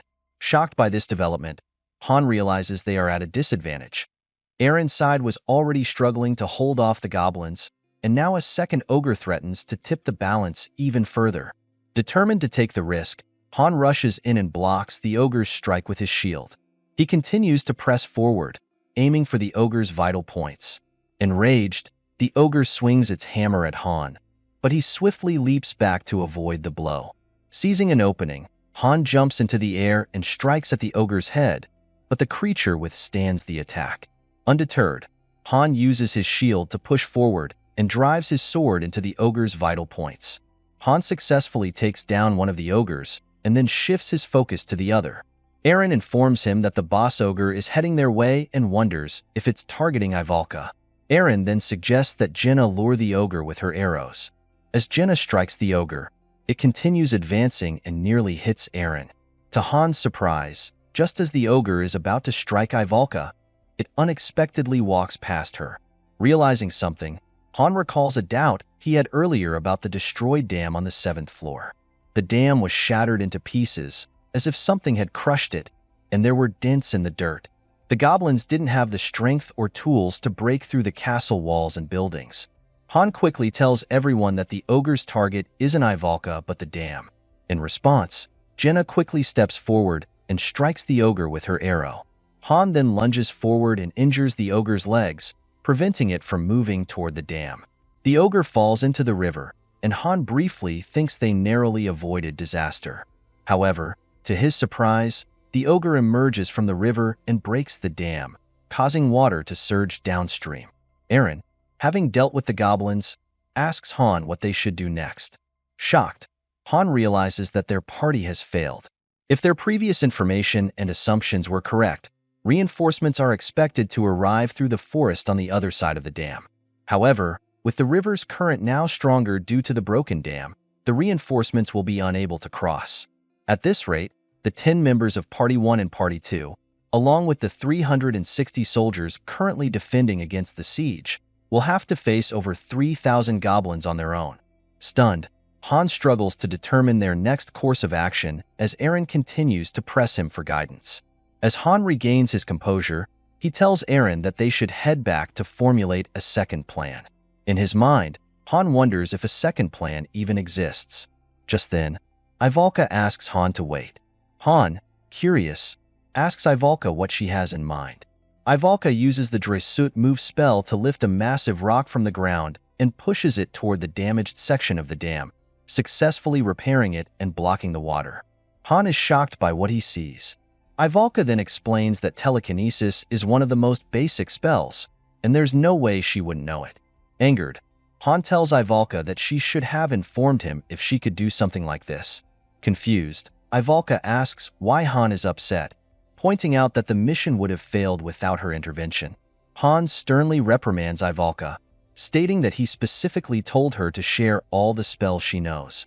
Ivalka responds that telekinesis was such a basic spell that she didn't think it was necessary to mention. As Han calms down, he tells Ivalka that it's thanks to her they will survive, acknowledging that the operation would have failed without her intervention. Just then, Jenna informs Han that the goblins are coming back. They all prepare to face the massive horde. As the goblins charge, Han rushes forward and takes down a goblin, and everyone else joins the battle as well. Han reflects that it's been a while since the stage began, yet there are still no signs of reinforcements. He starts feeling increasingly anxious, wondering if his prediction was wrong and if the reinforcements even exist. Han then instructs Ivalka to drink the remaining potions and use her second layer magic. Just as one of the goblins slips through and targets Ivalka, a figure on horseback suddenly appears and takes down the goblin. It's a soldier. Seeing this, Han realizes that reinforcements have arrived. As the goblins continue to charge, the soldier shouts, "Iron Lion Cavalry, cross the river and take down these goblins." Han stands stunned as the remaining Iron Lion Cavalry rush in and cross the river. A notification appears, stating that the allied NPCs, the Iron Lion Cavalry, have joined the battle. Han quickly tells Jenna and Eren not to just stand there, and instructs them to regroup around Ivalka. As they gather around her, the Lion Cavalry charges forward, cutting down the goblins. Observing this, Han estimates that there are approximately 500 soldiers in the cavalry force. Although they are still outnumbered, the Lion Cavalry seems much stronger than the city guards. Jenna remarks that the reinforcements are pushing the goblins back hard. Han agrees, commenting that the situation is intense, but noting that Party 1's role here seems to be done, allowing them to rest and spectate. However, Han wishes that Party 1 could do more. Han then asks if anyone knows how to ride a horse. Jenna responds confidently that she does, and then asks Han if he knows how to ride. Han admits that he'll have to learn right now, which surprises Jenna. Han thought to himself that, normally, the master can't interfere in battle directly, but they can still influence the outcome. For example, by requesting a skill book, Beginner Equestrianism. A notification appears, stating that Han requested a skill book and that the master has agreed. A book materializes in front of Han, revealing it to be Equestrianism, one of the skill books available for purchase at the combat shop. Although Han can't learn skills directly related to combat, he can acquire supplementary skills that help him progress in other ways. With this, Han awakens a new skill, enabling him to ride a horse. Seeing Han on horseback, Jenna remarks that Han had told her he didn't know how to ride a horse. Han simply replies that he does now. He then states that they've evened the odds a little and that it's time to launch their counterattack. As Han and the others move forward, Han considers that the goblins on the east side won't pose much of a threat until the castle gates fall. Their primary concern should be the ones with siege ladders on the north side. The cavalry is heading north with this in mind, and if Party 1 follows them, it could lead to success. However, Han knows it won't be that simple. There's no way the game would end so easily. Han then instructs his party to move to the side, away from the battlefield. Surprised, Eren asks Han if they shouldn't be protecting the northern gates. Han counters by asking if Eren really believes this level will end that easily. Han then tells Jenna to move out of the range of the goblins' arrows, as they will be heading toward the northern forest. As they advance toward the northern forest, Han notices that the rain has stopped completely. As Party 1 approaches the forest, Han spots goblin riders preparing an ambush from within the trees. Han states that if Party 1 can block the goblin's path with Ivalka's magic, they can stop the ambush. They also notice that there are ogres in the forest. Han points them out to Eren, explaining that it would be problematic if these goblin riders join the main forces from here. The cavalry alone wouldn't be sufficient to hold them back without support. Han then asks Ivalka if she has enough magic left. Ivalka responds that she can cast a spell, but it won't be very powerful. Han advises Ivalka to focus more on covering a larger area rather than maximizing power, as they will be moving through the northern forest. He instructs her to use her magic to burn down the entire forest. The scene then shifts to Party 2, where Daika is battling goblins. Exhausted and on the verge of collapse, Daika is about to fall when Adis steps in and takes down the goblins in front of her, shocking Daika. Grateful, Daika thanks Adis for her help. Adis encourages Daika to stay focused and keep fighting. At that moment, Adis notices the lion cavalry charging forward and cutting down the goblins in their path. Adis realizes that Han has succeeded. Adis instructs her party to hold on, as victory is imminent. Meanwhile, in Party 1, Ivalka uses her spell to burn down the entire forest, taking out the goblin riders and ogres as well. However, Han observes that Ivalka will experience mana overflow if she uses any more magic, so her role in this battle ends here. As they move on, Han reflects on the city's defense. About 100 soldiers remain fighting on the northern walls, having suffered many casualties before the cavalry could join them. Half of the cavalry was lost in an ogre ambush, and a battle between the cavalry and the remaining goblin riders ensued shortly after. If Han had not dealt with the goblin riders in the northern forest, the entire cavalry force would have been overwhelmed. Despite the overwhelming numerical disadvantage, the cavalry proved their strength. Their skill made up for the deficit. With that, the mission was over, and the party was relieved to have survived. Han and his team approached the main gate, reflecting on the fact that both Party 1 and Party 2 had managed to avoid casualties, a stark contrast to their experience on the 5th floor. Jenna then asked why they weren't returning yet, as they had completed their mission. At that moment, Han realized something. Despite having dealt with all the monsters, the stage-clear message had not yet appeared. He wondered why the message was absent, as there seemed to be nothing else left to do. Suddenly, a notification window appeared, stating that enemies were restoring, a server error had occurred, and players had been disconnected. Han, shocked, was confused by the sudden halt in activity. As he turned around, he saw a boss monster at level 999. Han remembered that this boss monster was the reason he ended up trapped inside the game. Angered, he faced the formidable creature before him. Han reflects on his achievements, noting that with a party of max level 6-star heroes selected from many, he was the first in Korea to break through the 88th floor. Using heroes who were not inferior to anyone else's, Han rose to 5th place on the global rankings. In Pick Me Up, hero pulls, skills, and battles were all based on luck, and battles were conducted automatically by the heroes. While Han could give general instructions, the heroes decided when and how to use their skills. For unknown reasons, actions that are typically impossible during battles were permitted. Despite this, if the game were truly governed only by stars and luck, Han would not have reached the rank he achieved. The main attraction of Pick Me Up for Han was the opportunity to overcome luck with skill. However, facing this boss monster, a level 999 entity with a 7-star hero limit, was absurd. As Han assesses the situation, he notices a dark mage accompanying the boss monster. The dark mage ominously states that he will be waiting for Han. Han is shocked by the scene. As the dark mage departs, everything returns to normal and the server reconnects. Han finds himself back in the present. Jenna, noticing Han's worried expression, asks what is happening. Han urgently instructs Jenna to quickly ride the horse into the castle. Concerned, Eren asks Han for an explanation. Han informs them that the mission is not over yet. The Dark Mage is a creature that has never been reported on the lower floors and specializes in necromancy. At that moment, all the defeated monsters rise as undead and begin to attack. Eren is astonished to see the monsters being revived.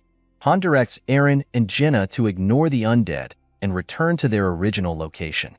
He explains that necromancy is a unique spell capable of turning monsters into undead, which will continue to attack until the Dark Mage, who controls them, is defeated. Adis instructs one of her party members to go and open the main gate. Han realizes that the Dark Mage is definitely not a monster that should appear on the early floors of the tower. As the main door opens, Jenna and Eren enter first, but Han stays outside. He informs them that he will leave Ivalka in Jenna's care and instructs Jenna and the others to regroup with Adis inside the castle and protect the goddess statue. They should be able to hold their ground by locking the gate and maintaining their position until Han returns. Both Jenna and Eren express their concern, telling Han that he shouldn't go alone. Han challenges them to wake up and asks if they will return alive with him or die here. Eren responds that he will return with Han. Jenna, still worried, urges Han to come back safely. As the door starts to close, Han smirks and retorts that it's not even a question. Before the door closes completely, Ivalka calls out to Han to ensure he doesn't die. Han acknowledges her with a simple, "Yes, of course." As the door shuts, Han faces the swarm of undead monsters and charges forward, swiftly taking down the first undead creature that confronts him. Han realizes that confronting all the monsters at once would be his end. The only viable strategy is to locate the Dark Mage. He notices that even the ogre has been turned into an undead, and at this rate, the gates will not hold. As Han rushes toward the forest, two monsters approach from behind to attack him. However, Jenna swiftly uses her arrows to eliminate the threats, which brings a smile to Han's face. Meanwhile, the monsters have managed to breach the main gate, causing a flood of creatures to pour in. Han, shocked by the breach, understands the urgency of dealing with the Dark Mage. The mage has vanished into the burning forest, which must be where he is hiding. Han resolves to hurry and confront the Dark Mage before the situation deteriorates further. Han analyzes the monster's movements and identifies two main objectives. First, to destroy the goddess statue, and second, to eliminate the humans. The monster's combat skills and physical capabilities have significantly improved compared to when they were alive, and they exhibit a random pattern of attack designed to overwhelm the defenders. Han wishes he had a second body to manage the situation more effectively. He realizes that Adis's leadership is far more exceptional than he initially acknowledged. Even in this dire situation, she demonstrates considerable combat prowess. The protection of the goddess statue must remain Adis's top priority.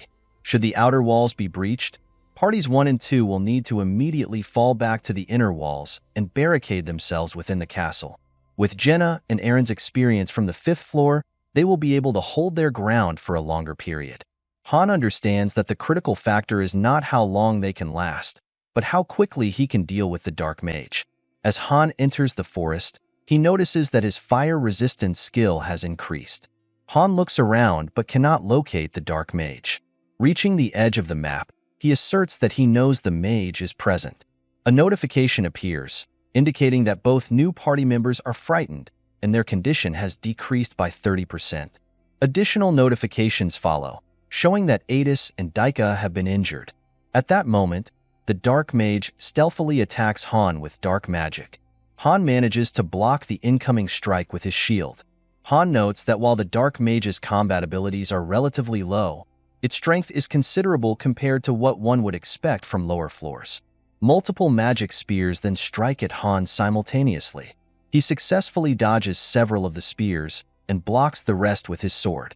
However, one spear hits him from behind, though he withstands the impact. Han realizes that without his projectile defense skill, he would have been defeated by now. The situation continues to worsen.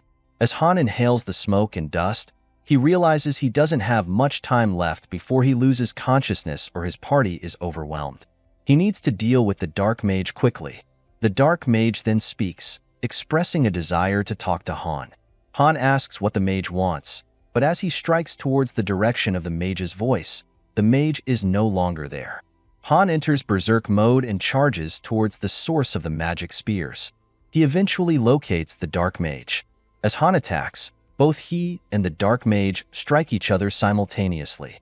Despite the mutual hits, Han manages to defeat the Dark Mage, though he is severely injured. Now that the Dark Mage has been defeated, Han wonders why the stage-clear message hasn't appeared yet. It might not be over. Han fears he might die before the goddess statue is destroyed, but to everyone's relief, the goddess statue remains intact and floor 10 is cleared. Han, Jenna, and Ivalka from Party 1, along with everyone from Party 2, have leveled up. Han is recognized as the MVP. The scene shifts, revealing Han waking up in his room. He is relieved to find himself alive. As Han steps outside, he sees Eren sitting alone. Han asks Eren why he looks so glum. Eren responds that Han's waking up was a relief, as everyone was worried. Han, confused, inquires why everyone was concerned and what has been troubling Eren so much. Eren explains that he was reflecting on the purpose of their fight. After Han left the gate, the undead had flooded into the city. Han realizes that NPCs might have perished and guesses that Eren's stress levels have risen. Eren then mentions that he will head out first. Han asks if Eren will come out tomorrow looking the same way. Eren assures Han that he will be fine by then. The scene transitions to the dining room, where Chloe has prepared an exceptional breakfast. Jenna, pleased, asks Chloe why they are having such a fancy meal. Chloe explains that Han requested her to make the best meal possible with the available ingredients. Han then asks Jenna if she doesn't like it. Jenna responds that she loves it and appreciates the warm welcome. Han is relieved to see that Jenna is normal, Eren seems fine, and Ivalka is doing well. However, Daika appears to need some time to fully recover from his stress. A window then appears, indicating that a hero is awaiting advancement, and the hero eligible for advancement is Han. The master approves the advancement, and the advancement room is now complete. The necessary items for the advancement are used, resulting in an advancement stone. With the synthesis of materials complete, Han receives the advancement stone from Isol. Isol expresses her excitement, telling Han that this will make him a 2nd star, and encourages him to maintain the momentum to reach 7 stars and conquer the tower. Han expresses doubt about reaching 7 stars, to which Isol responds that if anyone can achieve it, it's Loki.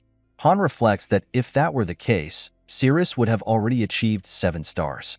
Despite his efforts, Han has never been able to obtain a 7-star hero, and he wonders if there might be a separate condition that needs to be met. The advancement window then appears. Han realizes that the additional facility within the synthesizing room is the advancement room. Upon entering, he anticipates advancing to a 2-star hero. He notices a door that appears to be connected to the 2nd floor. As he approaches, Han considers that advancements are one of the areas the master cannot observe. After placing the hero and ingredients into the advancement room, the hero appears shortly thereafter, having advanced to the next star. The master is unable to see what happens inside. Han places the advancement stone on the circle, which then creates a magic circle. As Han begins to see memories, he is initially surprised and confused. He realizes he cannot approach the woman in the vision and wonders who she is, as he has no family of his own. The baby she is holding is not Han. It is Islet, the child who was originally supposed to come here instead of the current Han. Han is baffled by the situation and recognizes that there is no point in lingering. When Han exits, he is shocked to find that the waiting room is missing and that no facilities have been built.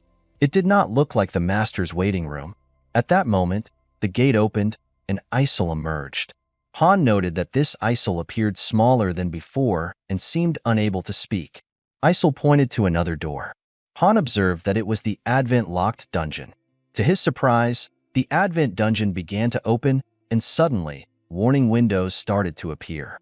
Han felt a wave of pressure and dropped to one knee, his stats decreasing by 30%. Confused by the pressure, Han initially struggled to understand what was happening, but then went into berserk mode. After calming down, the boss monster of level 999 appeared before Han, stating that they had finally met again. Han pointed his sword at the boss monster and wondered why it was here. He acknowledged that they had indeed met and was certain this monster was responsible for bringing him into the game world.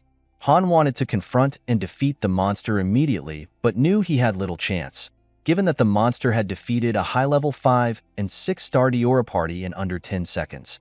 The monster then tells Han that he isn't charging at him and must be feeling very resentful. Han retorts, asking the monster to stop talking nonsense and to send him back. The monster laughs and comments that Han would have died much earlier if he had no self-control. Suddenly, Han experiences a headache and asks the monster if all hero advancements are like this. The monster replies that Han knows this is not the case, as Han is a special existence. This place is a gift prepared specifically for Han, the glorious ranker of Pick Me Up. The monster then transforms into a girl who resembles Isol. Han, shocked, struggles to understand what is happening. The girl says she is unsure how to introduce herself. Han thinks Isol might look like this woman when she grows up. The woman clarifies that Han thought she looked like Isol, but it is not that she resembles Isol. Rather, Isol resembles her. Isol, whom Han knows, is a duplicate of this woman, designated as the 100,497th, a number similar to the download count of Pick Me Up. The woman then throws a card towards Han. Han reads the card, which mentions the president of Mobius Corporation. He asks the girl if she is speaking nonsense. The girl responds that she has more than one name, depending on the circumstances. Angered, Han demands to know if she brought him to this place. The girl tells him not to hate her too much, explaining that it was unexpected for Han to be summoned to Mobius. It was outside her expectations and more like an accident. Han retorts that he does not care about her situation and insists that she send him back to his world. He warns her that if she doesn't comply, he will take her down. The girl, with a serious expression, states that a mere 1-star hero threatening her is dreaming too big. Han counters that things will change over time. The girl then declares that if that is the case, eliminating Han here is the best solution. She then uses her dark spear to strike at Han with full force. Han does not attempt to dodge and takes the hit head-on. The girl remarks that Han did not even flinch when the spear hit him. The girl tells Han that he has guts. Han then asks her what she wants. He reflects that, given the numerous opportunities she must have had to eliminate him, her summoning him here likely indicates she has another goal. The girl stands up and explains that she does not want much. She merely wanted to have a conversation with Han, the indomitable and invincible Master Loki, who is renowned throughout the world. She admits to being a fan of Han and reveals that she has been impressed by him numerous times while monitoring his progress. Niflheim is also a top priority observation target for the company, and she feels it would be inappropriate to meet Han without acknowledging his significance. The girl further explains that she came to reveal the truth about this world and asks Han what he, as the great Master Loki, thinks about the story of this mobile game. She informs Han that the story is often overlooked by users in the game, Pick Me Up, as people are usually more focused on the content. The situation is the same for her. The girl states that the story of Pick Me Up is quite outdated and reveals little about the world. Even with some progress, most masters remain unaware that other worlds exist. She then asks Han if he knows where he is. Han replies that he really does not care. The girl informs him that he is on the Taenir continent, in the Heim Peninsula, specifically the city of Nelsa. Although this is the city Han encountered on the 10th floor, it is now completely destroyed.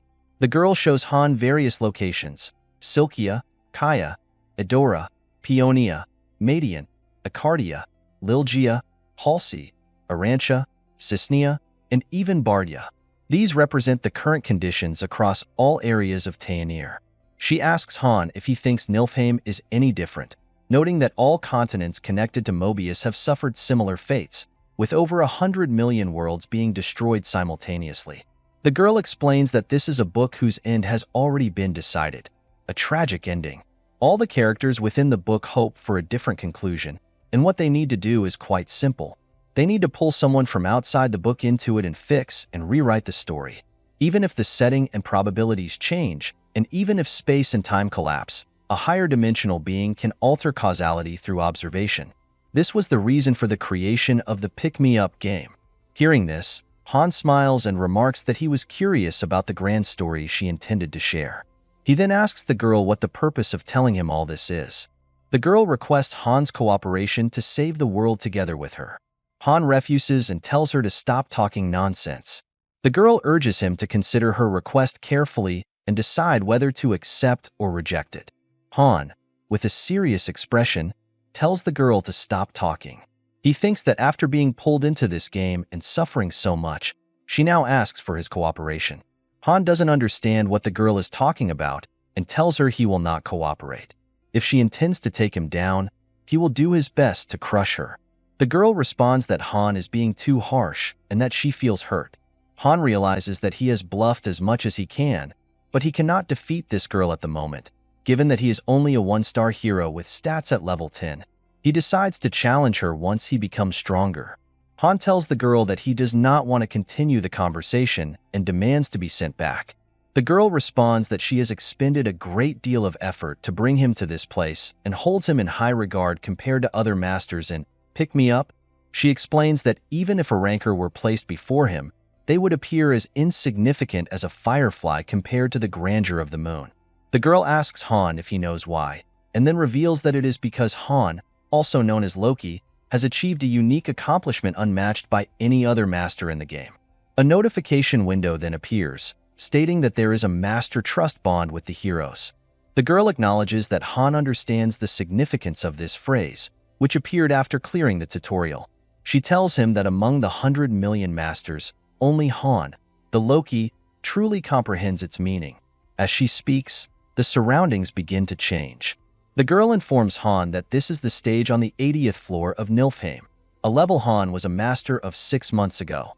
Among the 100 million users, only 4 others, in addition to Han, were granted permission to raid this exceptionally challenging stage. This is why those ranked 6th and below were left on the 79th floor. Han asks the girl why she is showing him this, and she replies that it's simple. She invites Han to watch the scene unfold together and advises him to sit down, as he will need to be comfortable for this. Isol informs Han about what it's like to see it with his own eyes, rather than from behind a screen. Isol remarks, "Isn't it a spectacle?"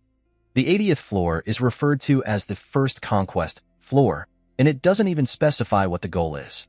The stage, named Pick Me Up, seemed random, and the difficulty often depended on luck.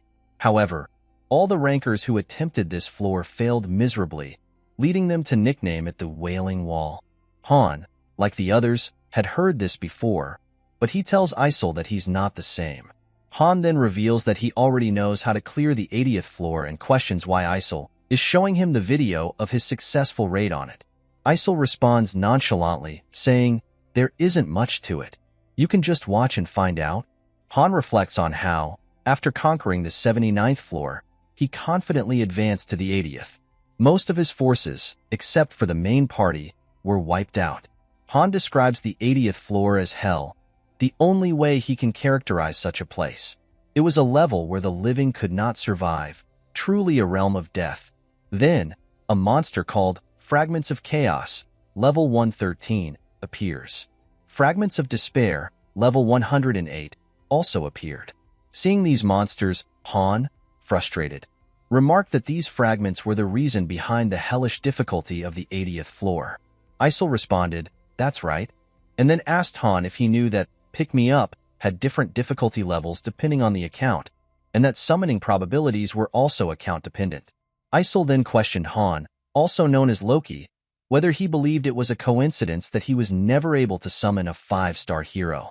Isol further explained that the reason Han couldn't attain a high-ranked hero wasn't due to bad luck, but because there were no heroes left in Niflheim. The same applied to the difficulty level. Niflheim was one of the few S-ranked worlds as classified by the company, and it was the worst in all regards. Isol admitted it was still a mystery how Han managed to reach the 88th floor.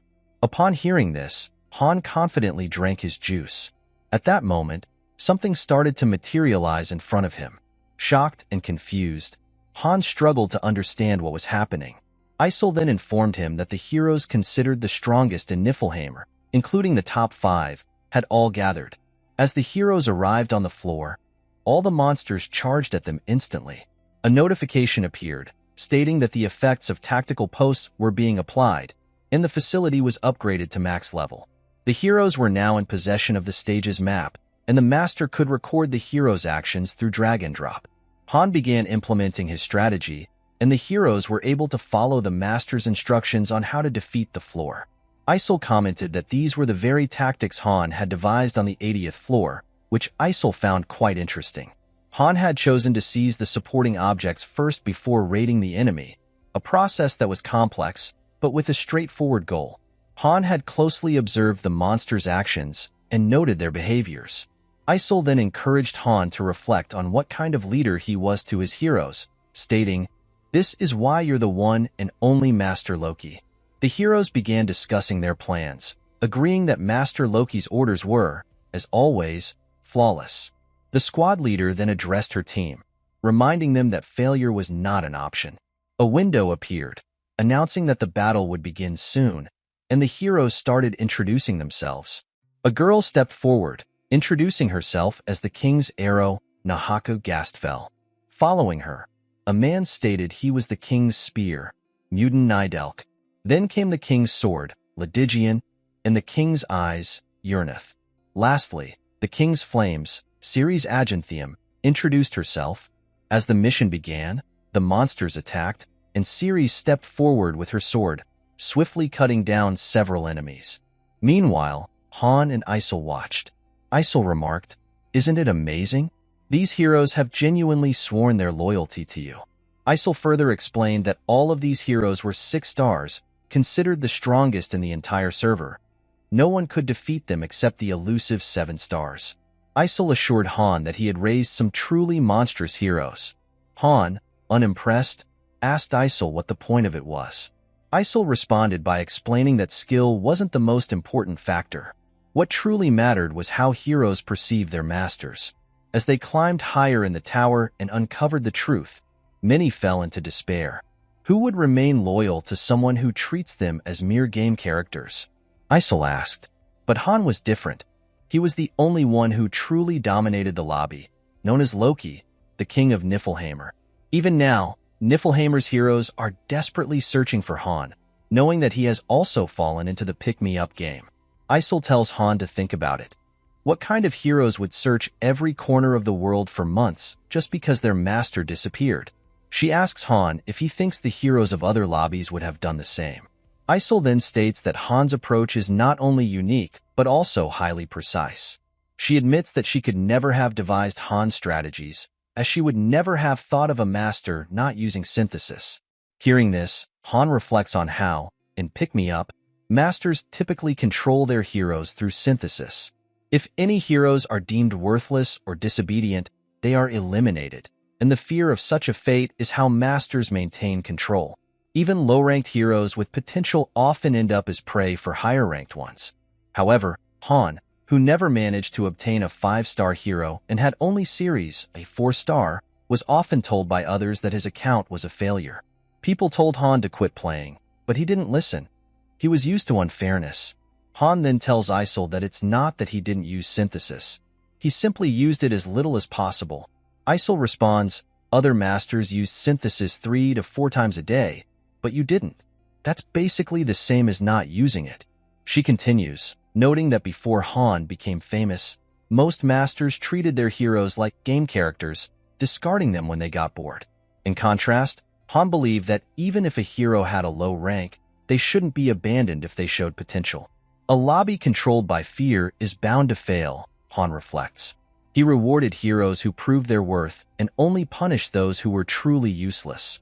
Isol then asks Han if he realizes that all the heroes here were once human. She remarks that she doesn't know how Han figured it out, but his method would have been impossible unless he knew this. With a serious expression, Isol concludes, "That's the only conclusion I could draw." Han reflects that the heroes were so realistic, it was hard to believe they were merely characters generated by a program. Each hero reacted differently to commands, and their behavior varied in unique ways, making it difficult for Han to believe this was all artificial. Still, Han never thought they were real people. Rather, the method he used was simply the most effective strategy. Han then asks Isol, "Are you saying you liked my style?" Isol responds affirmatively, explaining that she had wanted to speak with Han just once. She adds that it's a shame she couldn't do so when Han was still on Earth. With a serious expression, Han replies, "It's a shame for me as well, because I would have taken you down if we had met on Earth." Han goes on to say that Isol has earned his resentment, and if nothing else, he will never forget this. Isol has truly angered him now. With a smile, Isol responds, "Is that so?" Han steps closer to her and firmly states, "Neither Tayanir nor Niflheim have anything to do with me. I'm from Earth, and you shouldn't force your situation onto someone else."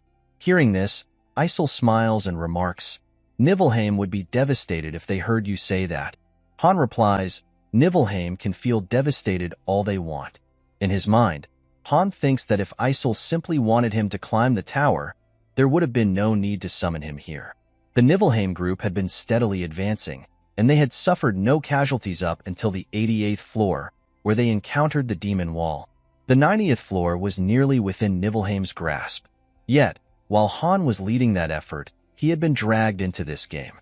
Han then tells Isol that he will never cooperate with her, and the only thing he wants is for her to disappear from his sight before his patience runs out. He adds that Isol could become the warrior who saves Mobius, but it doesn't matter to him. Isol responds by saying she just wants Han to safely reach where she is, and for that, she can forgive him for all the insults. Han then asks, "Was it your doing when the Dark Priest appeared on the 10th floor?" Isol, with a teasing tone, replies, "What if it was?" and then tells Han to calm down. Isol informed Han that she would not interfere from the 15th floor onwards. She added that the Tayanir Han was currently in would present challenges that would shock him, even if Isol did not intervene. With a smirk, Isol stated that the difficulty level would be S rank, just like Niflheim. No matter how well Han performed, there was about a 90% chance he would quit. However, Isol mentioned that she might lend a hand in that case. Han was momentarily speechless upon hearing this. Isol then made a promise. If Han reached the top of the tower, she would return him to his original location and, additionally, transfer half of her shares in Mobius Mobile to him. This would make Han a major shareholder in a mega-corporation that significantly impacts the global economy. Isol asked if Han accepted these terms. Han responded by saying that he simply did not want Isol to appear before him ever again. He wondered why she was offering to send him back and provide such a reward. Han felt he could not trust Isol. Isol then asked why Han rejected her offer and if he intended to hold a grudge against her. Han thought to himself that, as he climbed the tower, the truth that Han does not yet know will soon be revealed to him. Even without relying on Isol, he believes he can return to Earth using his own strength. Han throws an arrow at Isol, declaring that this is his answer. Isol begins to smile crazily and acknowledges that if Han did not possess such spirit, he would not have been able to climb the tower. Isol then summons a door and explains that she will show Han how to climb the tower. She informs him that this door represents the true prologue of Pick Me Up, and it might be especially significant for him. Suddenly, the door starts to shine with a purple light, revealing a land where humans and demi-humans coexist, known as Tayanir. This continent is characterized by peace and prosperity, but it is now under threat from an unknown enemy. The land is overrun with monsters ready to attack anyone in sight. Isol then asks Han if he understands why the difficulty of Pick Me Up is so high. It is because the Master must overcome a battle that ended in failure. However, there remains one hope, the Master. If they wish to save the world, they must climb the tower. Many heroes will accompany the Master on this journey, and the future of the world rests in the Master's hands. Numerous enemies will obstruct the Master's path. Han, perceiving this as nonsense, remains unconvinced. Isol then tells Han to climb the tower, adding, "We will be waiting." Upon hearing this, Han tells Isol to get out of his sight. A notification appears, stating that the hero's forgotten memories have been awakened. Han's advancement is complete, and he is now a 2-star hero. As Han emerges from the upgrading room, Eren notices him and inquires about what he did alone. Han replies that it was for his advancement and assures Eren not to worry, as Eren will find out soon enough. Han then asks if anything happened while he was gone. Eren responds that nothing occurred and everything was normal. Seeing Eren, Han reflects on having a younger sister named Nina and the reason Eren needed to return. Han goes to his room, thinking that his goal remains unchanged, to climb the tower and return to Earth. The only thing that has changed is his heightened anger. No matter who is responsible for bringing him here, Han is determined to make them pay this debt. The scene shifts to the second day, where a window appears with a message about a server error apology. The system apologizes to all masters for the unplanned downtime that occurred a few days ago. Masters on the lower tower levels suffered a loss of connection, and an apology article detailing an unexpected server outage was released. Han surmises that this issue was related to the incident on the 10th floor, just before his party cleared the mission. Another window appears, announcing error compensation. All masters will receive a special compensation package consisting of 500 gems, 50,000 G, in-game currency, 1 gift ticket, and a day of restriction-free access to all daily dungeons, which will remain open for 3 days. Isol congratulates Han on advancing, but upon seeing his face, she remarks that he doesn't look happy and asks if something happened. Han responds that he met her main body. Isol, confused, does not understand what Han is referring to.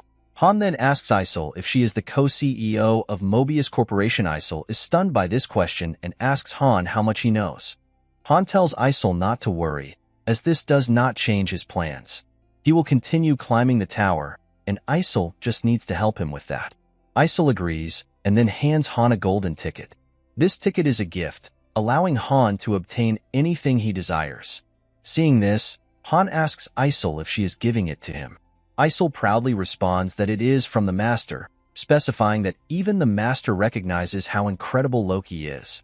A gift is something that a Master can give to a hero for accomplishments or milestones. The value of the gift determines how much gold needs to be spent, and higher-level gifts may require gems and high-level ingredients, usually obtained with premium currency. However, a gift ticket, given through events, allows a hero to obtain a gift for free. Han reflects that a gift worth under 10,000 G indicates how highly the Master thinks of him.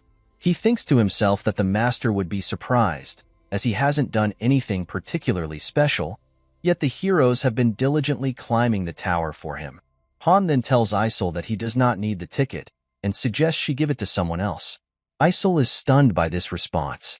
A window appears, stating that Han has rejected the gift. Shocked, Isol asks if he is sure, as he could buy anything with it. Han replies that he cannot buy everything, as any decent item in the shop would cost more than 10,000 G. Han then questions why Isol is still following him and suggests she should go get some sleep. At that moment, the Master uses the gift ticket to purchase a warhorse statue for Han. Han thinks to himself that this gesture is childish and believes that if the Master is going to give gifts, everyone should receive one. He throws the statue, breaking it, which shocks Isol. Han reflects that if the Master only gives gifts to one hero, others will grow discontent. Distributing gifts for sufficient achievements is a sign of a good Master. Depending on the hero and their personality, the desired gifts will vary. Simply giving gifts is not enough. Proper use of them is crucial. Han lies on his bed, smiling, knowing that he has memorized the personalities and hobbies of the top 100 heroes of Niflheim. Reflecting on the gift from the Master, Han wonders what the Master was thinking. Did the Master panic, or was the gift simply poorly considered? As the space rift begins to open and Han's party prepares to enter, Han thinks that their current low level or rank is not the main issue. The real problem is the enemy within, specifically the enemy known as the Master. Han instructs his squad to quickly defeat their opponents and exit. He believes that, although their Master is a beginner who needs to improve, Ivalka's stress level is at its peak due to repeated training and her experience on the 10th floor. A competent Master would prioritize the well-being of their heroes.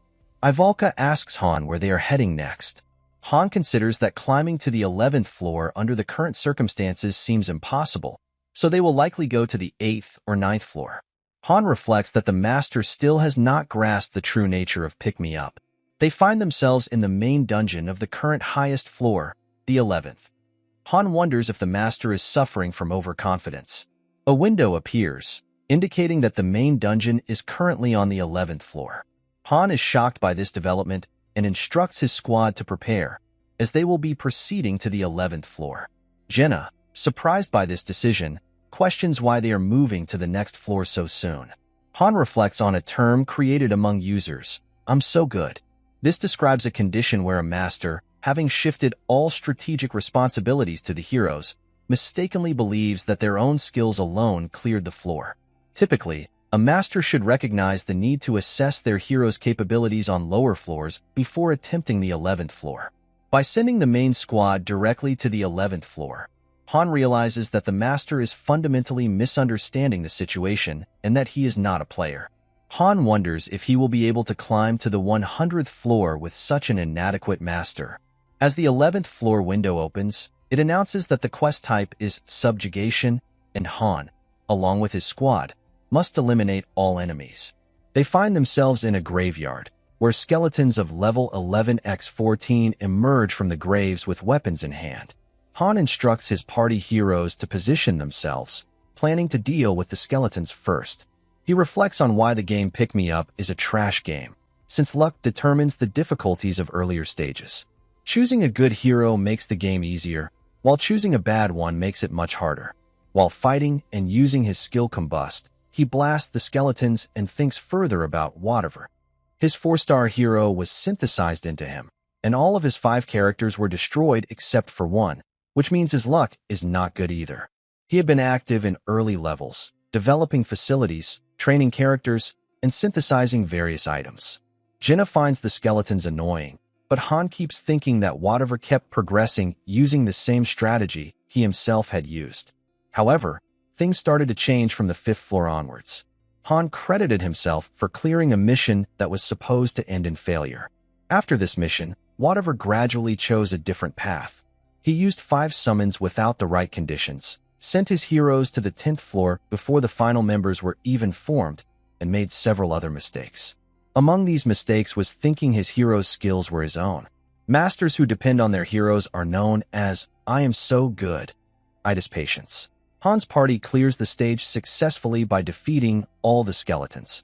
The party receives coins, iron ore, as rewards. Han, a 2-star, is the MVP. He wonders about his last level up. The game window shows his current level, which is 11, along with his stats. Back at the dormitory, Han calls out Isel. She appears instantly, and he remarks on her quick appearance. She takes it as a compliment and asks what the matter is. He wants to know something.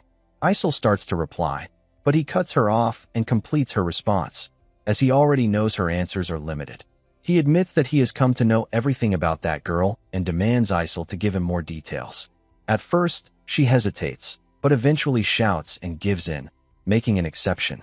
She agrees to answer him. His first question is about the girl's name. Isel does not understand at first, so he clarifies that he means her main body. She thinks deeply and explains that her director has many names, more than 100, which change when she is in different worlds. She gives him a specific name. In Taenir, she is known as Tail. After hearing this, Han concludes that she must have a different name in Niflheim. He keeps thinking further, realizing that after finishing the 10th floor, the name given to the waiting room shifts according to the master in charge. This one had Taenir. His account was Niflheim. Rank 4 was Raglansid. Rank 3 was Ezekiel. Then, according to Tail, each master was responsible for the fate of a single district world. There are around 100 million worlds at the moment, and the number continues to increase. Han then asks his next question about Mobius. Isel, upon hearing this, wonders aloud if he is asking about their company. He denies it, so she explains that it is a spiral universe, connected side by side to other worlds. Han wonders if this is the reason why each account is assigned different missions, and why no repetition of heroes occurs among the users. He concludes that each master is placed in charge of a different world. Then he admits to himself that he is now starting to understand the girl's identity a bit better. Han then asks if whatever is a real human. Isel confirms that every master is a human from Earth. Han is not satisfied with that answer and asks whether Tail is interfering with whatever. Isel reacts with panic, repeats his question, and asks him to wait as she disappears to confirm it. Han lies down on his bed, deciding to ask more about Mobius later, and chooses not to think further at the moment. After a while, Isel comes back and says that whatever is purely human, just a regular user. Han asks if he can trust her. She assures him that she confirmed this from another director. She further explains that doing such a thing from the beginning requires exceptional requirements and carries risks. Han simply acknowledges this. While training on the grounds, Han thinks that whatever was just a regular master who was never interfered with by anyone. He concludes that he has only been following the gameplay progression established by whatever. Han thinks this cannot be a mistake. Whatever does indeed possess, I am so good. Itis. He will be in danger in the near future if the symptoms get worse. Han continues to shield and attack, now struggling in a tough spot by fighting 3 enemies at the same time, but he still keeps thinking about whatever and his first stage of I am so good, itis. He believes that with good precautions, they can save him. Ivalka and Eren join the fight to back him up. Han explains that the solution to curing I am so good, itis is getting rid of the hero on which the master relies the most, and that hero is Han himself. At the gate of the space and time rift, the system welcomes the heroes. Isol calls out Han, Jenna, Eren, and Ivalka, while Jenna and Eren discuss going into the 12th floor so early, since they have just cleared the 11th floor. Han thinks the same thing, that they only climbed the 11th floor a day ago, and according to Earth time, a full day has not even passed yet. He concludes that their master just wants to clear 2 floors in one day. Isol opens the rift. Jenna, while standing near the gate, asks her boss if he is coming. Han asks Isol about the floor whatever assigned them. She answers that it's the 12th. He remembers that heroes can go against their master's will and can occasionally reject their orders, so he simply refuses to participate this time. The game window shows the refusal of Han, a 2-star. Isol, unable to understand, asks him if he is serious. He simply says that he is not one to joke around. Jenna asks Ivalka if he can really do that, since she knows they usually have to follow orders. Han then tells them that they can refuse if they want to. Jenna argues that it's her first time hearing this, and recalls that people were still dragged in even when they did not want to fight. Han thinks that there are consequences, but clarifies that those people were not aware of the proper way to do it. Isol suggests that he reconsider, as it is dangerous. Han counters, asking if sending them in again and again isn't just as dangerous. Isol still does not back down, but Han knows what she is trying to say. He thinks that while they can refuse to participate, they cannot refuse to be synthesized. If whatever gets mad, he could end up as food for synthesize. Even so, he makes it clear he will not participate. Ivalka shouts at him, asking what will happen to them if they have to fight without him. Han simply says it's their choice and that he won't stop them. Eren clenches his spear and decides not to participate if his boss isn't going. The game window shows Eren's refusal.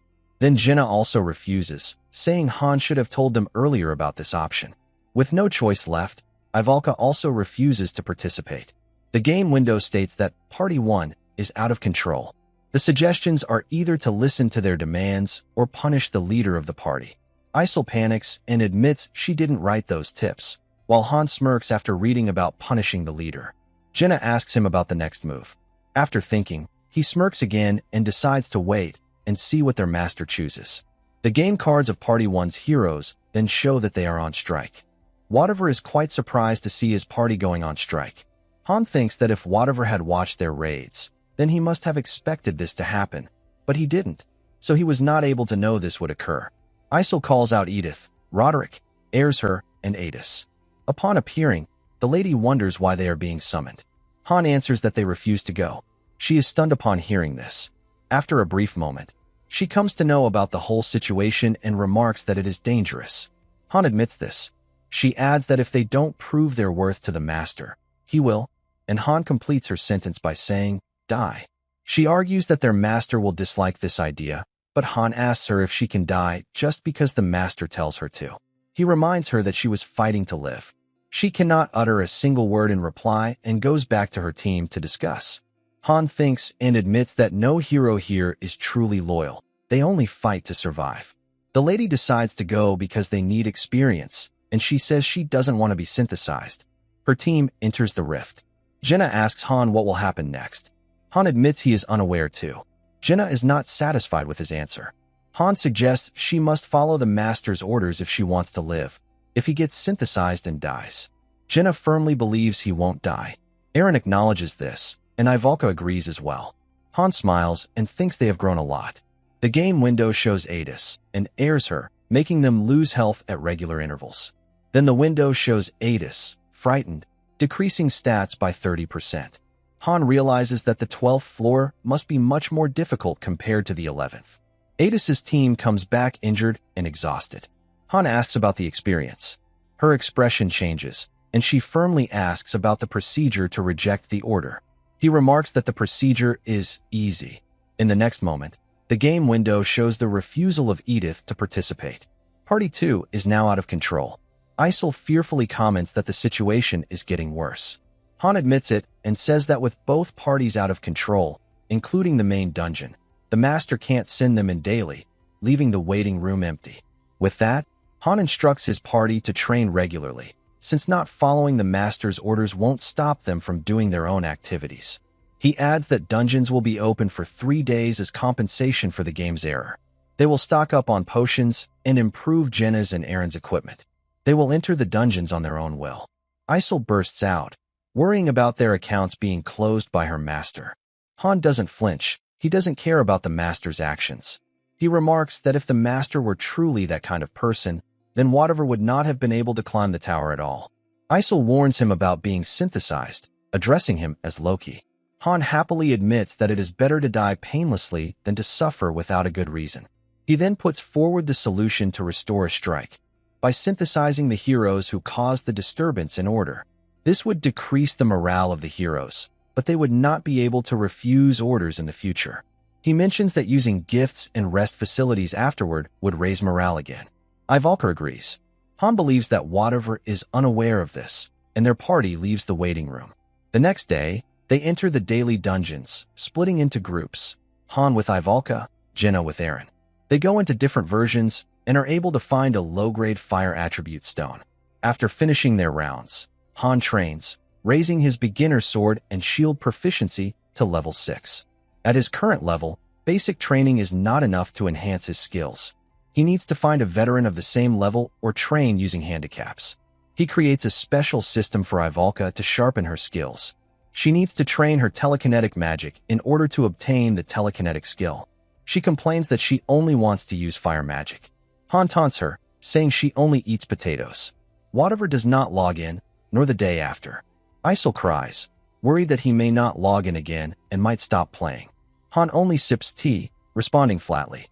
Then the game announces his arrival. Isol's mood shifts instantly. Adis wonders about the change of his mind. Han refuses to believe it.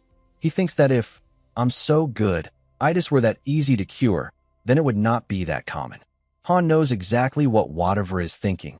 He is planning to use the remaining gems, along with the gems from error compensation, to form a new raid party. The game system notifies the master that he is now using 1,500 gems for 3 premium summons, and the master confirms the purchase. After waiting a bit, he obtains a rare hero, Stein, a 3-star, another rare hero, Magil, a 3-star, and the third one is also a rare hero, Tarshir, a 3-star. Adis mentions the new recruits. Han stands up, acknowledging them. Adis brings up the draft order, but Han cuts her off, saying they won't do it as it is not needed. He explains they won't be able to join their parties and tells her to wait and see. At the landing area, Magil and Tarshir start arguing about something. Tensions escalate, and both of them draw their weapons against each other. The game window shows hostility between them, with each mocking the other. A system window appears, stating that a hostile relationship has been formed between 2 heroes, and warns the master to take care of other heroes' relationships. Han, walking up from behind, thinks about their behavior, while Stein tries to calm them down. Seeing Han approach, Stein asks if he has arrived earlier than him. Han confirms. Stein introduces himself and asks for help to make the other 2 calm down, since they are not listening to him. Stein turns back in surprise, while Magil mocks him further, saying he should bring his parents, and then she might agree. This makes Stein furious. He says he may forgive insults to himself, but vows never to forgive anyone who insults his parents, raising his sword in anger. Adis asks Han about the commotion. He explains that their personalities don't mix well. Han further explains to himself that heroes have a level of compatibility with each other. Some heroes gain bonuses when grouped together in the same party, while others receive penalties. However, it is very rare for heroes to become this hostile to each other right after being summoned. The group of new summons continues fighting. Tarshir attacks, while Stein forms a shield. Then Isol appears from behind, scolding them and threatening that if they continue, they will regret it. Tarshir asks who she is. She introduces herself as the master's proxy and warns them to behave, saying she is far stronger than all of them. Stein, while holding his head, mutters the word master. Isol restrains them from fighting and warns them that she won't forgive them the next time. Magil argues, asking her to move away the rich kid and the beggar from her, saying they don't suit her. She asks instead to be put with the young man, pointing at Han. Isol tells her it's not her place to decide, but the master's. The system shows Stein, Magil, and Tarsher being placed in Party 3, and the space-time rift opens. Adis asks Han where he is going. He replies that he is going to sleep. She then asks about Party 3. He says they won't be able to come back. The system announces Tarsher has fallen into a frenzy, friendly fire. Stein and will lose health at regular intervals. Stein has fallen into a frenzy, friendly fire. Magil has fallen into a frenzy, friendly fire. Then the system announces Stein has killed an ally. Han opens his eyes, unable to sleep. The system then announces that Tarsher has been returned to the goddess's embrace, and that his fighting spirit will be eternally remembered. Soon after, Magil meets the same fate. Stein falls into despair, and his stats decrease by 80%. Han remarks that the announcements are annoying. Then Stein too meets the same fate as the other two. The system announces the annihilation of Party 3, marking all three as killed in action. Han, still in bed, is approached by Isol while the master logs out. Isol comes close to Han, crying and yelling about what they should do if the master might quit. Han plainly says that he can. She asks what will happen to her, what will happen to them. She explains that if the master doesn't log in for 6 months, then the account will be deleted. She yells at Han that he can't quit.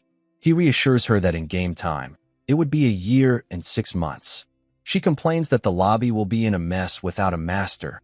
There won't be any interaction force, and she shouts that she will disappear without even having lived long yet. Han suggests not to panic, as it is not certain if the master will quit. Isol begins to argue, but he cuts in, telling her not to worry, because if the master were truly a coward, he would have quit long ago. Isol wipes her tears and decides to believe him. Han asks her about being hopeless and wants to know if she will disappear if she doesn't climb up the tower. She confirms. He pauses, sits up, and after a long silence asks her again. She says she will vanish. He goes quiet once again, then thinks about the 6-month time frame and Niflheimer. He frowns, thinking about the lack of time. The next day, the system announces a purchase. Mobius cheers for the master's choices and shows a game window of purchasing 5,000 gems with 3 gift cards for 90,000 won. The master presses the yes button to confirm the deal. Han and Eren, while training, look back as the system announces an advanced summoning. After confirmation, a huge sound is produced, and the gate is surrounded by purple energy and smoke. The system then announces, Rare? Master Eniken has obtained the hero Noken, a 3-star. Another rare hero, Winard, a 3-star, gets summoned. He finds the place interesting and says he wants to eat first. The system announces another rare hero, Jelen, a 3-star, who demands to know the leader of the place and requests to be guided to where they will be staying. Han states they need training and asks Eren if he is interested. Eren shows a lack of interest. Noken approaches and demands to know who Han is, warning him about being defeated. Han cuts his speech, remarking that he talks too much and that he can hear him even from the training grounds. He asks Adis for help. Jenna tells Adis that Han is better than those who came with her. Noken charges at Han with his sword. Han warns him and counters with a barrage of punches at Noken. Han thinks to himself that 3 gotcha pulls. Winard, watching from behind, praises Han in his thoughts, realizing he is skilled. Adis strikes Jelen forcefully. Jelen wonders if Noken really wants to pick 2 2-stars for his party. He recalls that some people pair high-ranking and low-ranking heroes, but one should shape their ambitions according to their capabilities. In the background, Adis keeps hitting while Winard stands fearfully. Han thinks about doing 5 gotchas in a row. The system announces the joiners of Party 3, Noken, Winard, Jelen, Robiel, and Jien. Han greets Noken and apologizes for starting training right after his arrival, but says it was necessary. The rifts open. The new 3 members work well together as they manage to pass the test, though one of them is severely injured. They now understand a bit about their roles. Upon returning, Isol gives them rewards from their master. After a few days, in the training grounds, Han and Jenna are running. She asks Han if something bad is happening. Han asks what she means. She points toward Party 3 training in the distance. She worries about their place being taken away. Noken turns back, sees Han running, and instantly turns his face away in fear. Han tells Jenna, behind him, to let them be. As days pass, Party 3 grows stronger with time, even without a mage. They continue to grow consistently without losing any members. Inning's plans are going smoothly. Noken tells his party members about the others not going on missions. He claims they were abandoned by the master, but admits that if they work hard, they will outgrow them, with the exception of the mage woman, whom he says they need by their side. Jelen argues that they are already maxed out, but Winard says the bottom 2 members of their party are useless and should be kicked out. Han compliments their opinion, appearing from behind. Noken freaks out after a brief moment. He asks Han his business. Han replies that he is there to drink water and suggests they continue their talk. Noken hesitantly says they were doing nothing and claims he is going to bed. As he leaves, Han looks back at them and thinks that they lack the concept of teamwork, as they don't even treat their low-star members as equals. But he concludes that Initen is satisfied. Though there were problems, Party 3 reached the 14th floor. It seemed like the 13th and 14th floors were easy, but the 12th was difficult. Or perhaps their party was just lucky. No member of Party 3 has reached level 10, but Initen will send them to the next floors without exception. Han, in the training ground, runs while thinking that as soon as Party 3 reaches the 15th floor, his own party will be synthesized. Behind him, Ivalka asks if they should be doing something since Party 3 will catch up to them soon. She admits she doesn't know what to do. It's up to Han. He says he is already doing what he should be, and that he won't stop her if she wants to join their party.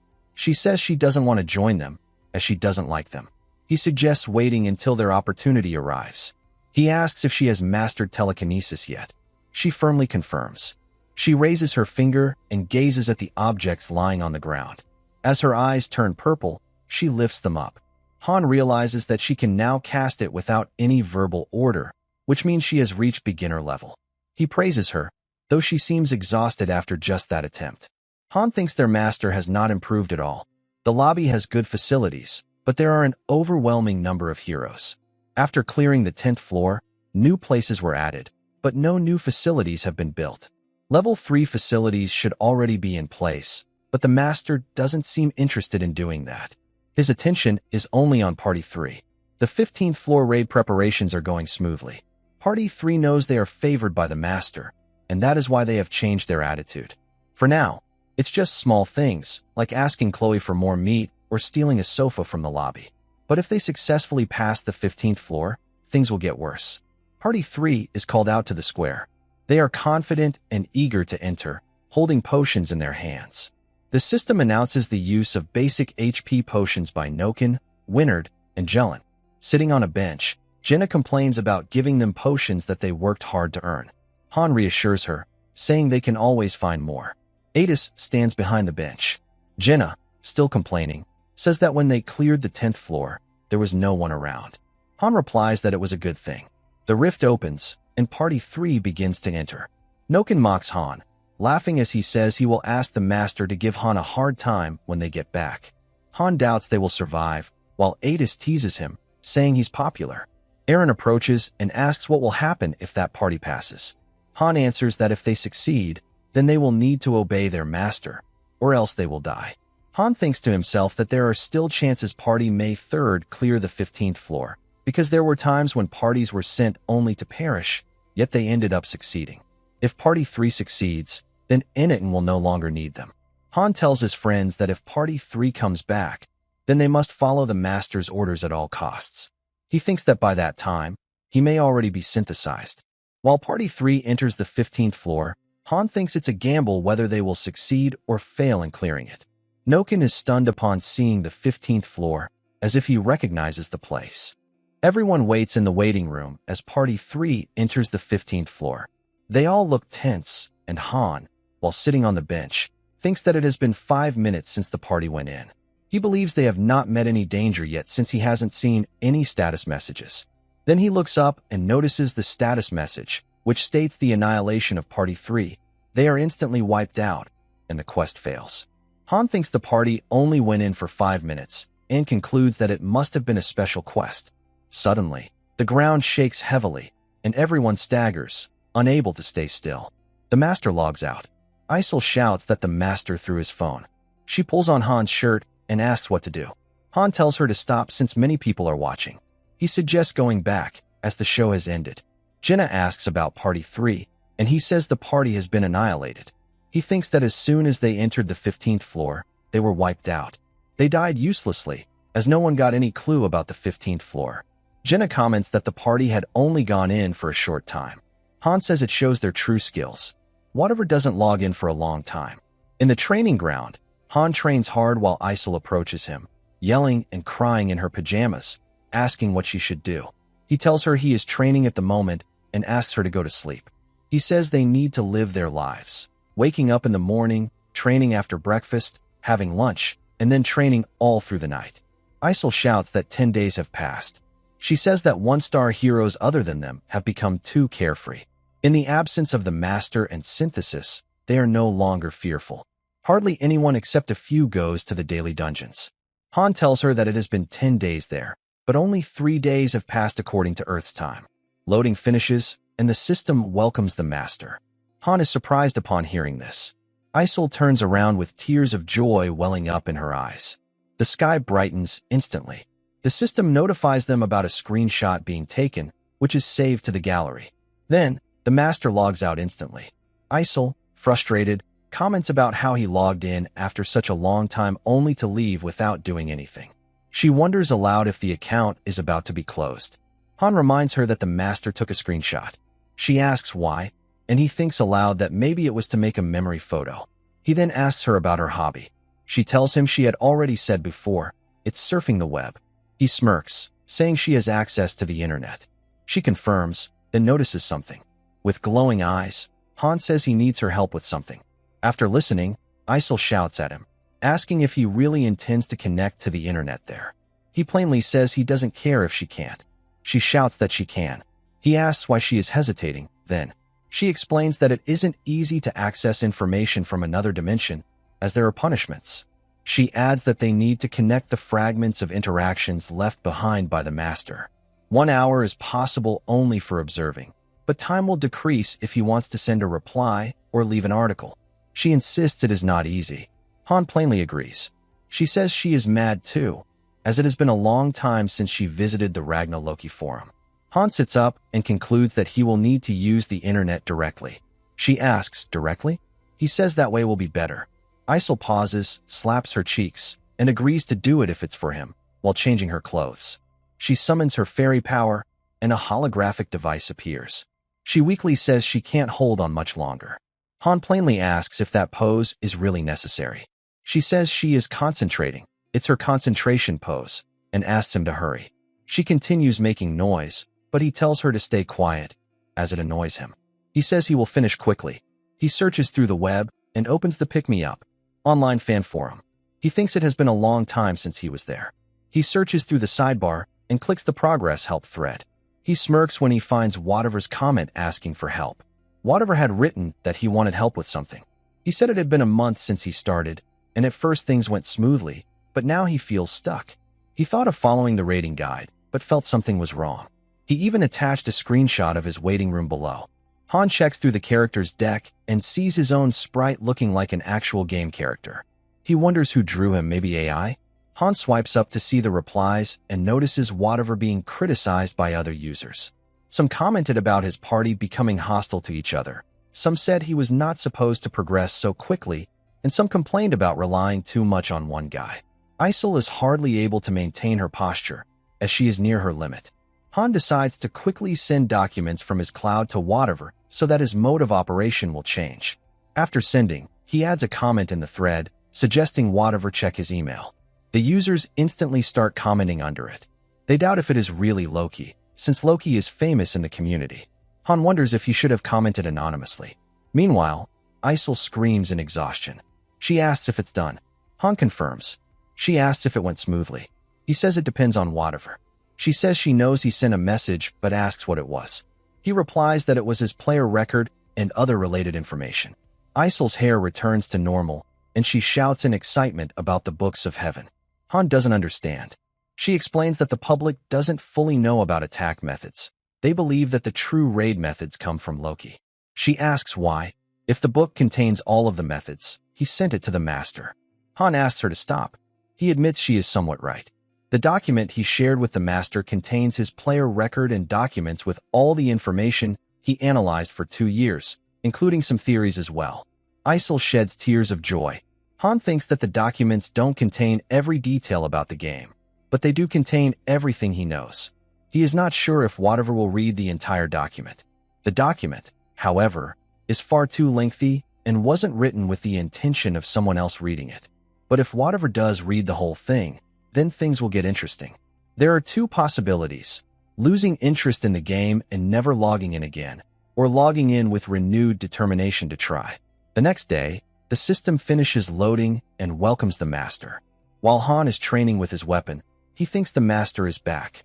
Isol approaches him, holding a warhorse statuette, saying it is a gift for him from the master. Han reaches out his hand and asks her to give it to him. Isol worries that he might break it again. Holding the statuette, Han says he changed the end of the document a bit. That change was, the master must give the hero he likes a warhorse statuette 2 or more times. The system notifies that Han is delighted to receive the gift, which increases his favorability. This means Whatever has read the whole document. Han thinks he doesn't need a master who is uncommitted. The master can only handle Han if he gives his all to climb to the top. Han admits that Whatever has not fully absorbed the document yet. But if Whatever carries the will, Han will become his path. The system shows that Party 1 is no longer out of control. Isol asks if the master has not changed. Han says that is not possible. He asks about the next change, and she confirms if he is referring to the internet. She says it depends on how fast intervention points are collected. He asks about intervention points while putting on his boots. She explains that those are what Mobius uses to interfere with cause, effect, and rules.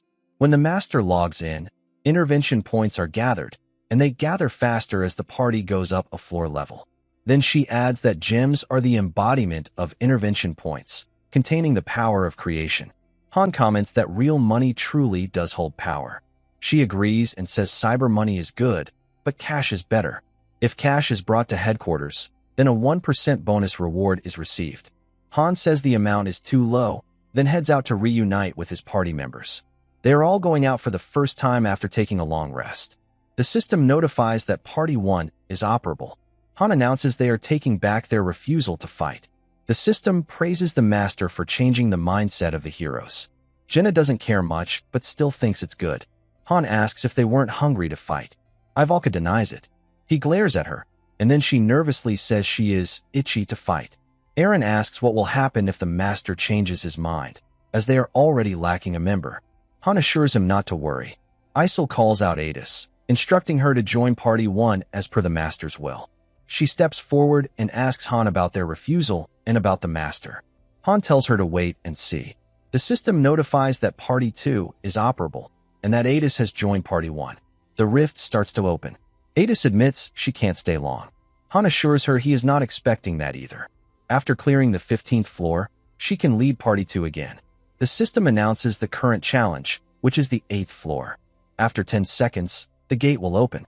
A blue light becomes visible from the gate as Party 1 stands by. They enter the dungeon, floor 8. Their objective is to destroy all the enemies.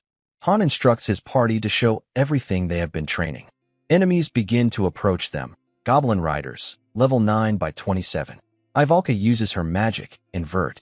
As she lifts her hand, the goblins freeze and collapse on each other after an explosion. Jenna concentrates on her arrows. Ivalka then uses a different spell, Ignite, defeating the goblins with a single spell.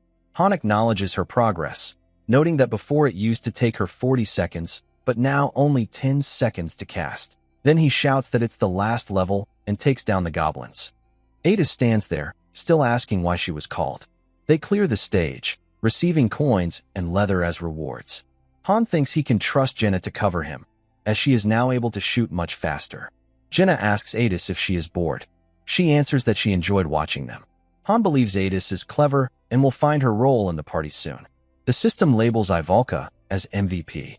Han praises her progress and magic in his head, while she complains about getting tired after using her spells. Han tells her it's not over. She shouts that she gets tired after using magic. He assures her she won't be doing much work.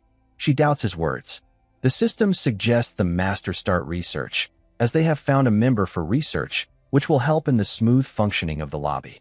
Han and Ivalka enter the research facilities. She asks if this is the magic hall and why she is there.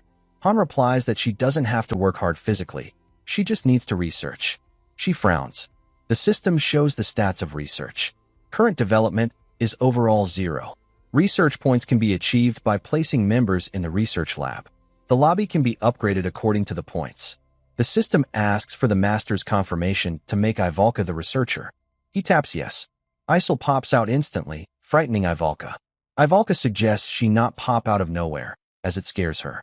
Isol tells her to adapt, saying she doesn't appear like that by her own will. She points to the desk and tells her to solve the problem and place it into the container. After reading, Ivalka hesitates to solve it, since she only learned those skills at the Magic Academy. Isol shouts at her to follow the master's order if she doesn't want trouble.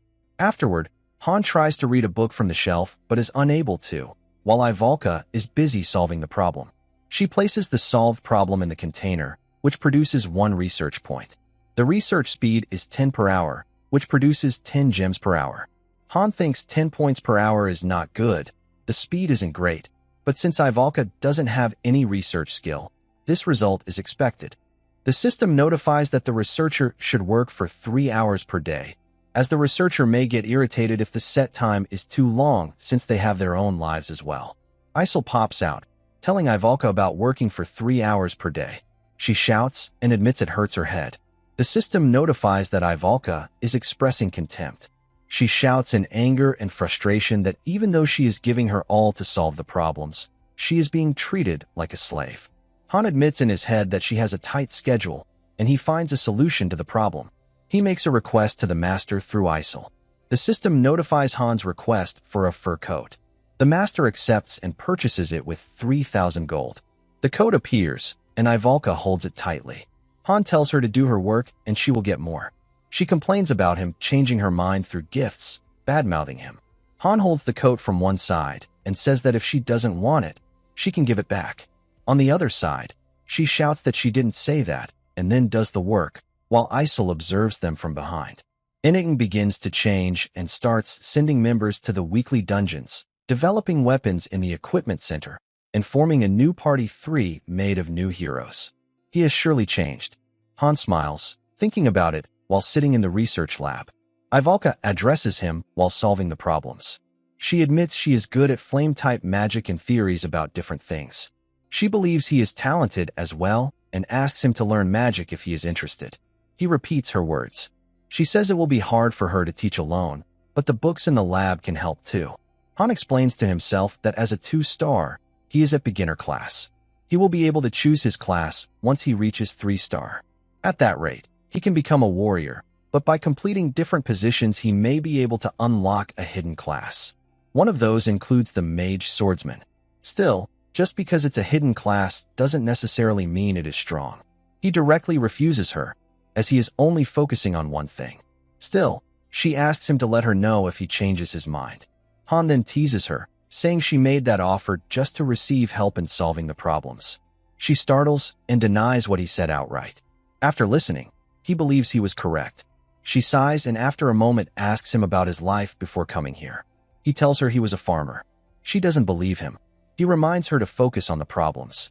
Ivalka was a daughter of a famous family, but her family was destroyed in a war. Suddenly, blue light appears above them. Both of them are stunned witnessing it. Ivalka asks what is happening. Han simply says, "It's beginning." The system notifies, research hero chemistry is now level 1, and the goddess's blessing descends upon the waiting room. The research lab fills with blue light, and the blessings fall from above.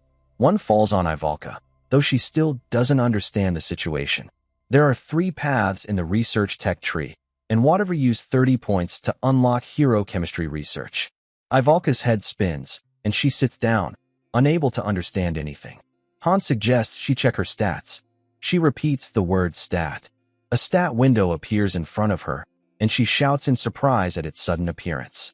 Han explains that it shows her ability in the form of numbers. Han believes Party 3 was destroyed because they didn't know about the quest, as they weren't able to see the system and were unaware of the objectives. Hero chemistry research is a method through which one can see the info window. He asks if she can see strength, intelligence, vitality, dexterity, and skill. She reads, intermediate flame magic, telekinesis. Han tells her those are her skills. He then asks her to follow him, as the time has come to inform the others too. As he steps out, he hears Eren shouting about a ghost. Eren calls out to his boss, informing him that a ghost is following him. It turns out to be the light source that fell on Ivalka earlier. Han holds the running Eren from behind and tells him it's not a ghost. He asks loudly about the thing, and the light enters his body. Jenna stands in front, surfing through her stat window. She tells Han that he was already able to see this. Han asks if she already knew. She admits she had seen him whispering before. Back in the dormitory, the four of them sit at the dining table. Jenna asks if, because of these skills, they can grow stronger. She recalls the time she felt stronger after fighting and now understands that was a level up. Ivalka doesn't believe it. She says even archmages can't do this. She asks Han how he knew something like this. He plainly says he found out by chance and sips his tea. She finds it suspicious, while Jenna says it's because he came here first. Han says it's because he has been a veteran for a long time, which only makes Ivalka more suspicious. She sighs and gives up, saying everyone has their secrets to keep, and the earlier advice he gave them was really helpful. Jenna admits that it's all thanks to him that they are standing there at present. Ivalka labels her a flatterer. Jenna corrects her, saying it's survival, while Eren quietly observes them. Han thinks of telling them everything once they all survive, and that time will be when they are about to part ways. The next day, Jenna spreads the new information to others in the waiting room. They learn that not everyone can see their full stat information, and many can't see stat windows at all. This can be due to the low level of research. At the training ground, many people gather to practice. Jenna and Han are paired to train. She shoots her arrows at Han, and he counters with his sword. She asks if parrying everything is also a skill. He confirms. She calls it cheating, saying she can't break through. He tells her that if there is a parrying skill, then there must also be a piercing skill. She perks up at hearing this, and just as she is about to ask, Han disappears from in front of her and appears behind to strike. She dodges and shouts if he is trying to kill her. Han, still serious, assures her she will be fine since they won't die after taking a strike in the waiting room. He explains that if they don't raise the difficulty of training, she can't level up. He instructs her to stay firm while striking toward her with full force. She dodges. He orders her not to get tired from training harder than before and says she needs to use real weapons instead of training once. There are no rules. From now on, their training method is to push their opponent to the brink of defeat. Han grips his shield and sword firmly. They keep training on the ground while other people gossip about Han. Some say that a farmer has now become impressive, while one man disagrees. Han and Jenna continue clashing with full force. Han strikes, and Jenna jumps back. Han asks if she is giving up, as Eren is already waiting. He thinks about whether he should train the two at the same time. Eren calls out from the side, saying he is fine. He has had 32 rounds with 32 losses. Jenna, however, wants to continue longer. She has had 19 bouts with 18 losses. She shakes her head, clenching her weapon. Han charges forward at full speed. Suddenly, he finds himself close to a knife. He is about to be hit, but instantly counters it with his sword. The knife flies away to the other side. Jenna is still in her attacking pose. She aims an arrow at Han, her eyes glowing red, and shoots. The system notifies. Jenna has learned detect weakness. Han barely defends himself with his shield. Jenna leans back in frustration. Han asks how she learned that. She says she figured it out just now. Since he said there could be a piercing skill, she decided to try. In his head, Han is stunned that she learned a skill just from his casual remarks. He decides to come at her again. She remarks that it won't be easy. She shoots her first arrow to distract him, then shoots a second and third, aiming at his critical areas. This puts Han in a tight spot. She mixes and feints as well, infusing deception into her arrows, making it difficult for Han to deal with her. The system notifies. Jenna's beginner archery increased to level 6. Han is stunned to see her skill level up. On the other hand, Jenna keeps shooting arrow after arrow at him. He feels it is difficult to counter her attacks, even thinking he might lose. Jenna concentrates on shooting with precision. The onlookers discuss her abilities, labeling her inhuman. Eren, observing her, admits her talent and tightens his grip on his spear. Jenna shoots her arrows, and Han takes them down swiftly, thinking he can't close the distance. He knows the shield should only be used in case of emergency. He admits this practice is for obtaining a new skill. He needs to do better than just locking his eyes on the target. He barely dodges an arrow aimed at his face and decides to figure out the purpose behind the arrows, where they will hit him. Suddenly, he finds an arrow dangerously close to his eye. The system notifies, skill awakened. His skill throw defense levels up to 3, basic swordsmanship levels up to 7, and he also obtains a new skill, insight. In an instant, he breaking through all the arrows coming toward him and reaches Jenna with his sword. She falls back to the ground as he points his sword at her neck. The training ground quiets down, and he says he won for the 19th time. Jenna calls him a monster. Han checks his stats window as he gains a few more skills. Behind him, Jenna and Eren also check their stats. She asks Eren about his skills. He says he has basic spearmanship, pain tolerance, and flame resistance, 3 in total. He asks Jenna about hers. She states, basic archery, basic dagger technique, switching, rapid fire, and the list continues. Eren cuts her off gloomily, saying it's enough. Han explains that having more skills doesn't guarantee being strong. The main thing is connecting skills according to one's current level. An incompatible skill does more harm than good, like his berserk and composure. Still, he admits Jenna is top tier with 9 skills, while Eren watches from behind. The master logs in and combines a basic fire elemental stone, basic water elemental stone, and basic wind elemental stone into a basic promotion stone. He confirms the process. It produces a loud noise as fairy power is used in the combination, but it fails. The system notifies that the attempt failed and the ingredients have been consumed. Han is surprised, as the success rate was 87%. Jenna asks if she can be upgraded too. Isol refers to her as a 2-star and says that time passes quickly. The system then notifies of the completion of a basic promotion stone and the start of promotion. Han is at level 12, Ivalka at level 8, Eren at 9, and Jenna is now at 10. Jenna holds the basic promotion stone and says she will be right back. Han thinks his promotion was special due to the interference of Tell, but assumes Jenna will experience something different from what he witnessed. The system notifies the hero's forgotten memories have awakened. Jenna is promoted to 2-star as light glows from the facility. Jenna returns to Han and says she had a strange dream of the forest where she used to live being burned down. He calms her down by dismissing the dream and tells her to forget about it. She reluctantly smiles and agrees with him. Han asks if there was something else. She says there wasn't, except that she felt like a weight had been lifted from her shoulders. Han concludes in his head that a normal promotion simply awakens memories from the past, and that all heroes are currently in a state of amnesia. At 4 or 5 stars, they may be able to learn the full truth of how they ended up here and what happened to their respective worlds. After a short period of time, Eren goes through his promotion. Han doesn't know what happened to him, but he notices Eren seems stronger and more motivated. After training, Eren decides to go back and asks if Han is going. Han answers that he still has things to do. Eren admits he works hard, and so he himself should work even harder. Han tells him he will make his body weak if he overdoes it. Eren asks about him, and Han replies that he is fine.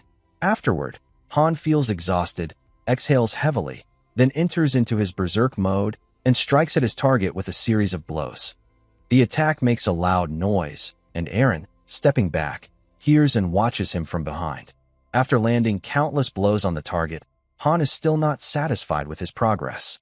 He thinks that while using berserk makes him strong, he loses his composure as his skill efficiency decreases. He wonders if it could be better if somehow he could make the two unify, like the basic sword shield technique. If 2 skills are compatible, they merge into one. Adis, from behind, comments on his training late at night. He asks her business there at such a late hour. She steps forward, saying she wanted to ask him something before entering the 12th floor. She points out that his party is not made up of people used to combat. Jenna was a forest keeper, Eren a hunter, and he was a farmer. He agrees plainly. As Adis is about to ask something else, her expression changes, and she firmly asks if he has ever killed someone in the past. He responds that her party climbed the 12th floor, and asks if she is asking this to know how dedicated they are. She confirms. He explains that he is alive at the price of other lives. 3 people were synthesized with him, and he says she should already know the rest by now. She freezes and admits it is true, recalling when he killed the pulverizing wolves mercenaries. He asks if she is insulting him. She denies it. He tells her that whatever appears on the stage, they need to defeat it. She says his perspective is different from his party members. He replies that if that's the case, then he needs to get new members. He adds that he knows his party well, and she doesn't need to worry. The space and time rift opens. Jenna asks if they are going to the 11th floor again. Han says they have done that enough. It will be the 12th floor. The system notifies that the current challenge is the 12th floor and that the doors will open in 10 seconds. Han tells Adis to do what she needs to. She agrees. He suggests she do even better if she already knows. Then they enter the 12th floor. The objective is to destroy all enemies. Jenna shouts that it's a subjugation-type mission and asks where the enemies are. As she reaches for her arrows, she is stunned to see the enemies. The enemy soldier orders them to stop, put their weapons down, and prove their identities. The system shows, human soldier, level 11 by 13. Jenna is shocked to see they are human soldiers. Adis frowns and grits her teeth. Han remains serious, his eyes fixed on the enemies. The other members are still confused. Eren shouts at Han that those are not monsters, but people. Han asks if he won't fight. Eren refuses and suggests talking with them first. Ivalka agrees with Eren and suggests that talking may help them obtain more information about the place, so they can find a solution without fighting. Han asks if she doesn't want to fight. She replies that she wishes to avoid needless killing. Han then asks Jenna for her opinion. Jenna is unable to say a single word, as she doesn't know what to say. Han thinks that the soldiers are different from NPCs. They can see them, which means they are enemies. He instructs his party to draw out their weapons. Eren is stunned at his choice. Han asks if he decides to fight, will they stop him? He stares at them with a sharp gaze, which makes all of them freeze. They don't know what to do and just stand there, staring at him tensely. After a brief moment, Han sighs and gives them permission to do what they want. Eren thanks him and decides to talk with the soldiers. He steps forward toward them. He introduces himself as Eren and tells them he wants to talk. The soldier replies that they also want to talk. They were sent to this place and don't know why. Eren asks how they reached this place. The soldier says it's complicated, as a lot has happened, and suggests Eren come closer so they can discuss. Eren decides to approach. The soldier asks him to drop his weapon, assuring him they have no intention to hurt, but his soldiers are uneasy. He promises that they also want to go back. After thinking for a bit, Eren decides to put his weapon down. Han whispers in his ear that he can't just do whatever they tell him. Then he loudly addresses the soldiers, telling them to come over after dropping their weapons. The soldier denies. Han asks if they only want them to drop their weapons. A group of soldiers thinks it over and decides that 3 of their soldiers will come over without weapons. The soldier asks them to reciprocate, as they are now disarmed. Han drops his shield and sword as well and asks if it's fine.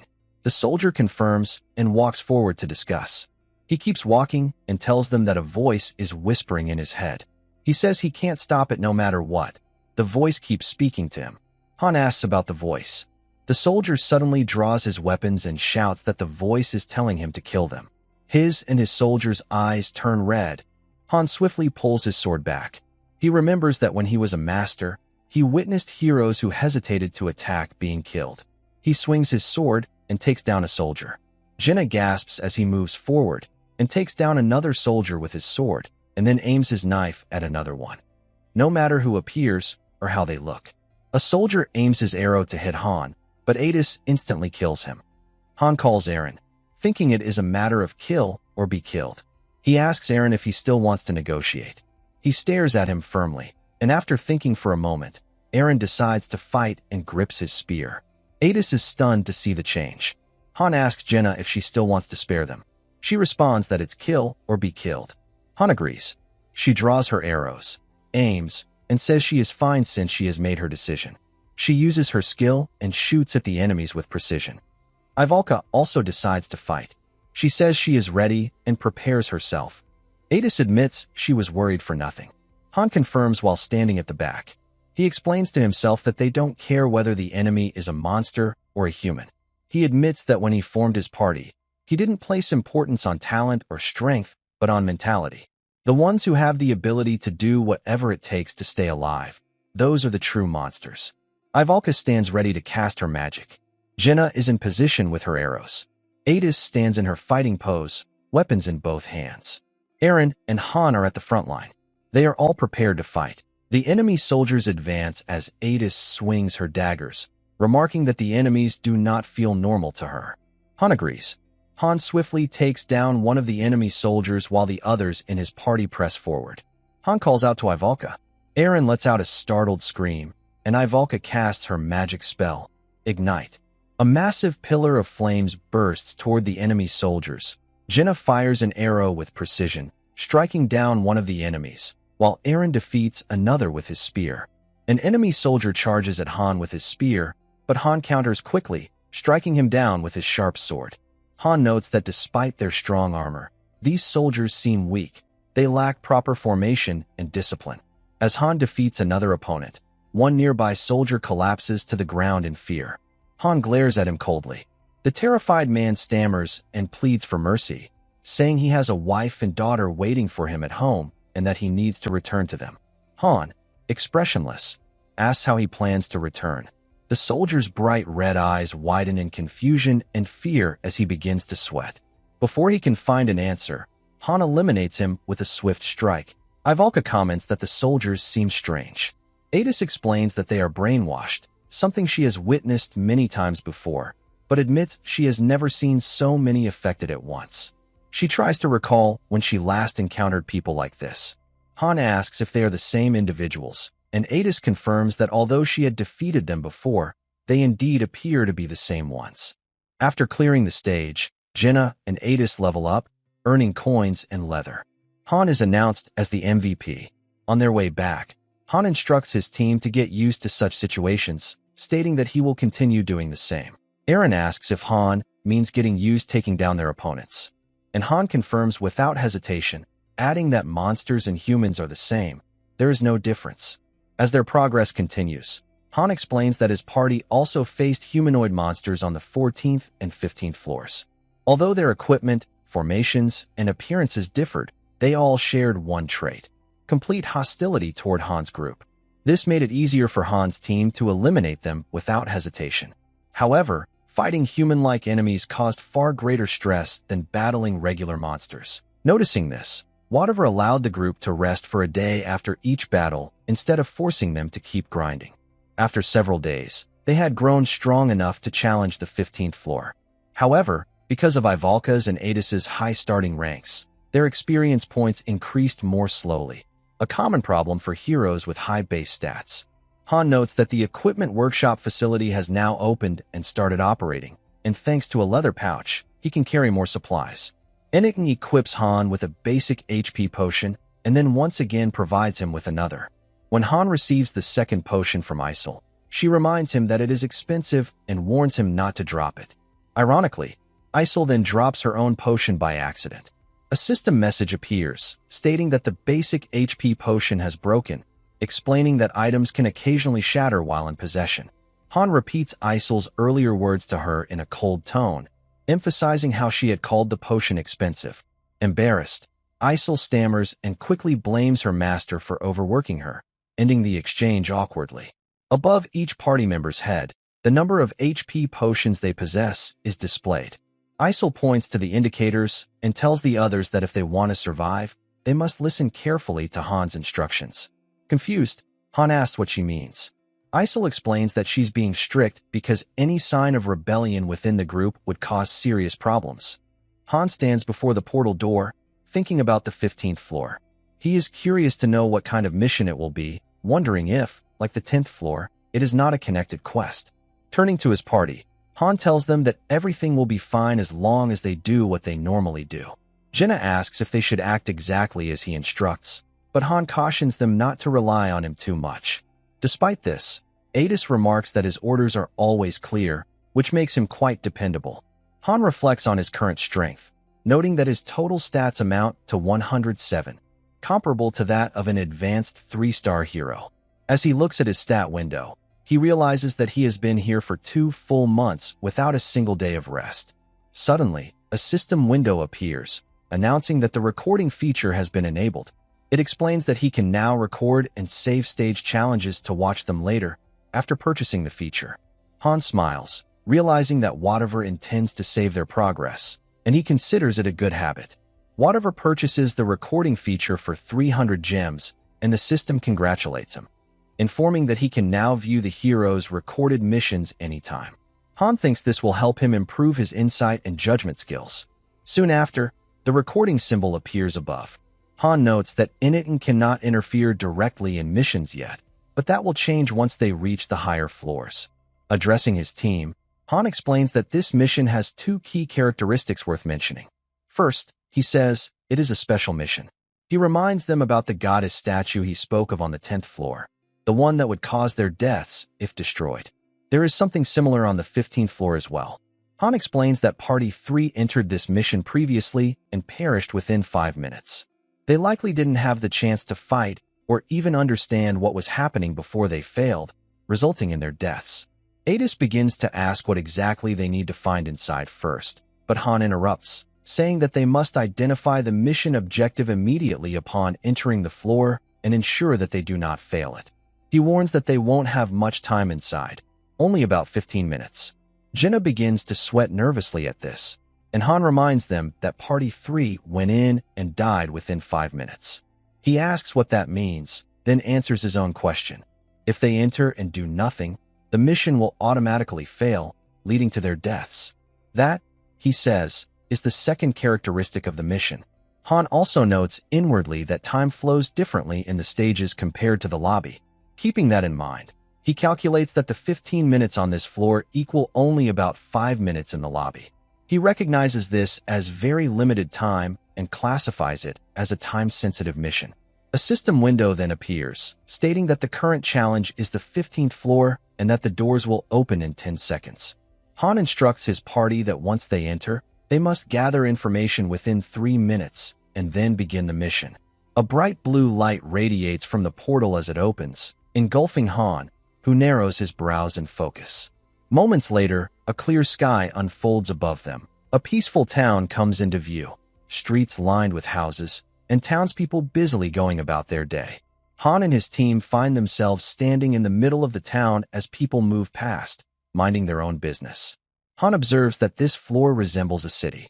Nearby, 2 men are talking. One insists that a certain person is real, while the other responds that he needs to go see for himself. An old lady walks by and almost bumps into Eren, but he quickly steps back. Han watches and wonders if the townspeople can even see them, concluding that they must be NPCs. He notes that, unlike the 10th floor, this place feels calm and peaceful. Suddenly, a system window appears before him with a new message: protect a certain individual. Han clenches his teeth, realizing that the system expects them to locate one specific person among the countless people in this large town. Han thinks that Party 3 must have panicked upon seeing the overwhelming number of people. Since they didn't know the mission objectives, they were likely confused about who the real enemy was.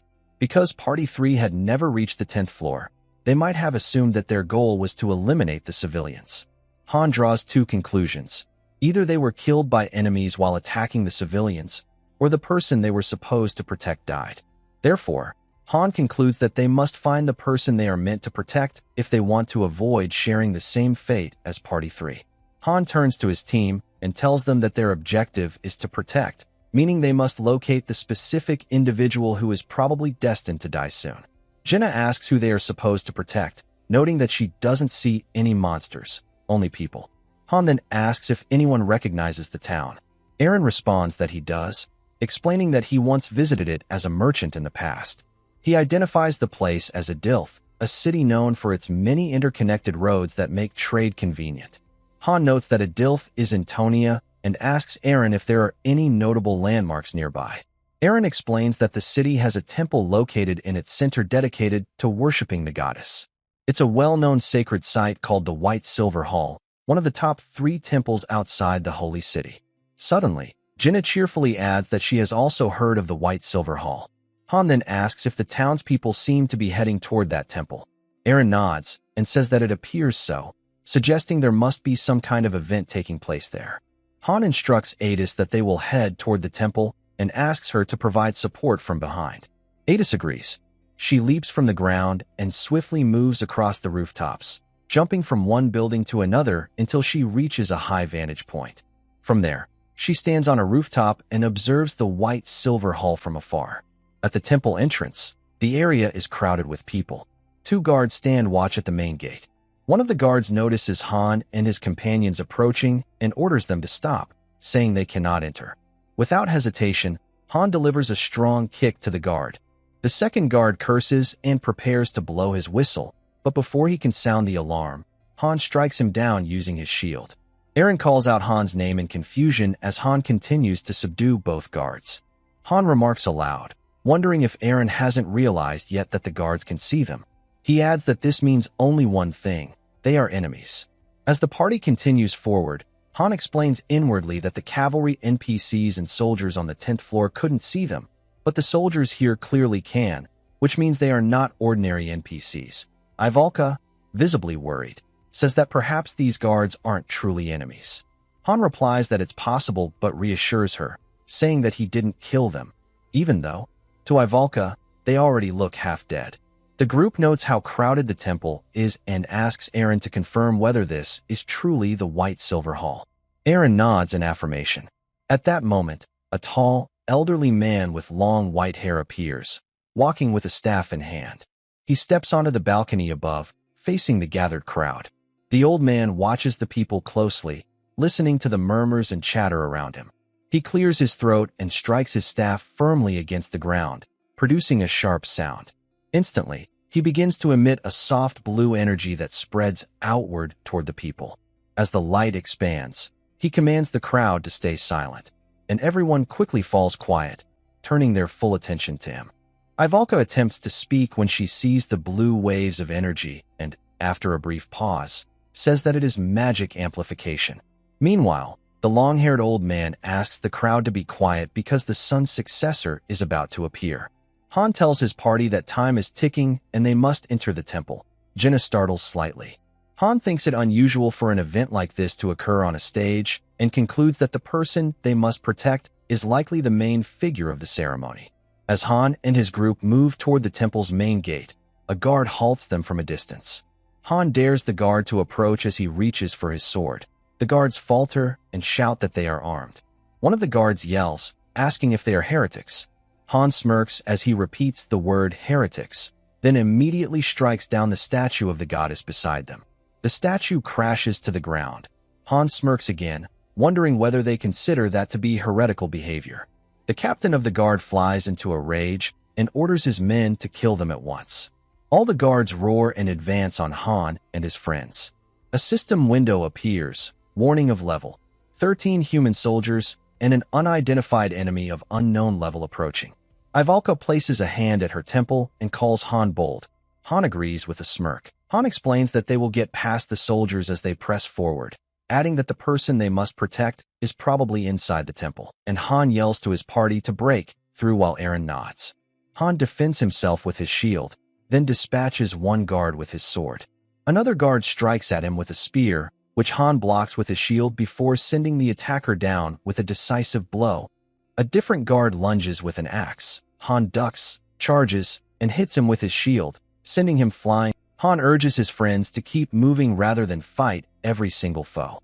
The enemy captain orders his men to stop Han and his companions to protect the temple. Han again reminds his team not to engage every soldier because they do not have enough time, and Jinna fires an arrow at a guard as they push forward. As their party surges ahead, Han thinks their target must be hiding inside the temple. He does not know where, but he knows they will die soon if they fail. He notes that only a few minutes remain. If they cannot find that person, he and his friends will die here. With that grim thought, he kicks open the temple door and steps inside. Han stops as he reaches into the temple. The system window appears once again, displaying the mission objectives, but not showing the remaining time. Han shouts Ivalka's name, and Ivalka immediately begins casting her magic, saying that she is aware of the situation. As her spell activates, all the furniture inside the temple begins to move, forming a barricade that blocks the entrance door. A cloaked figure standing at the front notices them and demands to know their identities. Han and his friends turn their attention toward the person in the cloak. The cloaked figure reveals himself as a middle-aged blonde man who questions how they managed to enter. Han notices that there is no change in the system notifications and tells his party that this person is not the one they are looking for. He then spots 2 doors leading toward the center of the temple. As guards approach, Han instructs his team to take the right path while he takes the left. Jenna tells him that they will catch up with him soon. Han runs toward the left door just as a guard raises his sword, shouting to strike him down. As the guard yells for his comrades to attack, Han knocks him aside and keeps running, focused on finding the person they need to protect. He concludes that the old man earlier was not the target and begins to wonder if this son's successor might be the one.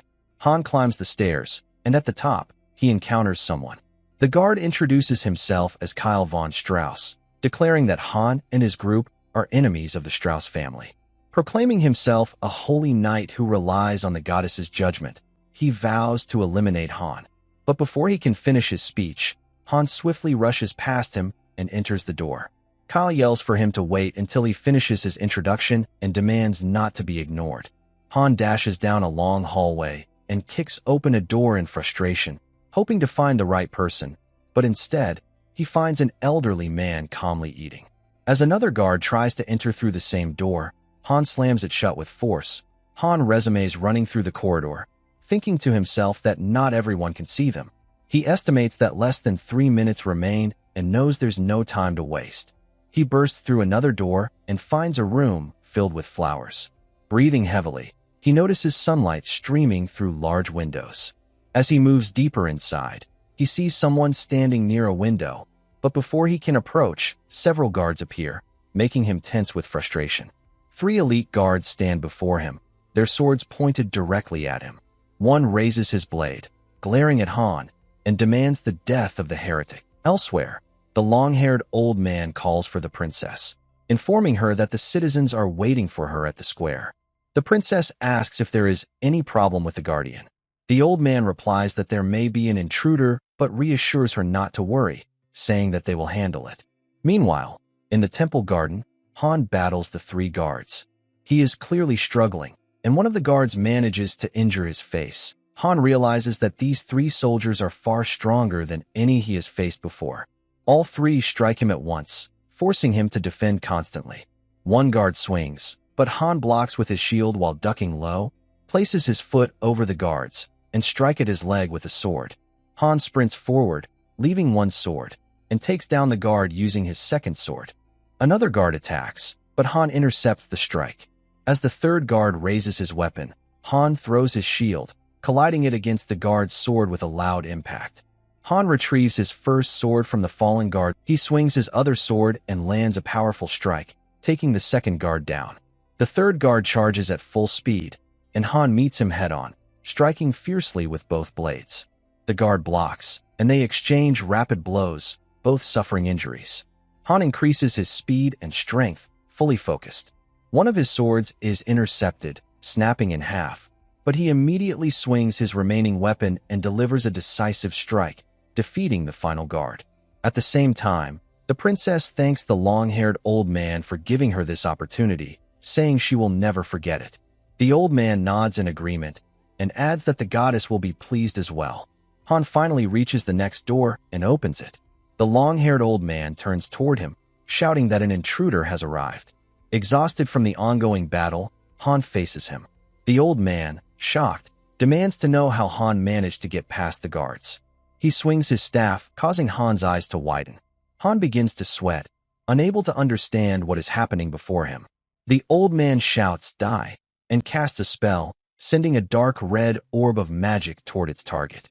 Han realizes in that instant that the spell isn't aimed at him, but at the woman standing in front of him. Han moves forward instantly and defeats the long-haired old man in a single moment. However, the attack the old man had been preparing still unleashes.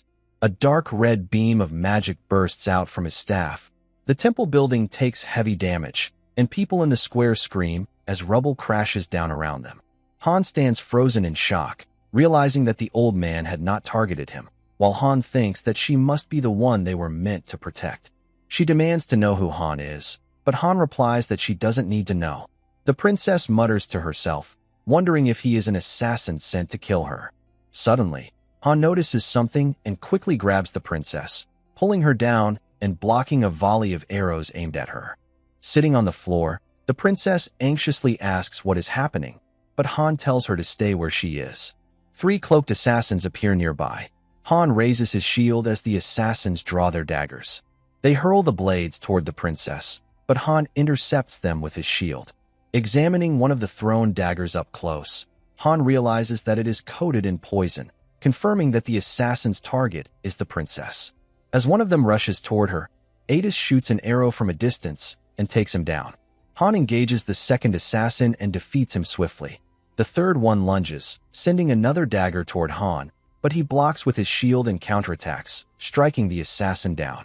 Adis leaps down from the wall and joins Han, remarking that the wall was so high it took her a while to climb down. Han sheathes his sword.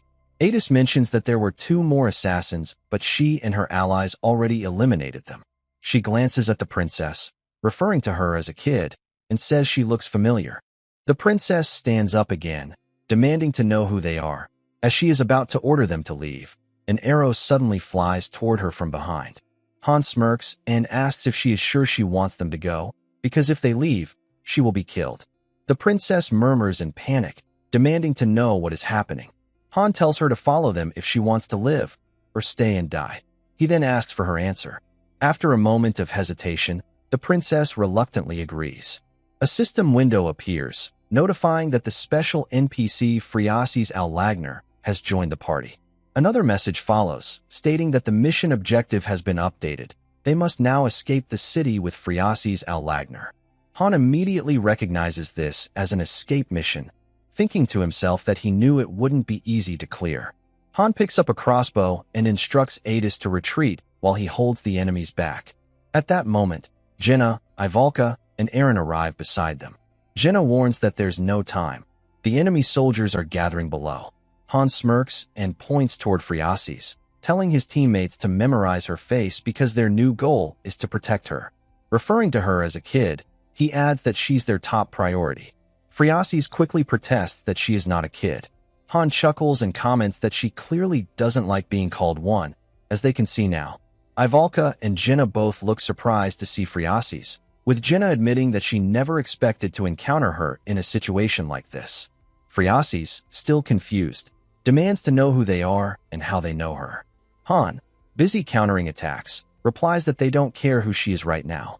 Meanwhile, Adis ties a rope to the parapet and announces that they will use it to descend and secure an escape route. She adds that she has already scouted a path. The left side has fewer soldiers, and its complex layout will help them hide. Han agrees and decides they'll use that route. He gives instructions. Adis will go first, followed by Eren, then himself, Ivalka, and Jenna. Ivalka looks surprised that she isn't going first. Han explains that she must create a wall of fire to prevent the enemies from approaching, and tells Adis and Eren to descend first so their escape won't be interrupted. Ivalka casts her spell, forming a blazing wall of flames. The guards panic, shouting that a mage is present and ordering to take her down. Holding the rope, Adis declares that she's going first and Eren follows after her. When it's Han's turn, he calls Friasis to join him. Friasis, confused, asks if he's talking to her. Han replies, "If not you, then who?" As Han holds Friasis close while descending, he tells her to hold on tightly and not let go. Arrows fly around them, but they manage to avoid. Friasis clings to Han. Moments later, they both reach the ground safely. Han tells her to get off him since they've landed. Soon after, Ivalka descends as well. Han urges her to hurry up, while Eren, still on the ground, fights off soldiers. Suddenly, a dagger strike lands at Eren's abdomen. He looks up at the soldiers' menacing faces. A system window flashes. Eren has gotten injured. HP will decrease over time. Another message follows. Eren is poisoned. HP will continue to drop. Han's eyes widen at the alerts. He shouts Eren's name, but Eren insists he's fine. Jenna comes down, and as she reaches the ground, at the front, Adis is pushing back the enemies. Han thinks that they have successfully secured their target, and his party members are safe. Now, they just need to get out of the city to clear the mission. Han shouts to his team that they must run toward the left side. The enemy captain yells to his guards, ordering them not to let them escape and to capture the witch and her companions.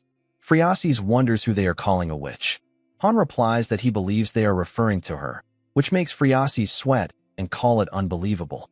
A soldier suddenly appears in front of them, shouting, but before he can act, Han eliminates him instantly. Shortly after, Han and his entire group are surrounded by soldiers, and the enemy captain commands his men to eliminate them. Adis quickly points out a narrow path ahead. Han and everyone else begin following her. Han asks Adis about the route, and she replies that she knows where they are heading. She adds that if they keep following this path, they will reach the outskirts of the city. Behind them, Ivalka casts a spell that causes the buildings to collapse, blocking the soldiers' advance with heavy debris. After some time, the situation grows quiet. Adis, standing at the front, suggests they rest for a bit. Phriases exhales deeply and sits on the ground, wondering aloud about their situation. Han tells everyone that they will rest for 5 minutes. He thinks to himself that Ivalka's blockade will not hold the soldiers back for long, meaning they will find them soon. Han opens his HP potion and thinks that escaping will become more difficult if their enemies surround them here. Ivalka drinks her potion as well, while Han keeps thinking that if only Ivalka could charge her flame magic to the 3rd level, they could create a passage to clear the mission more easily. Han approaches Eren, asking about his injuries. Eren breathes heavily and forces a smile as he begins to speak. Han watches him with concern, noticing that Eren is using his hand to cover his wound, but the poison remains in his system. Despite smiling, Eren admits that even after drinking the potion, the pain still lingers. Jenna steps forward and asks Han if there is any way to treat Eren right now. Han thinks deeply, then asks Phriases if she has any special skills. Phriases, looking worried, asks what kind of skill he means. Han explains that he is referring to healing abilities. He recalls that some NPCs possess rare skills, but his thoughts are cut short when Phriases apologizes. Han freezes for a moment while Eren's breathing grows heavier. Everyone stands helplessly in front of Eren, unable to do anything for him. Han thinks about the poison, realizing that Eren cannot be healed with basic HP potions. Eren has maybe 10 minutes of strength left, and they don't have any antidotes. There are also no NPCs nearby who can use healing magic to help him. Eren weakly murmurs that Han always told them he would leave anyone behind who couldn't keep up, and admits that this is that moment. Han remains silent, listening. Eren tries to stand, trembling in pain, and says that he will buy them time to escape, suggesting they leave him behind. Han, still standing quietly, Jenna shouts that she wants them all to escape together. Eren responds hopelessly that it's not possible. Jenna tries to protest. Eren begins recalling his past, standing at the edge of the training grounds, watching Han and Jenna train with full effort, and admits that he is just too weak. Han turns to Ivalka and asks her opinion, but she tells him that he must decide on his own. Han thinks that, from a tactical perspective, leaving Eren behind would be the most efficient decision. He also considers that Phriases, their target, cannot protect herself, and bringing Eren along would only make things harder. Protecting one person is already difficult. Protecting two would be even more so. Han closes his eyes, trying to think of another option.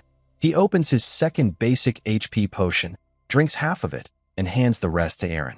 Eren looks confused, but Han tells him to drink it. Eren insists that potions cannot cure poison.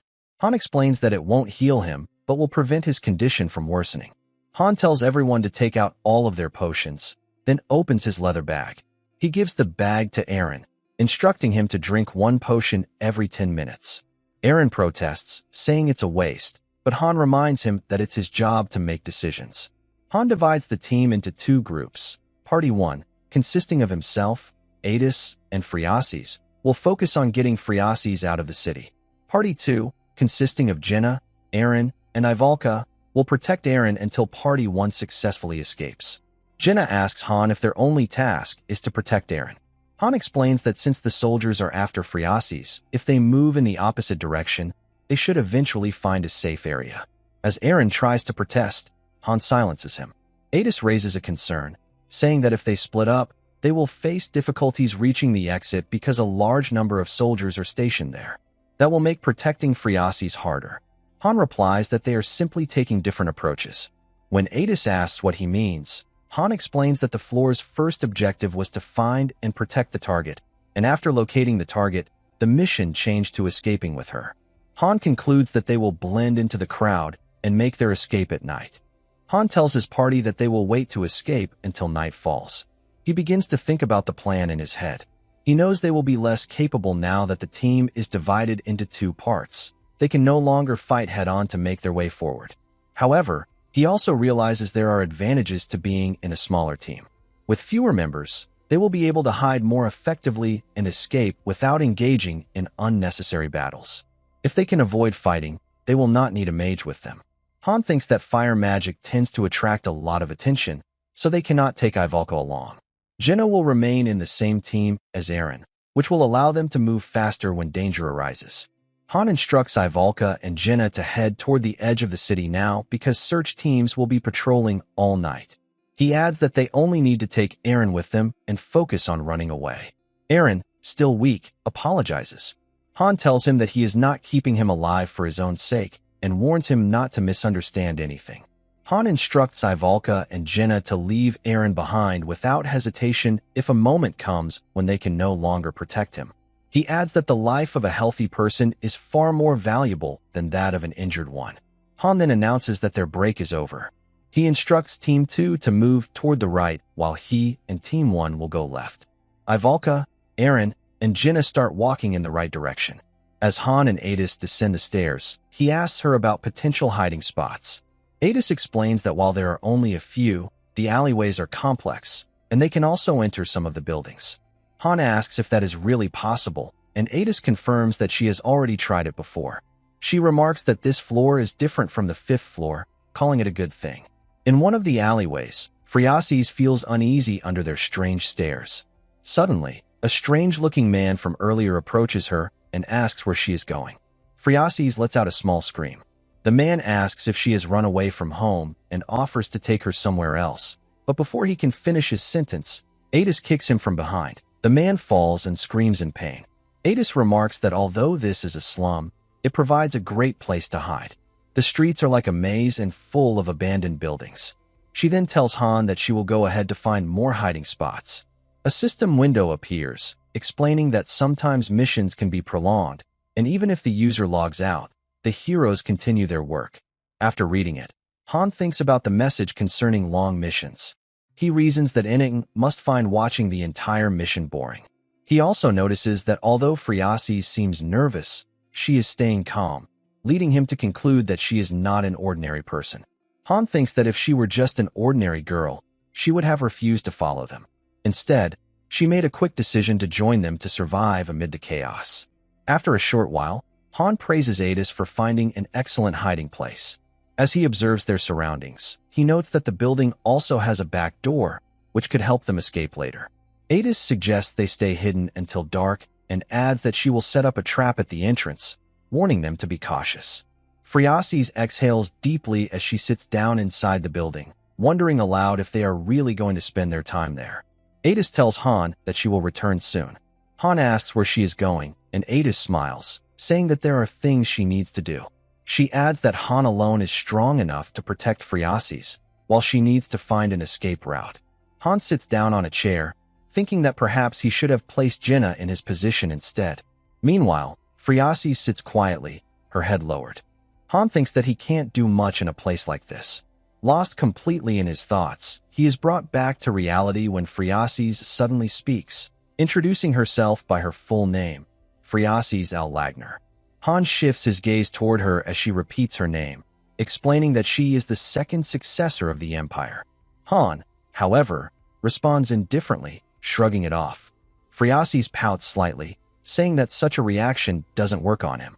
With innocent curiosity, Phriases asks Han where he has come from, but Han brushes her off, saying that it's none of her business. Phriases points out that she has revealed her identity, so he should at least reciprocate, but Han replies that even if he told her, she wouldn't understand. Phriases asks if he's telling the truth, whether he has come from somewhere she doesn't know, and Han replies that it's something like that. Phriases wonders aloud if he is the soldier who saved Nelsa. Han pauses, recalling that Nelsa was the name of the city on the 10th floor. He remembers hearing the NPCs talking about it. As Phriases removes her crown, she confidently says that she must be right, adding that she has seen it in her dreams. Han silently wonders about those dreams. Phriases explains that in her dream, soldiers were fighting desperately to protect the city. She couldn't see their faces clearly, but she feels like she has seen Han among them. Holding her crown in both hands, she continues, according to Nelsa's saviors, the city was protected by a group of unknown people. Without them, Nelsa would have fallen. However, none of the survivors could recall the faces of those who saved them. Phriases adds that she has been having strange dreams for an entire year, dreams that fill her with ominous feelings. In those dreams, everything is destroyed. The empire, the 4 renowned family cities, and all the small and large villages. Every place on the continent. With a weak voice, Phriases says that her dreams have made her certain that, at this rate, the continent will be completely ruined. She asks Han if he is aware of the unusual occurrences spreading across the continent, the rise of unknown diseases, parasites, and monsters.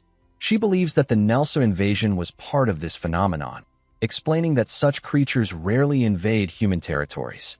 Han, unimpressed, plainly asks why she's telling him all this. After a brief pause, Phriases looks at him and says that she needs power. Han raises an eyebrow, wondering what she means. Phriases says that she needs that power to save the world, her eyes filled with determination. Han asks if she is seeking his help, and Phriases confirms it. However, Han can't understand why she would ask him for help. He points out that as a princess, she already has influence and authority. Surely she must have a group of knights sworn to protect her. Phriases shakes her head and says that she has no real power. She's just a figurehead, a princess in name only. She murmurs bitterly that no one listens to her or obeys her commands. Han casually suggests that she hire mercenaries using her wealth. Without hesitation, Phriases says she wants to hire him as her mercenary instead, adding that she will pay whatever amount he wants. She admits that while she may be powerless, she still has money. Han immediately rejects her offer and advises her to hire someone else, someone more capable, if she truly has that much wealth. Clutching her crown tightly, Phriases says that no one has ever believed her when she spoke about her dreams. They don't even want to listen. But she admits that Han is different. He didn't laugh at her story, and that is the reason she has decided to hire him. Han finds her persistence annoying, then recalls what he learned during the promotion, that this stage represents Townia's past. He remembers what the girl from the town told him, that he must change the story, even if it ruins the setting or causes space and time to collapse completely. Han thinks that even if he wanted to help, he wouldn't be able to.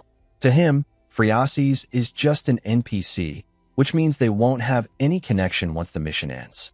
Phriases frowns and presses him for an answer. Han replies that he has his own reasons. She asks what those reasons are, and he smiles faintly, saying that if he told her, it would just make her laugh. Phriases looks at him in confusion. Han finally tells her, "We're from a different world." Phriases curiously wonders about what Han means by a different world and asks him to explain. Han thinks that since he is free until dawn, it should be fine to tell her a little. He describes his world as a terrible place and explains that they are here because of a mission. In their world, they receive missions, and if they fail to complete them, they die. Han tells her that this time, their mission was to protect someone. They didn't know who the person was at first, but later discovered that it was her. He adds that if they fail to protect their target, they will die.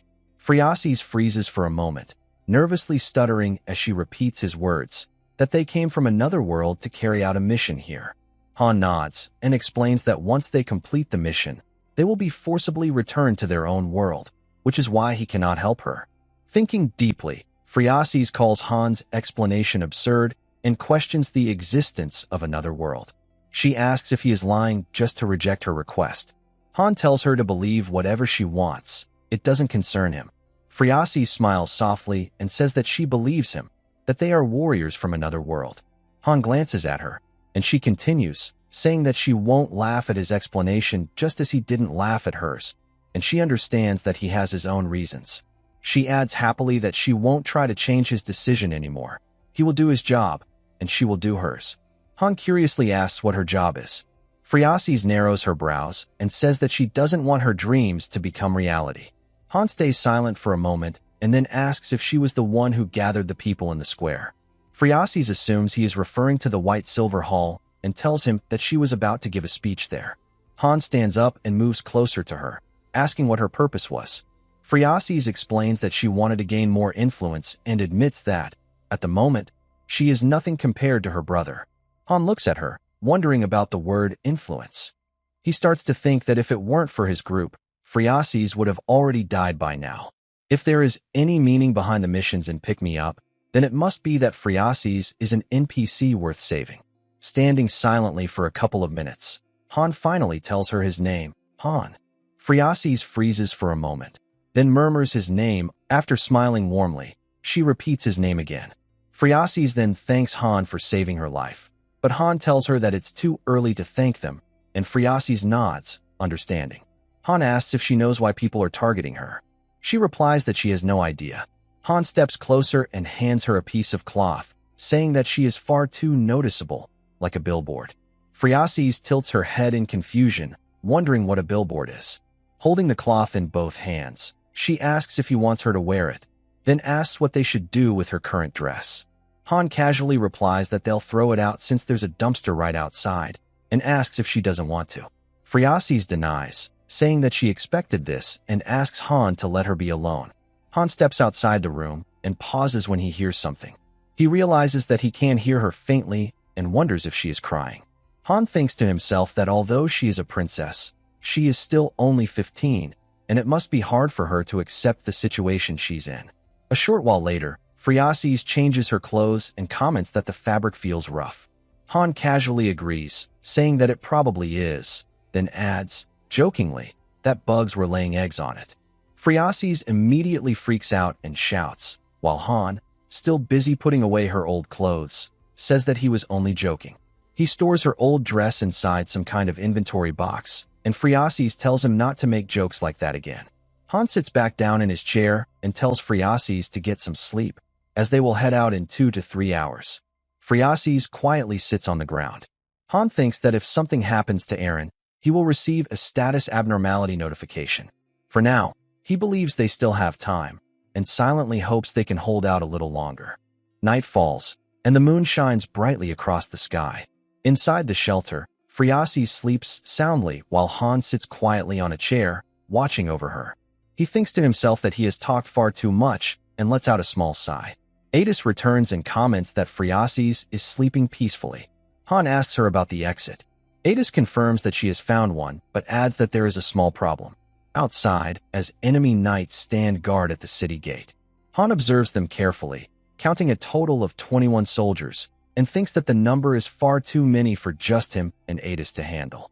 Adis asks Han if they should try another gate, but Han replies that the situation will likely be the same at every gate. He thinks that while he might have been able to slip through alone, it's not possible with Phriases accompanying them. Their success depends entirely on getting her out safely and unharmed. He examines the knights closely and notes that their levels are around 21, higher than most of the knights he has faced before. Admitting to himself that there's no better choice, he decides to move forward with a plan. Han asks Adis if she knows where Eren's group is. Adis immediately shakes her head, saying no. Han then asks if she knows the city's layout. He tells her that there is a dress and a crown back at the shelter and instructs her to find Jinnah and have her wear them. As Adis starts to confirm his intention, Han interrupts, telling her plainly that they're going to use Jinnah as bait. Han goes over the plan in his head. Based on Adis's information, there's no other viable way out. They could spend more time searching, but with Eren's worsening condition, they can't afford to lose any more time. Han explains that if Jinnah disguises herself as Phriases and causes chaos, some of the soldiers guarding this gate will likely move away. As Adis prepares to leave, she says she will return soon. Han thinks about leaving his shield behind since it could reflect light and give away their position. He turns to Phriases and tells her that they'll escape within an hour. He instructs her to stay hidden and only run outside when he gives the signal. Phriases asks if she should still follow those instructions even if he's hurt. Han replies firmly that even if he's dead, she must follow them. Phriases nods and moves back inside. Before going completely in, she glances at Han and says that she feels this might be their last moment together. Han smirks and agrees. Their eyes meet briefly before Han leaps away into the night. Meanwhile, elsewhere in the city, Eren's condition worsens. Ivalka mutters in frustration, asking how much longer they have to wait, adding that Eren will die soon. Jinna grits her teeth, silently hoping that Han will act quickly. She knows they can't wait any longer. Back at the shelter, Adis breathes heavily as she reaches the dress and crown. At the same time, Han skids to a stop, thinking determinedly that they will escape the city before dawn. Enemy soldiers patrol the area while Han hides behind a wooden trolley, quietly observing them. He notes that Jinna and Phreases have similar physiques, meaning it will be difficult for the soldiers to tell them apart in the dark. Suddenly, a system message appears in front of Han, stating that Eren has been inflicted with deadly poison. Han's eyes widen in shock. Another message follows, notifying him that Eren's HP will continue to decrease over time. His condition is worsening. Han immediately starts running, thinking that if Jinna is discovered in disguise, the soldiers will surround her, putting everyone in danger. Now, they need to attract the enemy's attention while still protecting Eren. Han admits to himself that it's a difficult task, but they have no other choice. He begins to consider the worst-case scenario if they don't complete the mission quickly and suddenly awakens a new skill: stealthy movements. Using his new ability, Han silently moves past a soldier without being noticed. Meanwhile, somewhere else, Adis arrives, calling out her name, startling everyone. Breathing heavily, Adis tells Jinna to hurry up and change her clothes. Elsewhere, Han hides near a group of soldiers. He reflects on his newly awakened skill, noting that it's the kind of ability a thief would normally learn, and feels lucky to have gained it. He counts 22 soldiers in total, uncertain how many will leave once Jinna creates the distraction. Han knows that, at worst, he'll have to face all of them himself. He waits patiently for the signal.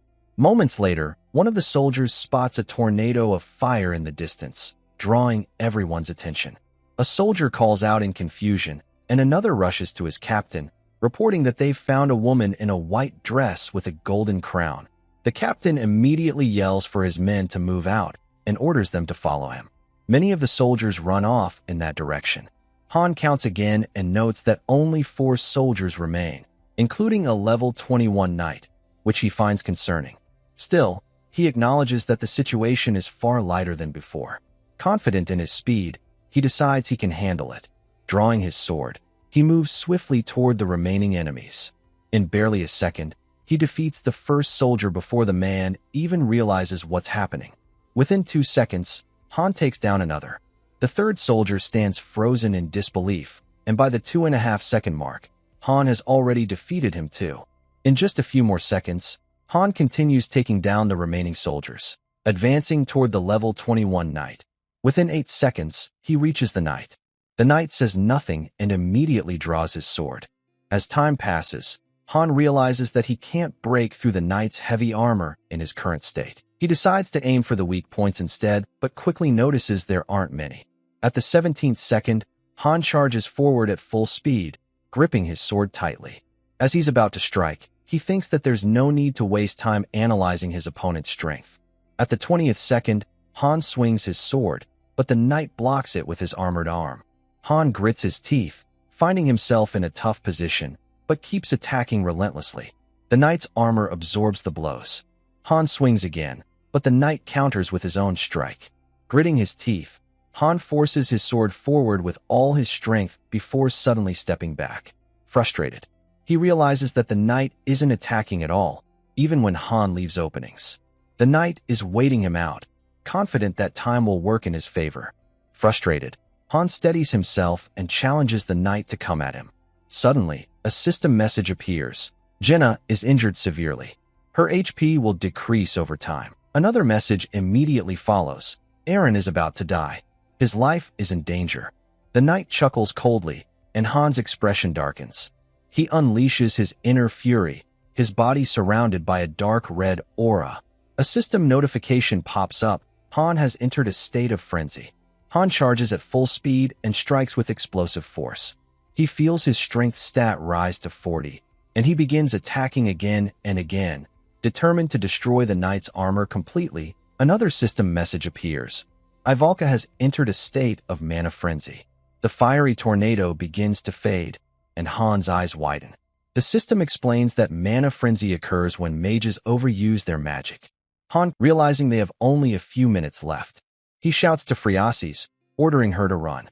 Phreases starts sprinting, and while still battling the knight, Han yells for her to ignore everything and head straight out of the castle gates, then follow the road. Han kicks the knight backward, sending him skidding across the ground, and immediately runs after Phreases. The knight quickly recovers and leaps toward Phreases. As the knight swings his sword to strike her down, Han throws himself between them, blocking the blow with his own weapon. Phreases keeps running forward, but another figure appears ahead, an assassin. Han spots him just in time as the assassin launches a poisoned dagger toward Phreases. Han shields her from behind. Phreases gasps in shock. A system message appears. Han is inflicted with poison. HP will decrease over time. Phreases calls out Han's name, panic in her voice, but Han shouts for her not to stop and to keep running. The system flashes another warning. The party is at risk of death. Master, your heroes are in danger.